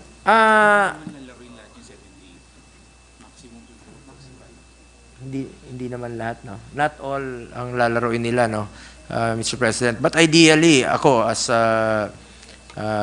isang atleta rin, no, gusto kong ma-utilize natin, maggamit natin itong sa New Clark City. Sayang to, pinatayo natin noon. Kaya nga meron tayong New Clark City. Yung pinatayo natin sa Southeast Asian Games. At maalala nyo, Mr. President, isa tayo sa nagpasa ng National Academy of Sports dyan po sa New Clark City. Meron ng eskwelahan at the same time makapag-training yung mga atleta natin. Pinasa natin to ng 18th Congress with your support, Mr. President, na naging batas po ito sa New Clark City. Diyan na yung pasilidad sayang. So yan rin po ang aking magiging idea later on. Maybe I will suggest to PSC na gamitin po itong sa New Clark City sa mga future competitions pag nasa Luzon. Kumpleto nandoon yung... What is the idea, Mr. President? Iniikot din ba ito sa bansa yung hosting of the Philippine National Yes. Team? Or may baka may permanent home siya sa New Clark? They will determine, the council will determine kung sino po yung may kakayahan na mag-host na LGU. Last year NCR, nung 2018 sa Cebu, at noong 2016 naman po sa Pangasinan. So yung council po ay magdi-determine kung saan ilalagay po yung... Siguro po, Mr. President, if the sponsor can just give us in writing an idea kung ano yung mga lugar na kaya nang mag-host nitong 70 plus. Mahirap din po to logistics requirement dito plus equipment and the venue, 70 plus sports out of 78 sporting events, Mr. President, about more or less 40 to 45 lang po ang nilalaro. But I agree with you, Mr. President, na dapat po'y ma-determine kung sino yung may kakayahan talaga na host, no?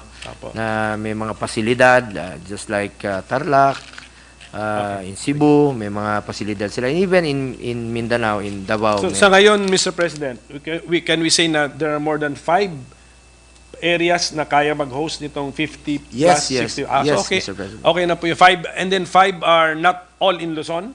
Merong Visayas at Mindanao? Yes, yes, Madam President. So we are happy with that information, Madam President. Ibig sabihin na kaya natin iikot ang benefits nito. Yung advantage ng home court, once in a while, mga taga Mindanao and Visayas, they do not need to travel. Sila naman ang may advantage ng home court advantage. So, even Bulacan, daming pasilidad doon, magaganda. With our majority floor leader, ang ganda ng mga pasilidad sa Bulacan. So with that, Madam President, I think we have been clarified. Yung budgetary implication lang naman yung naiisip natin na ang concern natin dito, if we can afford to institutionalize this. And apparently, our conclusion is, Mr. Sponsor, we can. We can. Yes. Yeah. Yes, Mr. President. Yes, we can. Okay. Salamat po. With your Salamat support, po, Mr. Sponsor. Thank you. Mr. President. Madam President. Thank you very much, Minority Leader. Thank you, Senator Go. Is that Thank the you. last? Thank you, Madam President. Madam President, no other member wishes to interpolate or ask any questions. I move that we close the period of interpellations and debate. I so move, Madam President. No objection. The period of interpellation is hereby closed. Madam President, I move that we suspend consideration of Senate Bill number 2514. I so move, Madam President. Suspension of the consideration of the measure is in order. Madam President, I move that we adjourn the session until 3 o'clock in the afternoon of Monday, May 13, 2024. So move, Madam President. 8:24 p.m. After a very long day, we adjourn session until 3 p.m. of Monday, May 13, 2024. Session is adjourned.